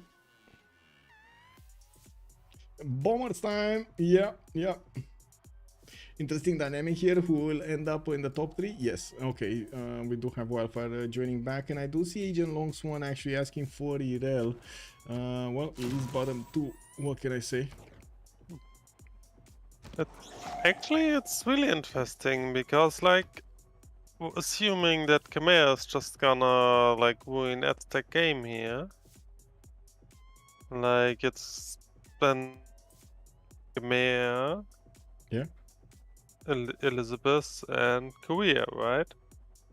And like, I mean, Babylon probably has not much saying, and also Persia has not much saying, but like, these two guys also have kind of no reason to plus any CC, right? So may the ally eventually turn against them then. Like, yeah, if Aztec is getting about Babylon, have ally anymore? Actually interesting what's gonna happen on the right side of the map here. What I'm trying to say, I guess. Because like, especially when Persia will minus CCs. I don't know if Khmer is too happy about it. Oh, for sure. To be honest, in that score right now, we got Montezuma, Khmer, and Elizabeth, right? Korea doesn't seem like he's gonna get a few more cities, but not that many points. Wildfire is fighting Nader Shah. It will take a while until Nader Shah is gonna get his higher points. And Jaya Faman the 7 is working on taking out Montezuma. Now Montezuma has so many points, right? It's gonna fall though. Like, I think it's inevitable. Yeah, it seems like Aztec is gonna fall. Yes, we got nukes coming up in 6. I would imagine we're gonna see space projects coming out from England. I did see the first spaceport earlier being placed down. We got 2, 4, 5 of them coming out, and yes, I do see one in London is beginning built in 510s. Has a shot over there. That's a 180 production city. Sheffield is gonna be 109. Bristol is 241 production city. That's probably where he does have Magnus vertical integration, and also quite a few traders from Korea going into that city center. How long is the turn now? Quite long. Also, Necrotic, hello there, ma'am, and good evening. Did you visit the base? It's about 3 minutes late game. Yeah. Well, we do have an infinite turn right now because one dropped and it's an infinite turn. Anyway, Persia's bombers are chewing through the cities of Babylon quite quickly, even though those are steel walls. We do have Nader Shah next turn getting jet bombers and also mobilization coming out in 3 turns. We do have him with quite a few units being sent to the front line, but I gotta say, so does Babylon have his own units here. He doesn't have fighters though, and the spies looks like they are equaling each other. I didn't see who got the extra diplomatic visibility spy, but I'm gonna check right now. So first of all, England got Einstein, very powerful here for him. We do have Persia getting Cho. Wait, he got Khmer? Where? Khmer got the visibility. Oh, I see. Mary Catherine got that. I see it now. Very nice. So where is Khmer on the Diplo? Let's see. He's +9 plus Crusade. He has more damage against Aztec than Aztec has on him from his amenities. Well, and Khmer bonus works both ways. Yeah, and the Khmer bonus, yeah, that's significantly more damage than what Aztec has.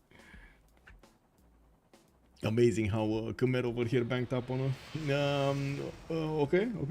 Does only winner matter for this game? It's top 3. It doesn't matter which placement unless you count the ranking, as in the ranking in the normal ranking, but they need to be top 3 to go into the finals. Also, Kuwait, Korea gonna be shield to England versus Khmer for the science victory. Kinda looks like it. Yeah, I'm kind of feeling the same thing, and I'm very surprised Khmer actually didn't attack Korea. I think he was much more afraid of Aztec, late game Aztec, than he was about Korea late game. Because to be honest, Korea late game right now, I mean, he does have 645 science, but the culture is atrocious. And the setup over here in his cities doesn't seem like it's gonna be on the same level as his Khmerian counterpart, or even Nader Shah for that matter. Anyway, jet bombers coming in. It's gonna make things a lot faster to take out cities here from Aztec with multiple helicopters that Khmer can deploy.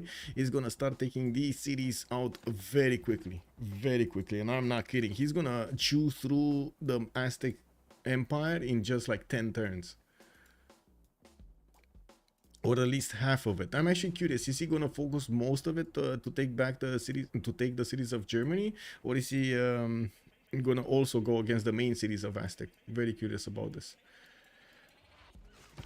I'm gonna need to Honestly, I don't think it matters because, like, if Elizabeth is actually ending the game with science victory here within a reasonable time frame, let's just say, I don't know, maybe turn 115 science victory would not be like unheard of, right? Like, let's just assume that game's gonna end turn 115, so people have like 18 more turns to get their score, right? yeah. So, yeah. So, like, assuming they cannot agree to CC before, which I don't really see happening because, like, I don't see Persia just saying like, "Oh, I'm happy with fourth," right? Like, wouldn't make any sense for the guy. Oh, for sure, for sure. I mean, I think that's exactly what he's doing right now. He's doing his very best to actually sorry, and there we go. To get more points and secure.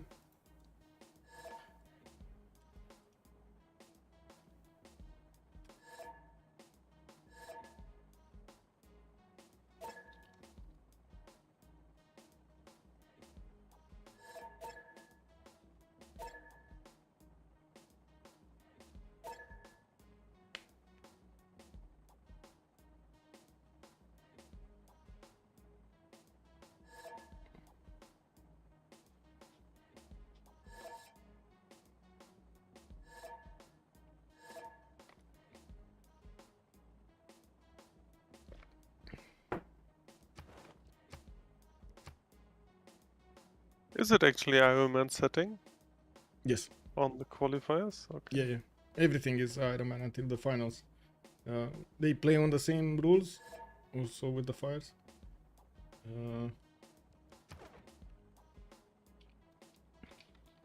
Yeah, I don't know. Maybe I should sign up for the stuff as well, but takes so much time. Yes. I got 1, 2, 3, 4. 4. And we're like, how many players are still in the game? 1, 2, 3, 4, 5, 6, 7.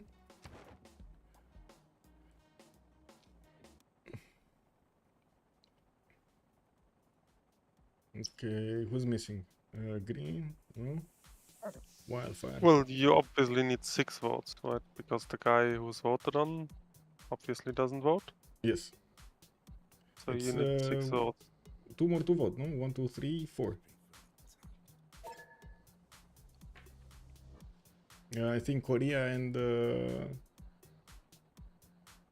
Wildfire and Babylon didn't vote. Oh my god. Your Actually camera's click on them. over the text box, Plus so I can't or tell you. minus Canada. And the other one is, sorry, just trying to get this done. Captain, no?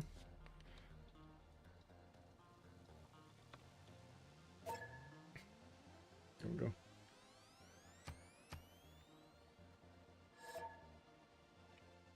Oh. Okay. Actually, Wildfire openly plussed, right? Yeah. No, that was his plus that he is coming into the game. He was desyncing, so he plussed without knowing the chat and everything for coming back into the game. Or at least that's how I understood it. That's why I didn't react to it and asked him for a specific plus. Well, we do have the first city of Babylon also being taken out here. Doctor Who is trying to defend himself against the Persian invasion with helicopter corps and jet bombers and fighters coming in. Looks like Babylon is going to have quite a fight on his hands. Also, looks like Canada is starting to break after, of course, he did get derailed out of this game. We do have Montreal, Ottawa on the chopping block here. England is trying to get in and secure the kill. We do have also TBDC defending against the planes of Korea, which are, well, eating his cities up very, very quickly here. Bombers of, okay, another city has fallen of the former Germany here from Aztec, got taken over. Cologne is under attack, 111 points city, but I think this is just the turn he got his jet bombers, no? So he's gonna start upgrading them rather than attacking with them. Okay, does he even have that many? This is a jet bomber. Okay, he has one. Doesn't have that many. He's getting another one here. Actually, he has another one in Indrapura also that he needs to deploy to the south. I think he just upgraded that from a bomber into a jet bomber. Spaceports also, by the way, 240 production city Bristol. It looks like space is gonna be an option, a clear option for Elizabeth I to finish the game with a victory condition. 1258 points right now on the score screen, while Khmer is second on 1087, and the third screen we do have Montezuma 937, and then Korea with 893. Wacky Dude is definitely trying to eat through Wildfire's territory to gain more points, and he's also going to be protected by Khmer in the next part of the game. We might see like a big war in the next part, like in the next 20 turns here, if they don't unanimously agree to CC or something.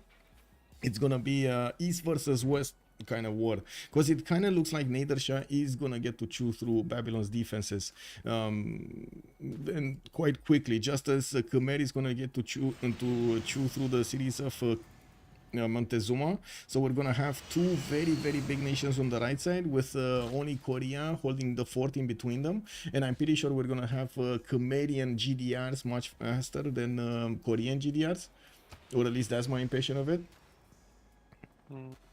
Honestly, I don't think it's gonna happen, because at this point Elizabeth would send GDRs to defend Korea.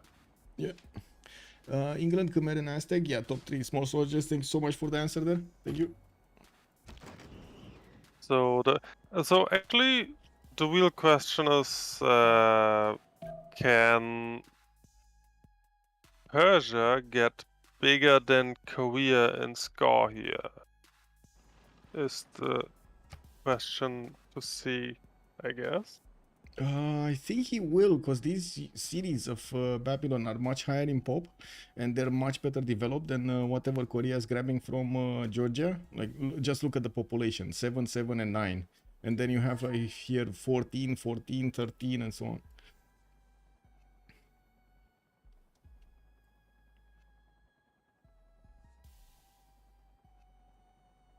Yeah, I mean, this remains to be seen. Also, Korea might get ideas to get something from Aztec as well, but Yeah. might get some more Canadian cities or stuff like this. Like, as being said, I think this is like fighting for third place pretty much is between Persia and. But on this, I think Elizabeth and Khmer are kind of set at this point, which they kind of seem to be all game anyway. But I don't see much which could happen to them, especially not with National Merchant on Khmer. Yeah. We're gonna have a quick relobby here to fix Babylon's connection issues. Yeah, okay. Reload. Ooh.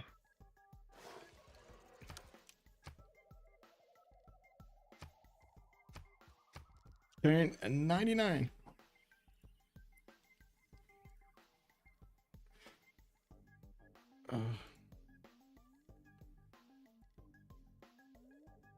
Okay, lobby's up.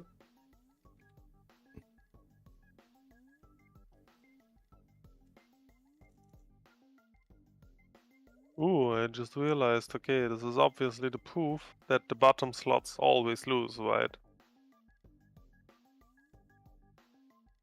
I mean, you should not be on the bottom slots. What can I say? And I don't think it's only on the bottom slots. You could be third, and you could be taken out also. Kind of depends on what kind of neighborhood you have, rather than being bottom slots.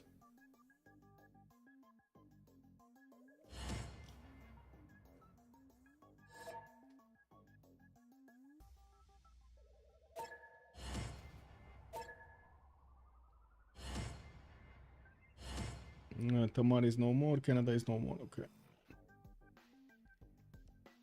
Okay. Well, it looks like no problem with 0MS. Nobody's rejoining.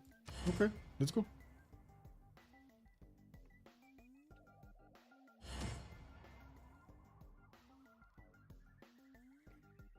Akayoshi, hello there, sir, and welcome. In this tournament in particular, we don't have any naval maps, even though I was thinking on the other tournament, the TRL, to actually use 7 seas. The players did tell me that it's much better to actually use something like Pangea for this type of tournaments, and well, we're gonna need to see. This is the 3rd edition of the Rooster Cup, and we're using basically the map that the players really want to play on, like in the overwhelming majority of the games, on Pangea Classic Ridges. Team Plus, we ready? Let's go! And Sasu, yes. Yes. What's up? I just wanted to point out that this is obviously an FFA thing, right? Like, Pangea Classic is traditionally gives like the most fair distributed spawns, quote unquote, while like maps like Tilted, for example, got very popular lately. Like these maps which are not necessarily fair, but usually are balanced out in between the teams, right? Because like on 4v4 you only have like 2 parties, and even though like one guy may have a much better spawn than the other guy, like between the 4 guys within a team, it's kind of fair, right? But like while in FFA this would be like horrendously unfair. Yeah. And in 4v4 it's very interesting. So one really has to differentiate between like also in the map rule between playing in FFA, 4v4, like pretty much any other format which like is just considered fun, right? Yeah. Ukop Supreme is also saying the Wacky Duke and the Nuclear Mongoose will be huge on the right side. Yes, I agree.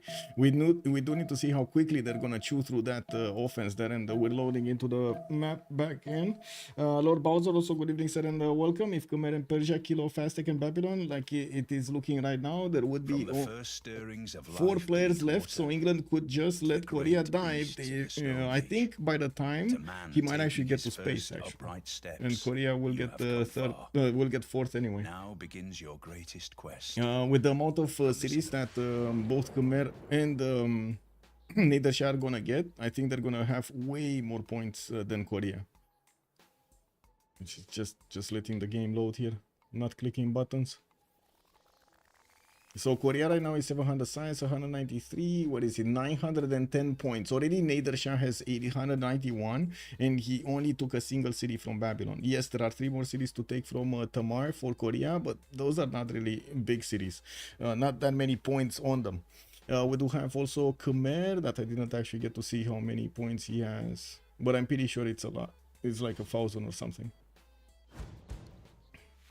Let's let the game load and see afterwards. Okay, there we go. We loaded in. Score. He's 1,100. So he's 1,100, 2,500 military also, 600 science, 359 culture.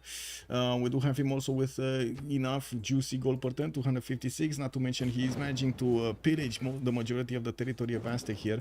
We do have also a second city being taken out by Persia extremely quickly, chewing through the main cities, the core cities of Babylon here. Now we do have more helicopters on the way, and I do notice Babylon did get that 1 tank army on the airstrip, but unfortunately for him there were no planes over there to take out. These 3 bombers are safe behind the helicopter core.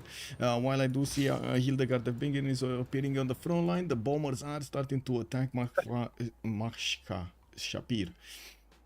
Why would you talk about Hildegard? I don't know. I don't know what he's doing here. Honestly, don't know what he's doing here. I thought it's Abu, but then I remember Abu was Arabia, if I remember correctly. Well, I thought it's Abu. I'm sorry. It is what it is. And I No, got caught don't saying it get me wrong. automatically, you know. I just thought it was so funny how smooth you got it in. And while Hildegard appears in the front line, I was like, It really so what? appeared important. So what? Yeah. A random great person like this is like a random great white appears on the front line. Okay, Yeah, yeah. good talk. Yeah. Let's see. We do have some more jet bombers coming in from Persia, allowing him to increase his attacks on his opponent. You can see how much damage he's doing, not only to the cities but also to units of Babylon. His helicopter armies are clearly superior than the Babylonian tank corps. We do have modern armor armies coming in, but I do have to make a mention here. Unfortunately, modern armors are a bit too expensive for their punch at the tank timing. You can't really rush them. It doesn't give you anything. Because of two things. First, the production, and also how much you pay GPD per turn. And the second thing, very important, oh my god, very important, is the lack of a general. To get to the late game generals, you actually need to get a general for modern armor armies, you need the information era, if I'm not mistaken, no? So this is atomic era, and this is information era. Most of the time the players will have these, like the modern era generals, and yes, some of these, but very late you do get access to the information era, and they're extremely expensive. Like right now we do have modern and atomic. They didn't even get revealed to pick them up. Samori Ture is the next one, and he's already 840 points. You can imagine this is going to be extremely expensive. I'd also see Sergei is the next engineer, and I gotta say, England, oh my god, he doesn't have enough. Can he do enough projects? He might have enough how to say, enough save space here to do it, but I don't think he cares. We actually took the guy with like plus 20% production. Yeah, Did I see this right? Yeah. Good ally. Yeah, I don't think he had enough points. I don't think England had enough points because he already picked Shah Jahan. Right? He already picked this one up, and then he picked, and then the other one got picked. Robert Goddard. I don't think he had enough points for it, so yeah, it is what it is. Could have just passed it. Is this eventually I buy Amundsen Scott for the flex angle? I don't know. We'll see. Yes, some of these. It has to be, right? Yeah, for the memes. You gotta do it for the memes. Anyway, we got nukes coming up in 4 from Bradford, and yes, quite a few spaceports are gonna finish in the next 4 to 5 turns and launch Earth satellite. The first space project is also on the way. Looks like the Misty Shade is gonna manage to get moon landing, and then Mars colony without that many issues. He does have a decent amount of science to actually go through all of the necessary tech tree. While we do need to see what's gonna happen on the other side of the planet. What will decide actually the top 3? Korea right now, by the way, it's 4th. So already Korea is 4th. Will the wacky dude get more? He's probably gonna get more than both. I think top 3 will probably look like Elizabeth, Khmer, and Nader Shah, to be honest. I don't know if Korea can come back into this somehow. Because, I mean, sure, he got some points from attacking Tamar. He got some cities. Although I don't think he has the same empire strength as his neighbors. Maybe it's just me. We'll see. Definitely the damage is gonna be way different than Khmer, right? With Crusade on Khmer, with the extra Diplo, very good. Also fascism. I don't think Korea has fascism. No, Merchant Republic, and he's getting ideology in 2. He's probably like 6 turns out from getting fascism. Okay, what's going on here? Nuremberg got taken out. Cologne got taken out. What is this? How did Cologne get so far away tiles? You see this? Yeah. Those are like 1, 2, 3, 4, 5 tiles away, 5 rings out. Anyway. Khmer did need to upgrade his jet bomber, so it took a little bit of time off. 3 turns for my Hatta project. We got jet fighters coming out and more aerodromes being placed in the north with the jet bombers getting out of his main core cities. I mean, this is what you get if you build theater squares in a city instead of a Hansa, right? Like you get the precious thing tile. Yeah, the suspicious 5 ring out tile that you're never gonna get to use. Oh my god. Oh no. Everybody desynced? What's going on? Why do I have the impression they only had the 4 mods instead of the all 9 that we do have? I'm gonna pause to let them kick resync. I'm pretty sure they didn't get the full mod list. Oh well, it is what it is.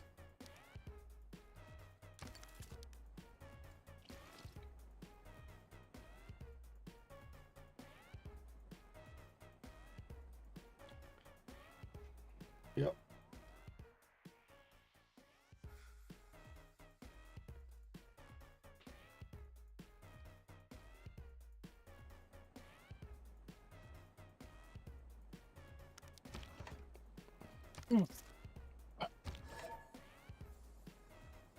I'm afraid if they...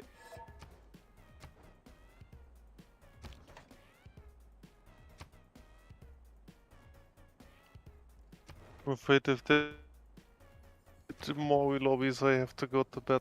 Getting tired. Yeah, I mean, to be honest, it kind of looks like at some point we're gonna have a CC. Like usually when this start to happen, it's quite a bit more pressure on the players. It's unfortunate that technical issues put pressure on players like this, but yeah. We'll see if they want a CC.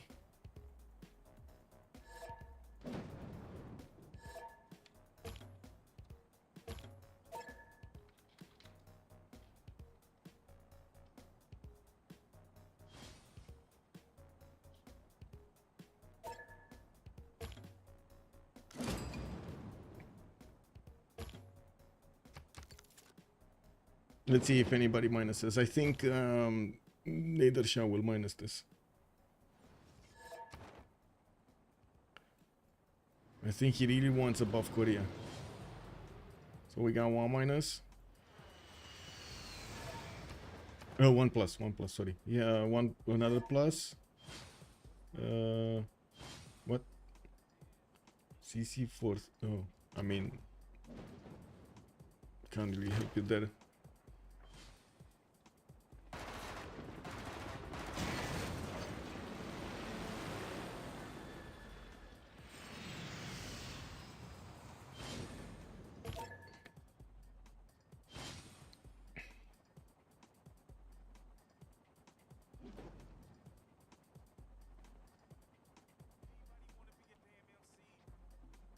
Okay, let's see what they're saying. Was Captain Alarm? Korea really wants third, and I gotta say, doesn't look like this is gonna. Yeah, well, I mean, currently he is third, so. Well, and it's definitely in his best interest trying to CC now, so yeah. Yeah, for sure. Makes a lot of sense from his perspective, right? Look how quickly Babylon is chewing through these cities. He's gonna take 2 this turn. Or wait. Oh, he plays with that one. Never mind. He's not gonna take 2. The helicopter army moved away instead of attacking Mari. Lol.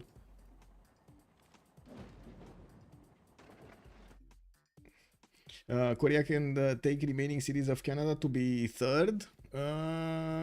Yeah, yes and no, but yeah, he could definitely take some cities from the north there. Not sure if it's gonna be enough, because again, these cities are much better than whatever Canada has over here. Like, really, look at the 1 pop, 4 pop cities, 2 pop cities. These are not gonna give him that much score.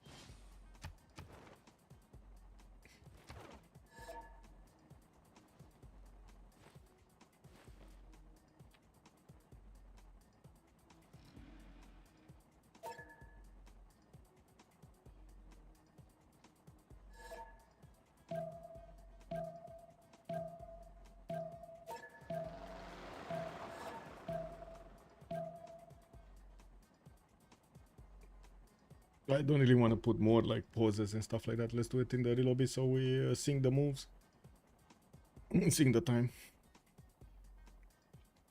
synchronize. Wait, true nature of Civ6 is multiplayer finally reveals itself. We'll see. We shall see if this is the true nature. But I gotta say, totally different gameplay, don't you think, compared to the other games that we've seen in the normal FFAs? I'm not too sure, honestly. FFA you... like, what FFA you referring to here? The normal ones in, how to say, the community. The normal lobbies in the community. They don't eat each other up so much. Yeah, like I mean, I don't want to sound arrogant or anything, but I feel like the gameplay in this lobby is actually below the level I'm used to. Whoa! Whoa! Wow! Shots fired over here. Okay, okay. Well, let's actually see what's gonna happen in the final when we got all 10, only the top dogs from the qualifiers getting in. Like, I mean, The don't hot get me shots. wrong. I don't think that I'm a top player myself, but I have a tendency to pull in very competitive lobbies, actually play, because I'm also very rigid in like who I let in lobbies. Yeah, for sure. For sure. So it turns out to be that like usually it's very strong lobbies, and actually a lot of people like it. So once you have like 5 or 6 strong players, Yep. it's usually pretty easy to fill them up with like other very strong players. Yeah, they gather each other up. And yeah, so it kind of turns out to be that like often enough you have like very strong lobbies where I am actually by quite a margin the weakest guy, which I kind of enjoy.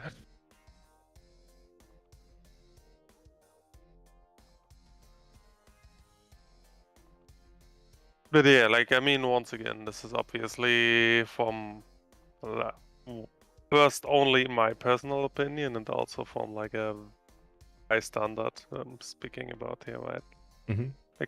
Like we talked about this, that that you actually have quite a bunch of more unexperienced players in this lobby, right?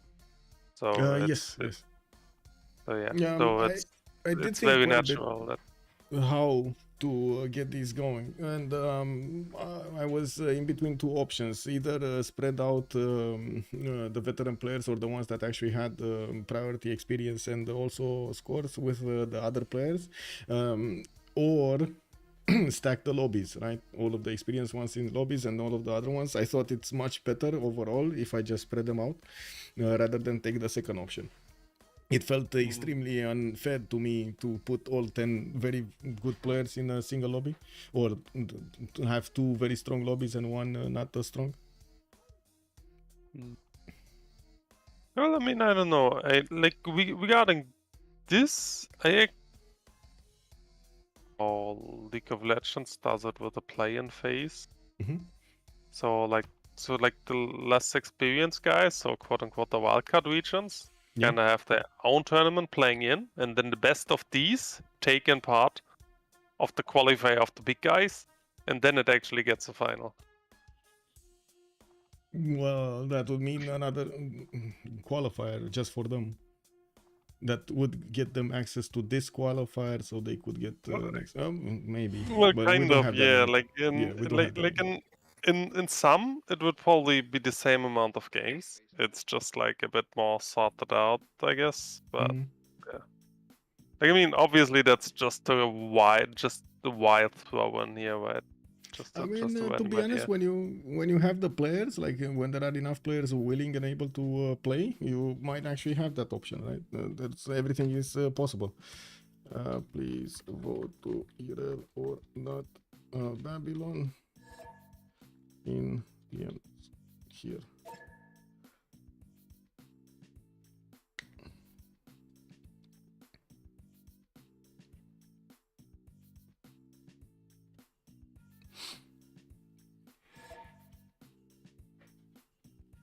Okay, failed.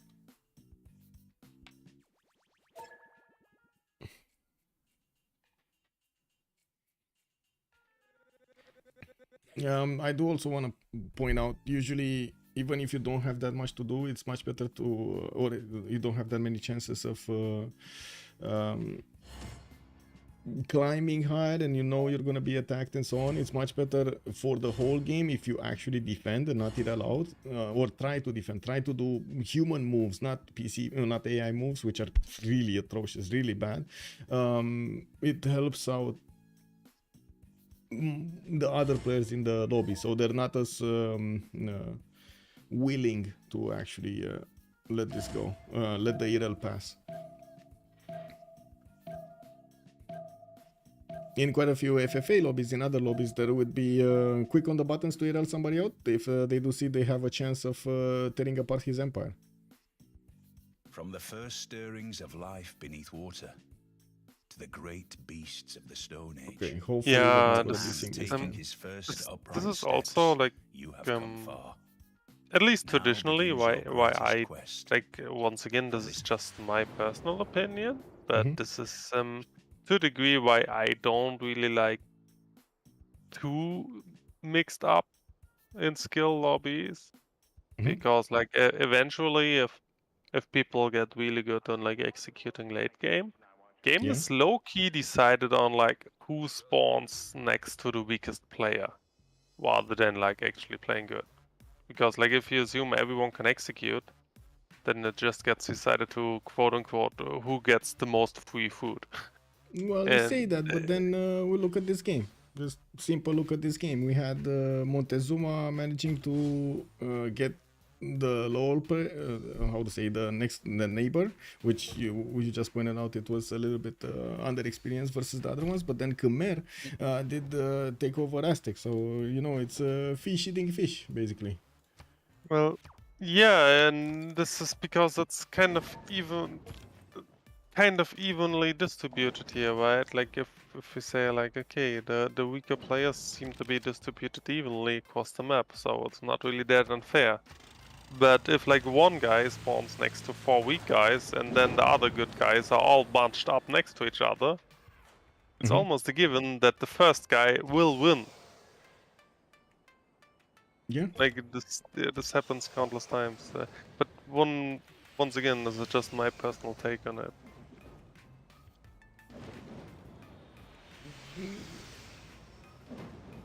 You could also argue that top players in a lobby would get top slots anyway, without that much importance of where they actually spawn. They will find a way, the solution.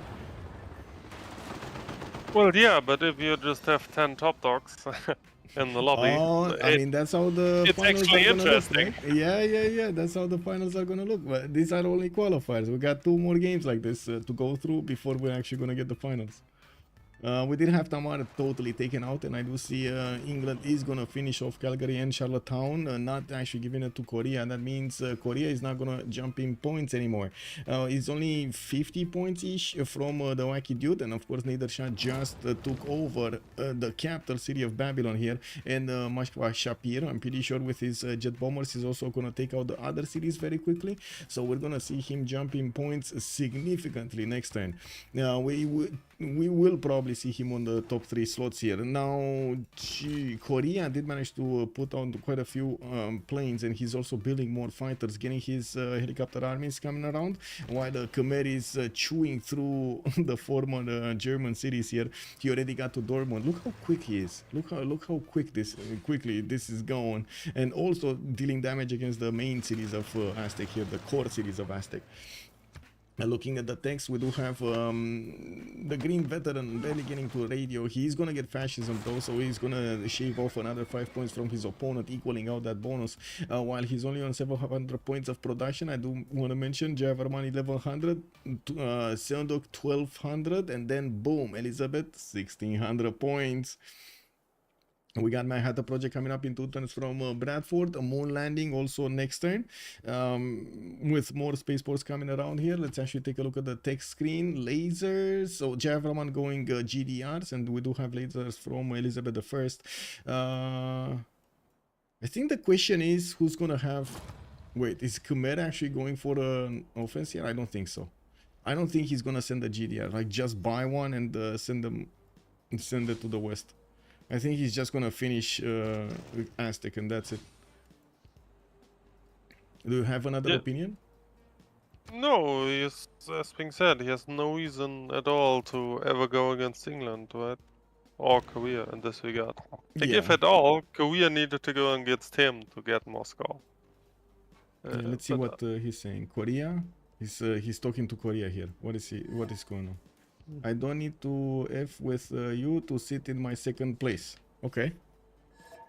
But I don't know what your plans are. what I just said. Yeah, exactly what you say. But look how open the players are directly saying this is how to say. This is very good that they're expressing this because they know what is he gonna do, right? And he's finding also his answer much faster about what he needs to be doing in the game. Yeah. And he's understanding that, like, okay, there's no more score to get for Korea, and he's competing with Nader Shah, so Khmer assumes that Korea is realizing that he will drop. Yeah. And she's also realizing that he is the only target left. So he's pretty much just saying, if you want to come for me, go for it, but you may as well just sit there. Yeah. Because I will crush you. This is he's effectively saying, right? Basically. The GDRs are real. What can you do? Don't trust him. Don't trust him. Take him out. Wacky Duke over there, desperately trying to get into the top three, and wants to take out Korea. I have your back. I mean, to be honest, Persia could also take a few cities from Aztec here in the southwest, but he's much more. It's much more easier for him to take the Babylonian Empire first, then actually move to the southwest. Now we're going to need to give them like what, another minute or so, so we can actually get the countdown going. Look at this massive empire of England on the left side.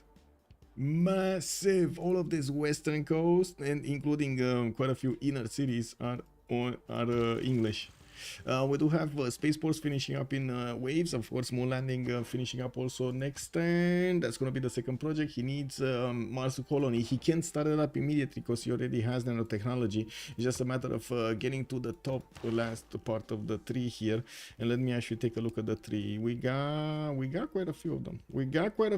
Bam, bam, bam, bam, bam, bam, bam. Quite a few of them that need to be discovered here. So right now he's on lasers. He can go for nuclear fusion. He already has nanotechnology. I don't know why they haven't seen a GDR, so I don't think he has robotics. Although, well, we might actually see him have robotics. I don't think so. How much science does he actually have? 1,088. And in total tab, he's 2,200 almost. That's pretty much guaranteed that he can keep on turning, yeah. This is so weird, by the way. This time we didn't have a desync. I think somebody had the 0 MS maybe last time we actually got the lobby going. Didn't fix it. So everybody else in the lobby got desync. I don't know what other explanation could be other than that. Anyway, we do have Khmer keeping on the points here. Wacky Duke just got over the Seondok's points, and that is with Seondok finishing off the empire of his opponent. Looks like Calgary is going to be left here, and Captain Unarmed Prophet will try to take Calgary and maybe even Charlottetown for a few more points, while Aztec is losing his cities here very, very quickly to the empire of Khmer. We will see how fast Persia can actually acquire the next cities. I would say it's gonna be quick, but let's actually see in reality what's gonna happen here.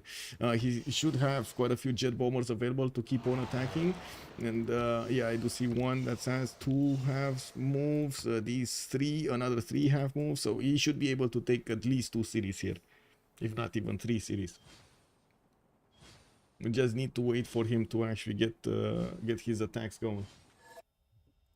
What's going on here? Will you check uranium? How many do they have? You might have already done it. I didn't check uranium, but most of everybody that wants to get stuff going, like for example, Khmer already is working on nuclear bombs. He has 2 of them, and I'm pretty sure I saw England also. Elizabeth I has bombs in Bradford, so we're gonna have GDRs and nukes in quite a little time here.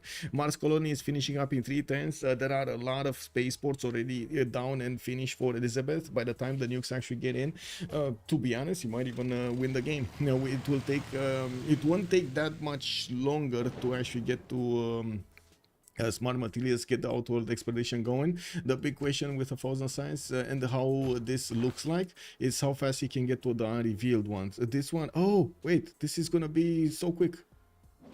He only needs the bottom one, no? He needs nuclear fusion and boom. And he might need like, robotics though. Oh, he needs nuclear fusion and robotics to open that up. Oh well. Yeah. Anyway, he should be one-turning most of them. Guidance system. So now he's going GDR. He needs to get this for GDR. You already got satellites, lasers, composites, and stealth technology. So he got all 5.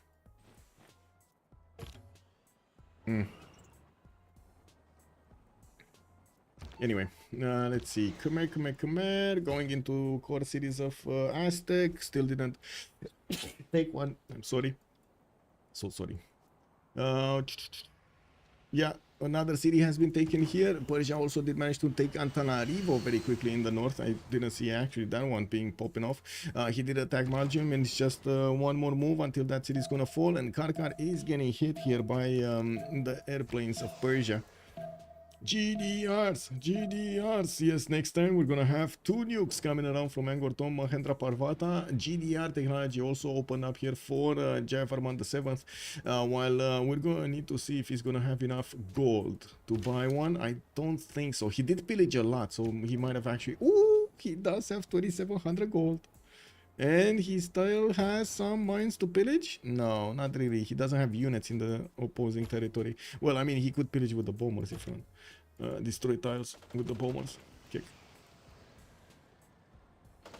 He still prefers cities. And that city at Zacapotzalco, it looks like it's gonna be dead. There's a helicopter army that just needs to click on it, and that city's gone. There's another helicopter army here that could go against Xochicalco, but we do need to see a bomber attacking into it. There's one in Mainz, one in Nuremberg. Yeah, he's just gonna take out all of the cities here very quickly. More pillages here? Not really. Actually, nothing much happening. We got some promotions coming out from the helicopter armies, and of course, yes, yeah, there we go. Malgium has been taken out. Karkar is probably gonna be next. That's the city that jet bombers did chew a little bit last turn, and we still have 3 of them with attack. 4, 5 of them actually. No, 3, 4 of them. 4 of them. So that's one.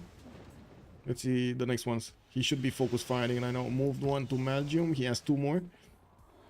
At least 2 more that I know of. 3 more actually that I know of. And moved another one. Okay. Attacked with a second one.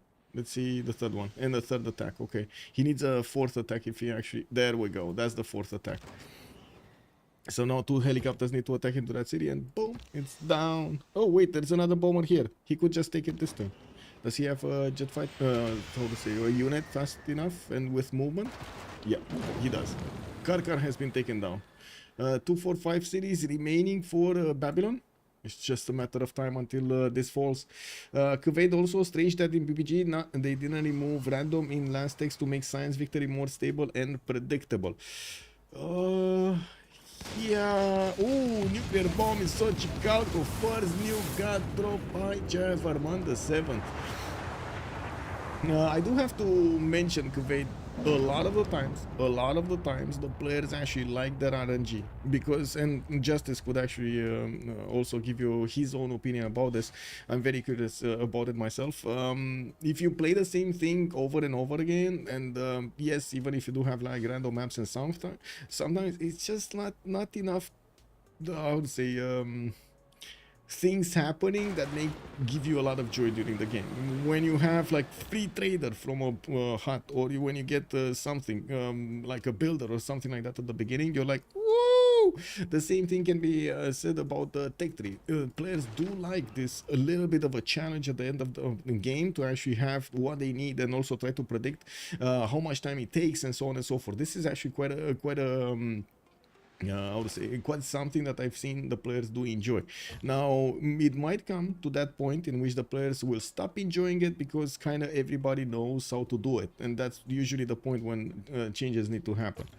Why no tournaments with full random text? Oh my god, we tried it. It's not possible because full random text, the mod that actually Civ6 introduced quite a while ago, doesn't let you have the timings when you need them, basically.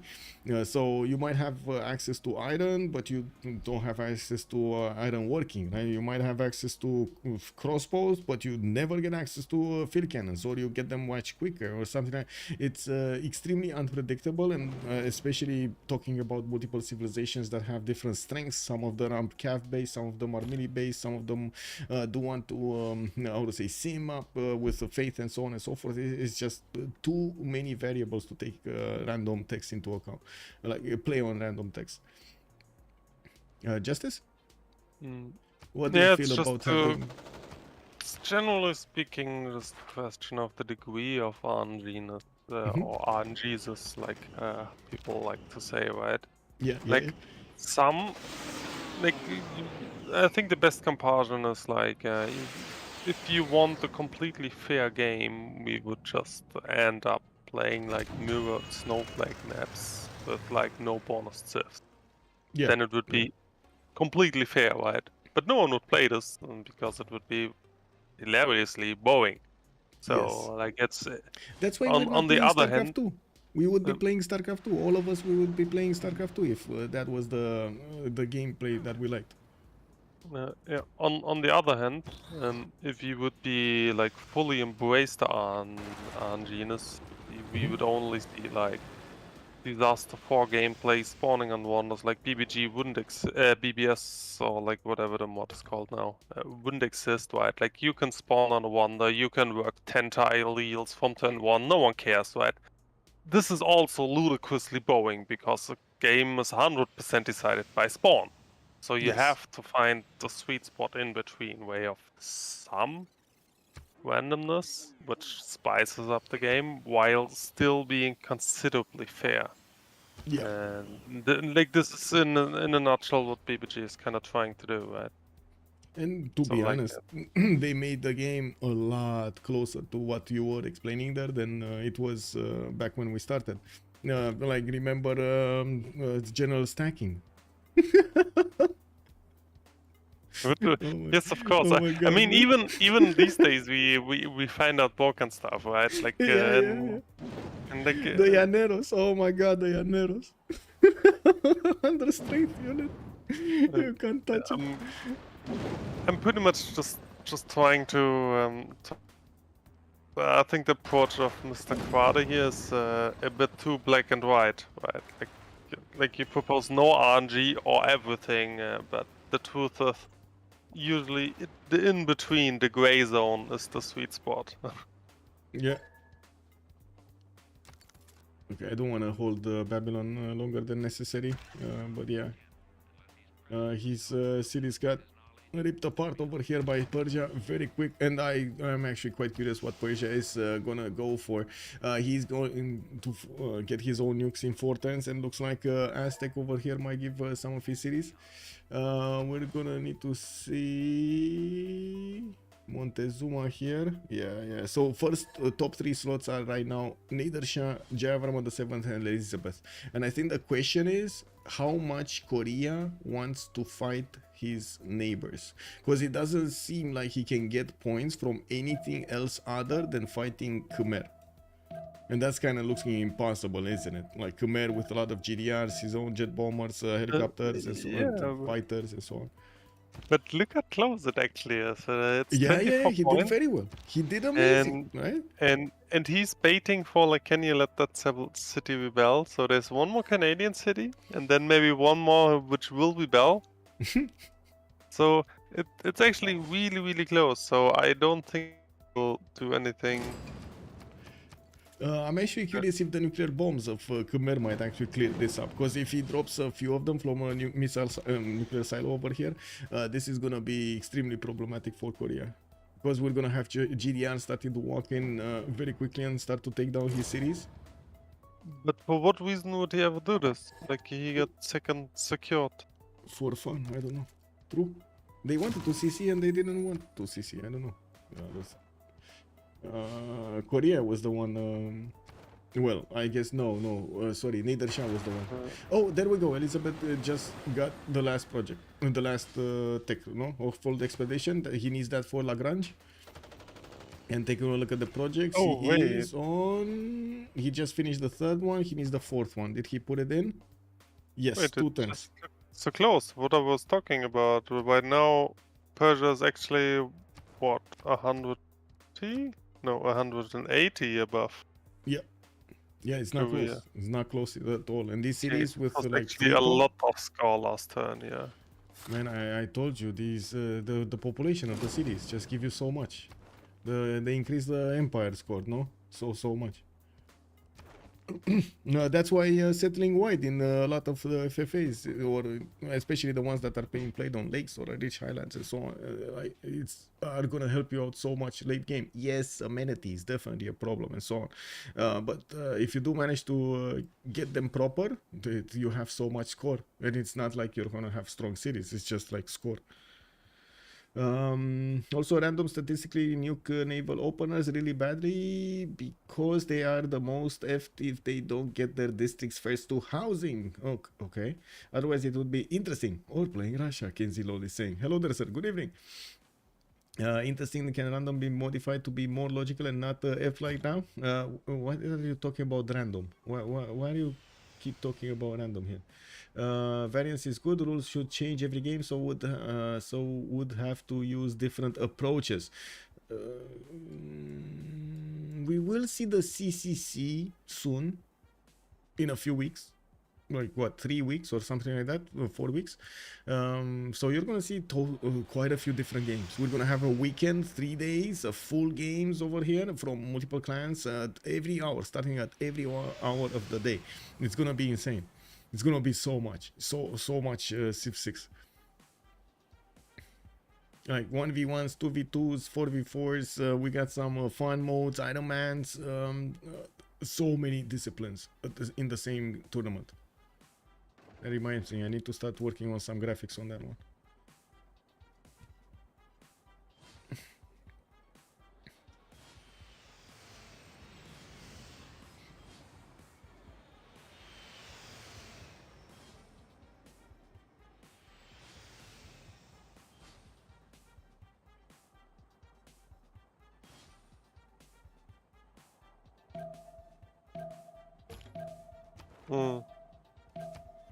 I guess we're gonna see it to the victory screen, because honestly, if in 2 turns we're gonna have Exoplanet Expedition finish, and then we're gonna have the project started up immediately after, because he already has the tech, he shouldn't have a problem to actually get to space in like what, 5 turns from now, or 6 turns maybe from now.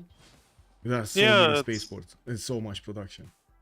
Yeah, it's even faster. Like I assumed like 115 maybe, but it's actually faster. Yeah, it's 106 right now, probably 111, so around there. What is his cover on Plaza? I want to see his building. Is it so it's War Department? He didn't go for well, I mean, he really needed War Department. Can't really blame him for that. Yeah, I was thinking if he got Royal Society. He's getting his rock bands also in the lands of Korea to play some songs, get some courses going, while his culture, I mean, his tourism is not that high. He's just having fun.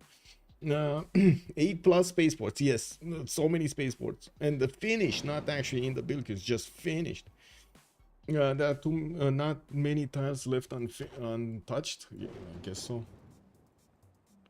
Okay, Tenochtitlan capital is probably gonna fall. We do have Teotihuacan also falling. Khmer is just... Is he gonna get more score than his opponent here? No. It's another 140 each points for Khmer to handle, to get higher in the next few turns. Is that gonna be enough from Aztec territory? I mean, there are still 2, 4, 6, 7 cities from Aztec that he could chew through. Might not be enough points, so.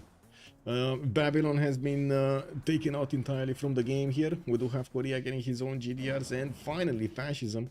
We do have the first GDRs in the build queues, 2 turning them from Gwangju and 3 turning them from other cities.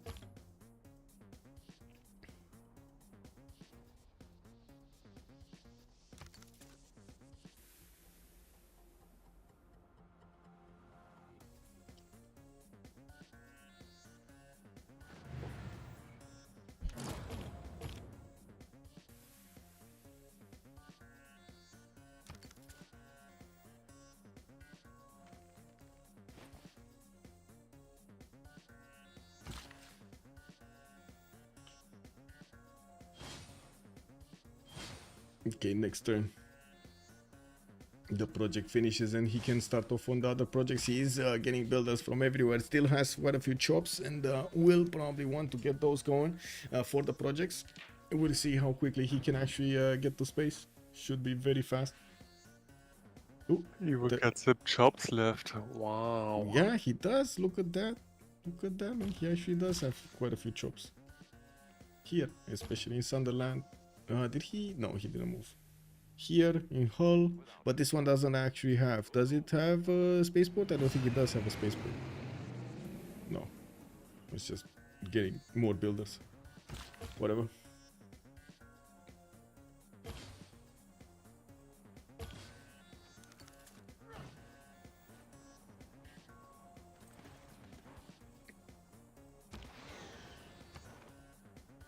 Yeah, it's this phase of the game where you kinda have like 40 units unmoved. You don't care. Yeah, just shift enter over them. Korea should attack England. Oh my god, if that actually happened earlier. This would have been a totally different game, but that didn't happen. And I'm not even sure Korea could have done anything, because he was kind of late on even taking on Tamar, which is like half of this his empire strength. Taking on somebody that would be on par or even higher than him was just a death sentence, unfortunately. Yeah, no. Also, I think at this point, what people forget, if you actually really go for a really late backstab like this, you only have like one ally and you will lose all your GPD, like all of it. So like, the way it goes is like, okay, you think you're smart because you just declared, and the turn the war starts, actually half your army disbands because you can't pay them anymore. Well, in some cases, because in some other cases you might have that money. But yeah, most of the time it's extremely hard to get everything.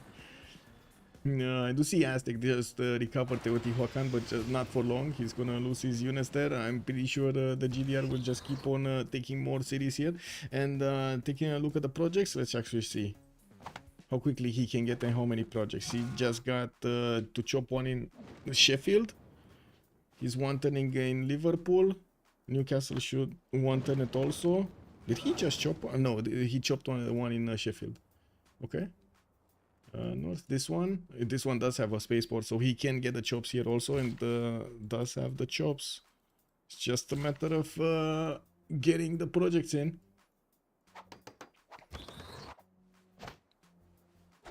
There we go, getting more chops. Another Lagrange in Liverpool. We got Newcastle upon Tyne one turning there. Very nice, very nice. Science victory. 2 light years a turn. Whoa. I think next turn we will need to see it. Boom.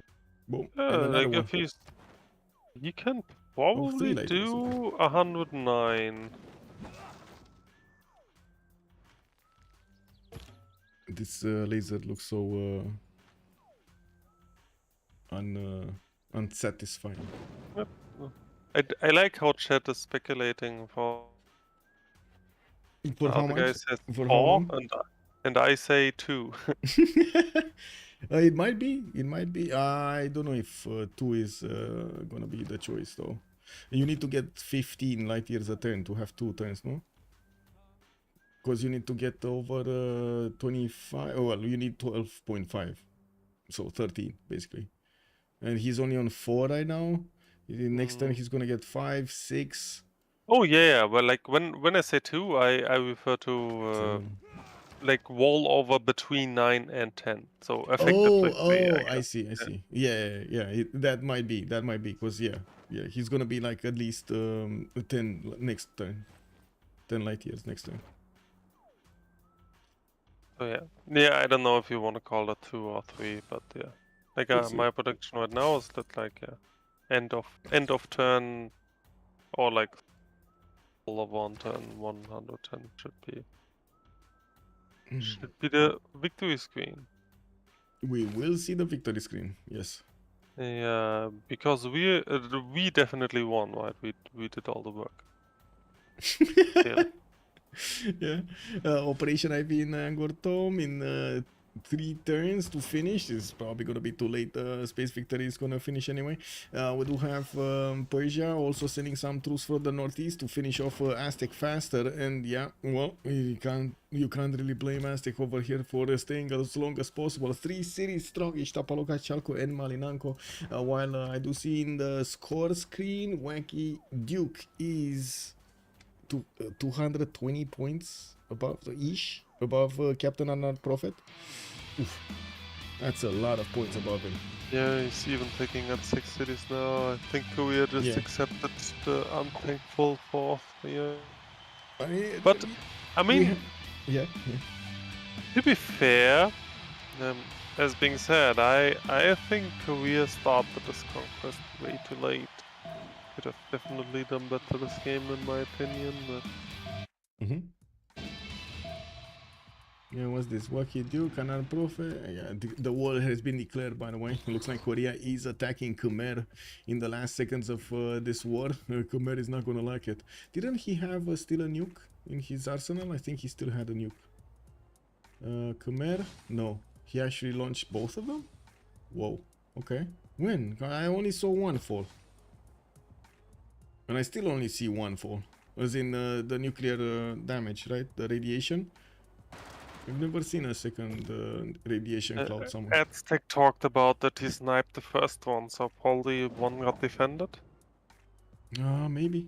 Oh, maybe. Yeah, that could be. Well, Korea over here is gonna go on the counter-offensive, and we do have Khmerian GDRs also that will need to move forward to defend this.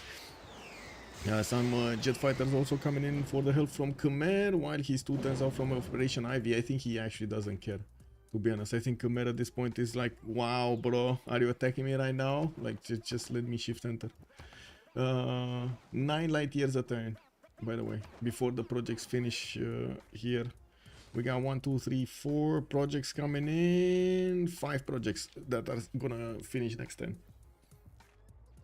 Now he did get how many points? Too few points actually. Only like probably 5 in the first one. So 2 more turns. This one and the other one. Yeah, 2 turns. Oh, look at that. Kuwait is saying the same. Poor Korea failed the big picture strategy somehow. The guy said 4+ before. I mean, it's fine. It's like, average over. It's fine. It's fine.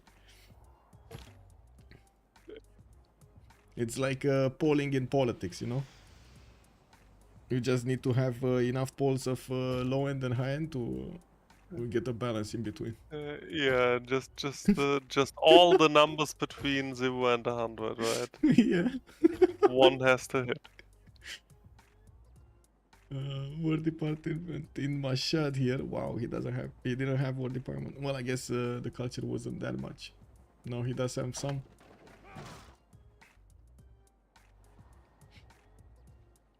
And I gotta say, the start of Germany was just insane. It was insane. Chocolate Hill, second city, rainforest north, just beautiful. I would have loved to see this played out. I do like, in a sense, what he did with his districts over here. I just don't like the order of him placing them and when he chose to build them. I disagree. I think the setup is really bad. Yeah, well, I mean, at least he got a setup. That's why I like it. At least it's a setup, right? Well, yeah, yes, but like, yeah. Obviously, I'm always arguing from a pretty high standpoint, and I mean the guy is obviously not amongst the top players, so like I guess that's fair I to mean, say. it's Right? a learning Yes. environment. Yeah, it's a big lesson. It is tricky, I gotta say, with Germany. Very tricky to play with Germany. Like even top players will struggle with Germany during the early to mid game. If they are left alone during the early to mid game, late game, woohoo! Germany late game, man.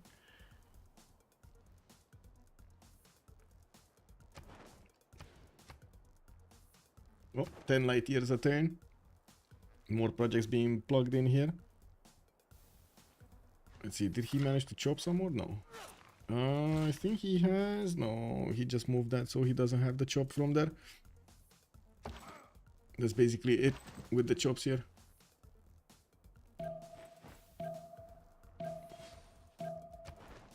Okay, let's see. He should just jump halfway there.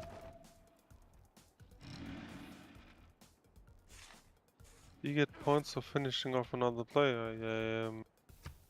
Yes. No. I mean, you get error score. Yeah, Error like score, 5 yes. extra, I think.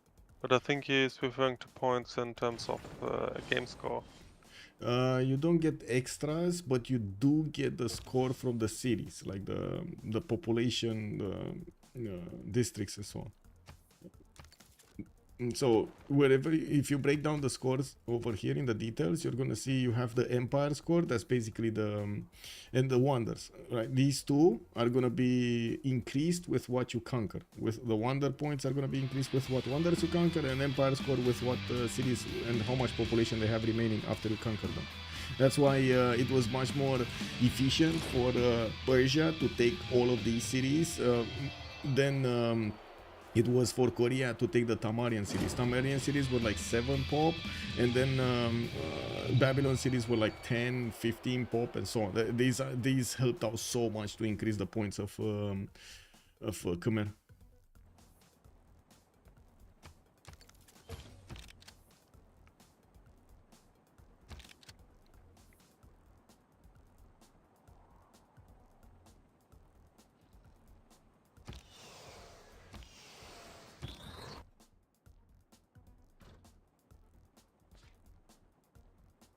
Okay, looks like Mohenjo-Daro is under attack. Captain Non-Prophet is going in.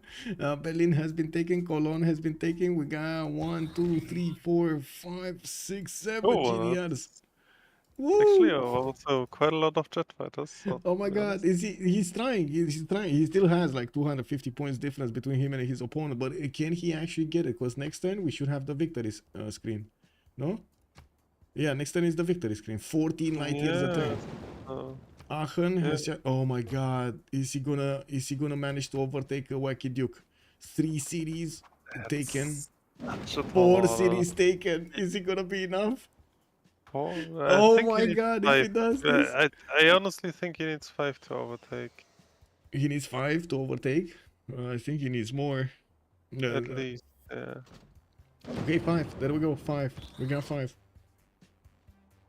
Let's see. I'm very curious if this is gonna be enough. No, but it's actually very valid effort. Like yeah. The last turn. No counterattack from Khmer either, even though he does have his own units here on the west. Yeah, he doesn't care. He's done with the he game. doesn't care. He's probably AFK or something. No, he's moving. He's moving. Yeah. No, I would imagine he's not AFK. Oh yeah, I mean, I was like, he checked out like mentally. Right? Yeah. He's done with the game. Mercutius Flavius is also saying 4th owner of Cologne in a single game must be crazy to live in there. Yeah. Yeah. What can I say? It is what it is. Well, yeah, but this actually counts for all of Germany. German, then Aztec, then Khmer, now Korean. Oh my god, yes. This empire just switched sides so many times. Terrestrial racers, a lot of them coming out next. I don't think there can be any other option than the victory screen next turn. Let's see it.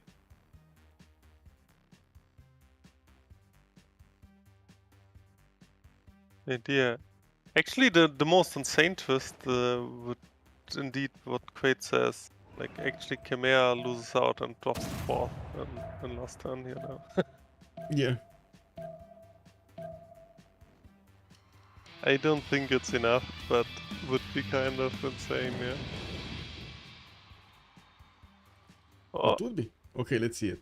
Let's see the points. I want to see the score screen. Oh my god, Korea is... He got third! Oh my god, wait. wow, Chimera What? is fourth! Wow! Wow! From the dark Wow! to which our Okay. civilization first rose. Oh so my too shall we god! return. Oh The my lives of our god! people That's a fades to very nothingness. big wow. We wonder if one will rise to rekindle our Somebody clip that. That is crazy. Somebody clip that. Oh my god. Share it on CPL right now. Oh my god. That was That's insane. insane, yeah. I think Mary is just gonna cry right now. That is like, this is Uh. insane. This is insane. Wow. Wow. I don't think the guy is gonna cry. Like, I'm actually You know what I pretty mean. sure You know, who. like quote I'm- unquote. I'm sorry, crying. I'm Yeah, crying. I'm pretty sure I know who Chimera is, and also Oof. Yeah. Oh my, oh my. Let me go FFA. Let's go FFA Teamer 16.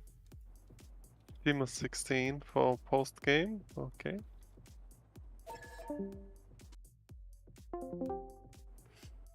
Hmm.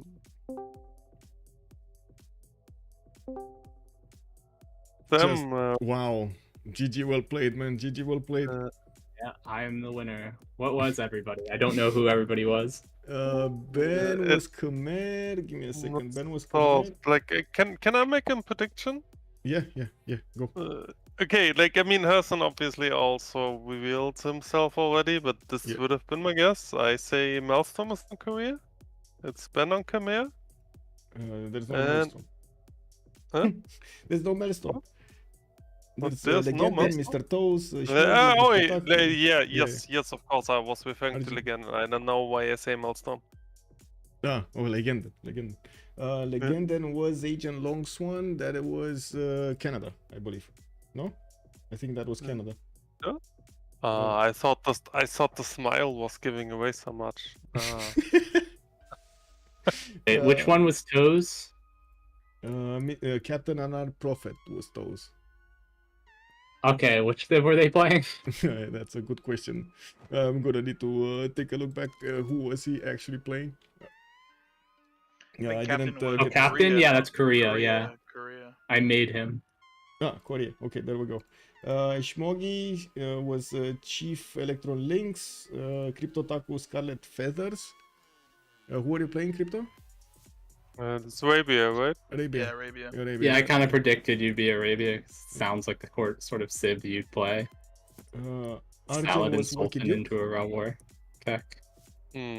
By the way, Herson, did you know that besides Cardiff and Namadol, there was also an Auckland which got I killed? saw Auckland at the very end that it had been killed. I probably passed by it without realizing that it was Auckland. It was just like, oh, just another Aztec city, and I went past it. And then somebody in chat pointed out to me after I finished the like Earth satellite, and I was looking around. They're like, you do realize there was an Auckland there, and I'm like, what? Yeah. Auckland would have never lived. Ridiculous high wall for the only naval Civ. Yeah, there was Cardiff, Auckland, and Namadol, and I managed to hold like Cardiff and Namadol all game. It's literally just a repeat. I even had Hunza and Cahokia. I'm pretty sure it was basically just a repeat of a video I already did, where I won a game on the Civ. It's called like "Win by Not Competing," and it's about the thesis of the video is like pick a niche that's uncontested. In that video's case, it was naval civs, just like here. I was also playing Elizabeth. You're just lucky no one picked a naval civ. How can you know? I mean, we weren't required to pick our civs until we joined the lobby, so I got to see what everybody else was hovering. Actually change later. bad, I knew that. There was no rule to lock in your Civ until like final countdown. I and mean, just usually it's always that you have to lock in your Civ. Yeah, usually it is. I thought it was weird, but you know, they were like, Yeah, "Hey, you don't have to pick your Civ until like Yeah, I Michael mean, you says never it's like time." told anybody your Civ. You just got a list and then. You see choose what one, happens so. with the others listing at the same time. You only got like And maybe 1 minute, 2 minutes to react. yeah, this was really good for me because that meant I was able to pick Elizabeth, which is just completely uncontested on naval. I got Oh. all the naval CS, I got all the naval wonders. There was never any real risk of missing any of them, even though I took my time. It's pretty Hey, good. Toes, nice, you got all 4 nice extra job with the cards. cities. So, Yeah, oh yeah, I got all of the card wonders. Man, this guy's empire government was looking in Merchant Republic like it was democracy. Are you kidding me? Yeah. But honestly, like, I mean, let's talk about the elephant in the room. Like, Yeah. actually, Korea was toes, right? Mm-hmm. Yeah. Yeah. Like going for a Hail Mary at the last 2 turns and Khmer low-key not defending, and now dropping to 4th on the rollover is really insane. Yeah, Khmer was Ben, which kind of sucks because that means he doesn't get to qualify for the finals. Yes, we Yes, lost that's- Ben. We lost Ben with this. Yes. And I think it was Yeah. the last city that you smacked at the very end. Yeah. Yeah, the I last think is- Ben it's is gonna shuffle give on me the in some of wall the of, face now. we didn't expect him to go that low in points, but we were thinking maybe Nader Shah is gonna be dropping from his spot. But yeah, No, just I, come at like actually someone in the chat pointed out, and I realized, wait, actually, it's Yeah, it not happens. just about passing Nader Shah, but Khmer is gonna lose a lot of points as well. And like I was realizing in the last minute, wait, actually this Yeah. is possible, and then it happened. yeah. I We guess that's why he's not in the chat with us. really cool move, yeah. Yeah, quite unfortunate for Ben. He was Ben. But yeah, definitely credit to Mr. Toast for trying to the last second, right? Yeah, And literally I would have last turn. tried to go to, wait, was Persia Aryan? Or Crypto? I think Yeah. it must have been Arjun. It wasn't me. Honestly, it probably helped Toes a ton that I had so many democracy routes on him, like Mm-hmm. relatively quickly, because I had Nan Madal and was putting some. I think I got democracy like turn 91. Wasn't actually that fast, but all my trade routes were on him, so it probably helped a lot. I have 30. No, actually, I only have 28 trade routes. I was looking at the wrong number. Yeah, I have 28 trade routes. So Yeah, it was Herson first, then we did have second. Who was it? Nader Shah. That's Arjun, or who was playing at Nader Shah? Who's playing? The Wicked Dude, yeah, this was Arjun. Arjun. He was Persia, yes. Okay. Yeah, I and, was Persia. Third, Sundok. That's Mr. Toes. Okay. Well, see you guys in job, the guys. finals. Yeah. Let's Do I see have who's- to write the ranked report for this? Yes. You just give me Yeah. a list Yes, of please. Yes, please. I will get a just ton give me a rating list of the points. players, Michael, so that I It's can. in the Rooster Cup registration. I put their names over there. It will take me a Okay. while to get the actual civs next to them. All right. I could figure it out by going through my stream VOD. Okay. Do you have the saves for every turn, Herson? Yeah, I do. If you load into could do turn that. 1, then you could just see them. Yeah. I wish more games were like this, honestly. Yeah. Yeah. I feel like this should be like the real like ranked The standard. other Yeah. yeah standard, and the other FFAs would be like I Well- don't know, unranked or something. Isn't it though? Like, I mean, I don't want to be disrespectful. I don't play too much, but I feel like, isn't this just about the mentality of the players involved? Like, if people are just not succeeding, they're actually trying to win. Like, this can happen on any skill level, no? Yeah, it but can. also the fact that you don't know who is a part of it too. I think. But Yeah. but I do see what you mean as far as like playing the game out like the Ironman style. Also is yeah.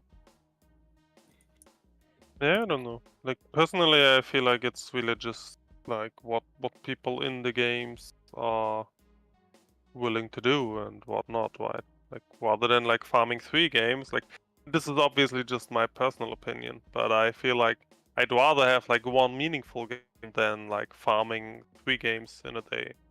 but maybe that's just me. I don't know. I 100% agree. I feel like you get better from playing a game like this than playing the other games where you're just like waiting for early CC. It's still a lot of RNG.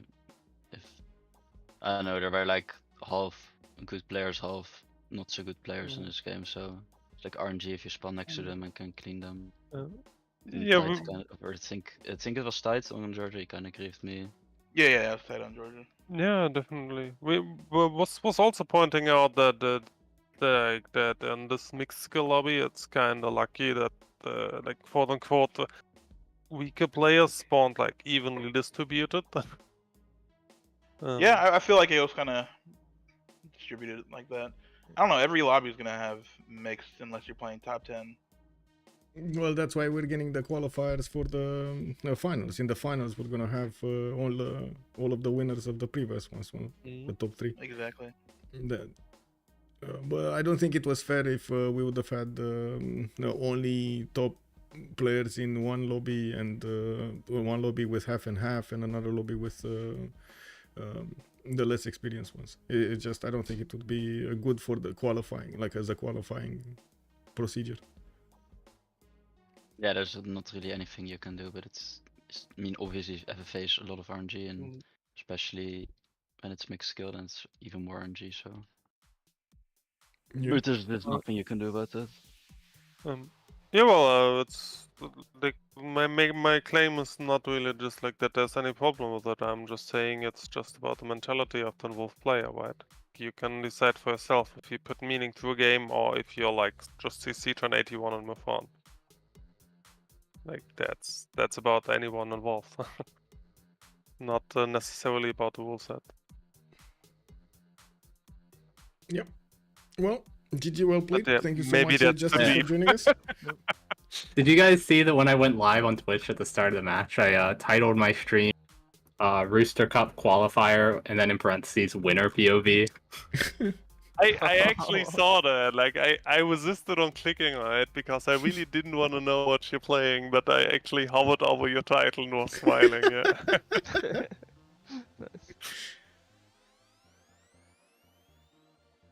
But yeah, I mean you delivered, right? So fair enough. Yeah. Yeah. I promised and I delivered. Alright. Credit where credit is due. But yeah, anyways, GG guys. Good night. GG, well played. Yeah, Have a good evening. I'll be Bye-bye. heading out now. Well, there we go. We did manage to hear from the winners over here. We did have Harrison winning the first slot with the second one would be Arjun, and also third one would be Mr. Toes. The top 3 are going through. Ben was just inch away from actually going over there. He was a second, but then Korea happened. Last second over there, Korea happened. Took down quite a few cities and put him lower than the third slot. That means Korea did go through and Khmer did not. That is quite unfortunate, and we're gonna see what will happen in the next games. We do have another game on Sunday. We're gonna have tomorrow also the novice qualifier, the novice tournament qualifier, and well, we're gonna need to see what's gonna happen. In the meantime, I do hope you're gonna have fun with some Civ6 content, and of course watching all of the streams over here, playing the games in our community in CPL or in Civ4 or wherever you feel comfortable. I'd also want to point out thank you so much for the follows and the subs. I hope you had fun with me tonight with Justice, and I also want to thank through this message Justice for joining us on the stream.